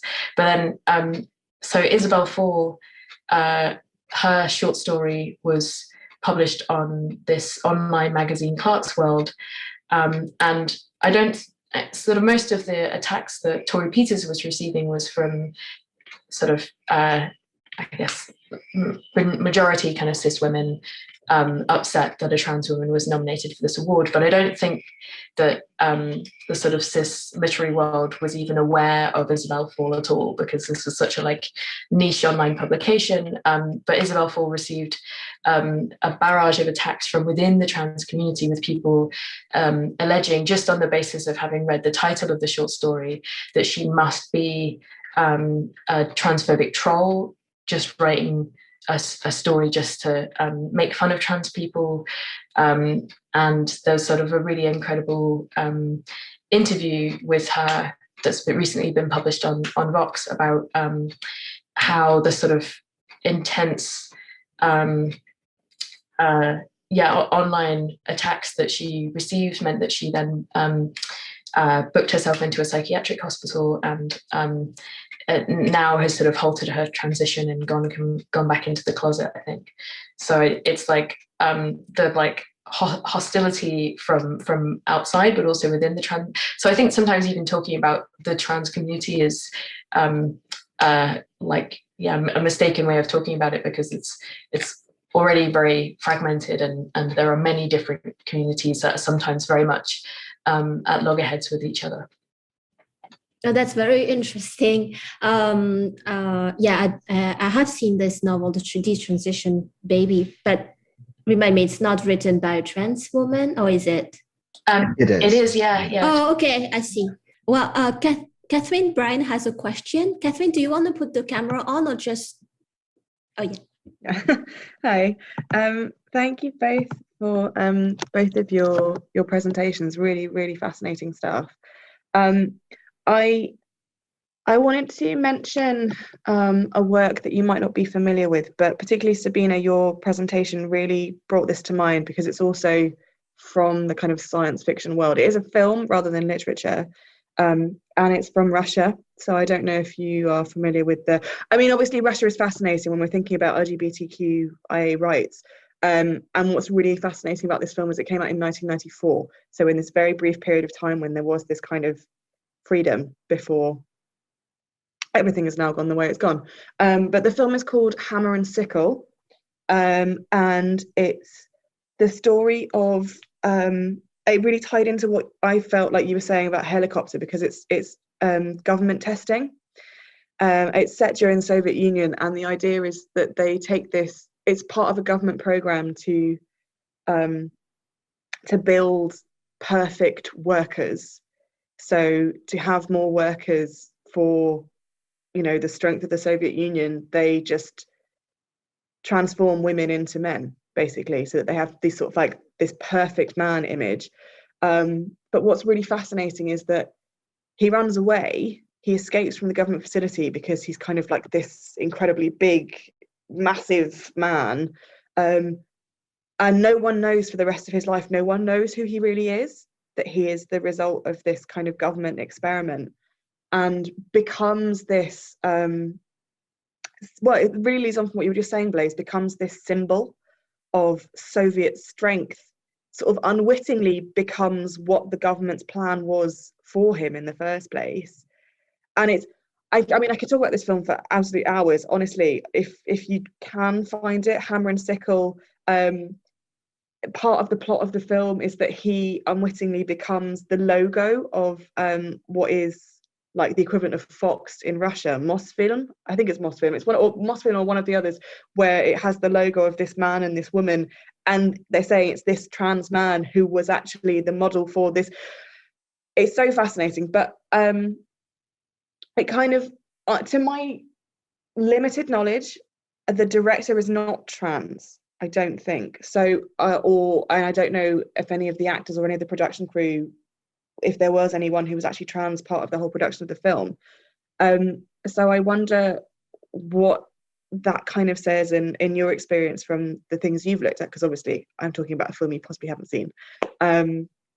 But this idea of this kind of, this fear that seems to be from different sides of what happens when and I know there's no, what you were saying about the trans community, we can't just say the trans community, but when trans and cis communities come together, and can cisgendered people, you know, the fact, Sabina, that there was that backlash because they thought she wasn't trans, you know, do cisgendered people have a right to be in the conversation, and you know, all of this sort of stuff? It's, I mean, obviously it's massively complicated, but yeah. I'm not sure I can answer the question of whether cis people have any right to be involved in any conversations about trans at all. I feel like that's a big can of worms. But this film does sound really interesting, and I'm wondering how, you said it's from 1994. Yeah, so I'm just wondering about it tying into like narratives of, there's a scene in the film Junior with Arnold Schwarzenegger where I just rewatched that film yesterday. I was talking about it yesterday, yeah. Where he's sort of pregnant and goes into some kind of like community for pregnant women to spend the final few weeks of their pregnancies, and he provides this narrative of having been tested on in Eastern Germany as an Olympic athlete. So I'm just wondering how much this film is drawing on anxieties at the time about particularly Eastern European countries experimenting on people as part of these sort of like projects of national pride, whether that be soldiers or athletes or whatever other sort of symbols they have. So it sounds like a really interesting film, and I'm not exclusively interested in trans-authored science fiction. I think other science fiction work that is thinking about trans is interesting to look at as well, about the particular kind of discourses that people are connecting things to, and the ways in which trans people get utilized as metaphors or symbols of certain things. I just wanted to say that because what is really interesting in the film is that kind of the whole time it's almost like the main figure, and I can't remember the character's name, but is almost like an empty vessel for what other people need him to be. So actually there's no sense of, and I'm saying him, but maybe they is more appropriate. I don't know what their gender identity is, and actually I won't say the end of the film in case anyone does want to watch it, because it's really, really powerful. But it's just kind of this sense of never really knowing if they have an identity or if it's all just what's been mapped onto them by outsiders. And but really fascinating. Thank you for your answers. Is there another question? Otherwise, I might link everything that has been said so far, because the discussion is just so interesting. So to try to link the detransition baby polemics with the Russian film, it seems that in the Russian film, the national subject is actually an infected subject or an experiment. And we see today in examples of queer parenthood, I would say in France, that the subject in queer parenthood is international because of the difficult access to healthcare in terms of politics of reproduction for queer people. So queer people adopt or have surrogates in different countries. So I was wondering if, Blaise, maybe you could talk a little bit more about the transnational subject and also the kind of the politics of the gaze or voyeurism that is sometimes attached to the marketing of the memoirs that you have introduced. I'm thinking especially of the one with the reference to Islam. And maybe you can talk a little bit about the place of people of color or sujets racisés in this constellation. And Sabine, I was wondering if there was a link between illness and the constitution of the nation in science fiction trans narratives. Just picking up on that, the way that book sort of, I guess, positions transition and conversion, religious conversion side by side. I think that's and the sort of I'm not entirely sure if the situation in France has been the same as in the UK with the sort of like anxiety about sort of the like spread of Islam in the UK and the possibility of conversion. I guess sort of perhaps slightly predating some of the in more recent years, similar kind of anxieties around trans identification as a kind of conversion, which the notes I was making about this idea about illness in I guess more in Infect Your Friends and Loved Ones than in Helicopter. There's this sort of like literalization of transness as contagion, as something that is spreading through the population and people kind of being converted. And that was making me think about the construction of transness as pathology and the different debates in I guess it differs across different nations based on the different kinds of healthcare provision that they have. So I had some very interesting conversations with my psychiatrist at the Gender Identity Clinic actually about the potential problems of certain moves to depathologize transness in the UK context, where currently it's the framework that they use draws on the Diagnostic and Statistics Manual's definition of I think it's either gender dysphoria at the moment or gender identity disorder. I can't quite remember which of those categories it is, but it's sort of categorized under kind of sort of mental illness. And there's been a push to move towards the I think it's the World Health Organization's classification of diseases, which has moved from gender dysphoria to gender incongruence, and has moved that from the sort of categorization of mental health into sort of sexual health, and positioned it then as sort of, this is a move from a pathologized mental illness to just like a sexual health concern, in the same way that we might talk about the provision of contraception or whatever. But the problem in the UK context with doing that is that sexual health services are funded by local councils rather than by the NHS itself. So that move might mean that local councils, which are elected political bodies, if they get to decide whether to or how much funding to give to transition services, then that might spell the end of trans healthcare in certain parts of the UK.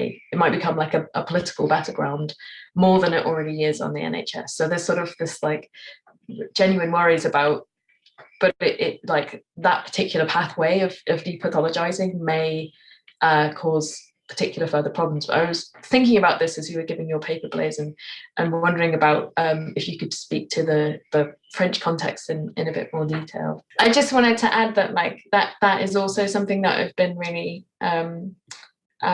longing to see in the sort of UK trans discourse, with a lot of debates at the moment about the Gender Recognition Act, and just like a lot of hostility towards trans people in the media, that this sort of like reclaiming of contagion, I think, is really and conversion, because with like radical lesbian activist groups in the mid 20th century would produce posters that said "we recruit," and would use it as a joke, and would turn people's anxieties and fears back against themselves. And I think that's a strategy that I'd really like to see being explored a bit more. Thank you so much. Actually, I was glad to have two presentations because the discussion was so interesting, and definitely learned a lot today. And I hope to see you all in the next session, which is the keynote session in 30 minutes. Thank you again to our two speakers, Blaise and Sabine. And thank you for attending this panel.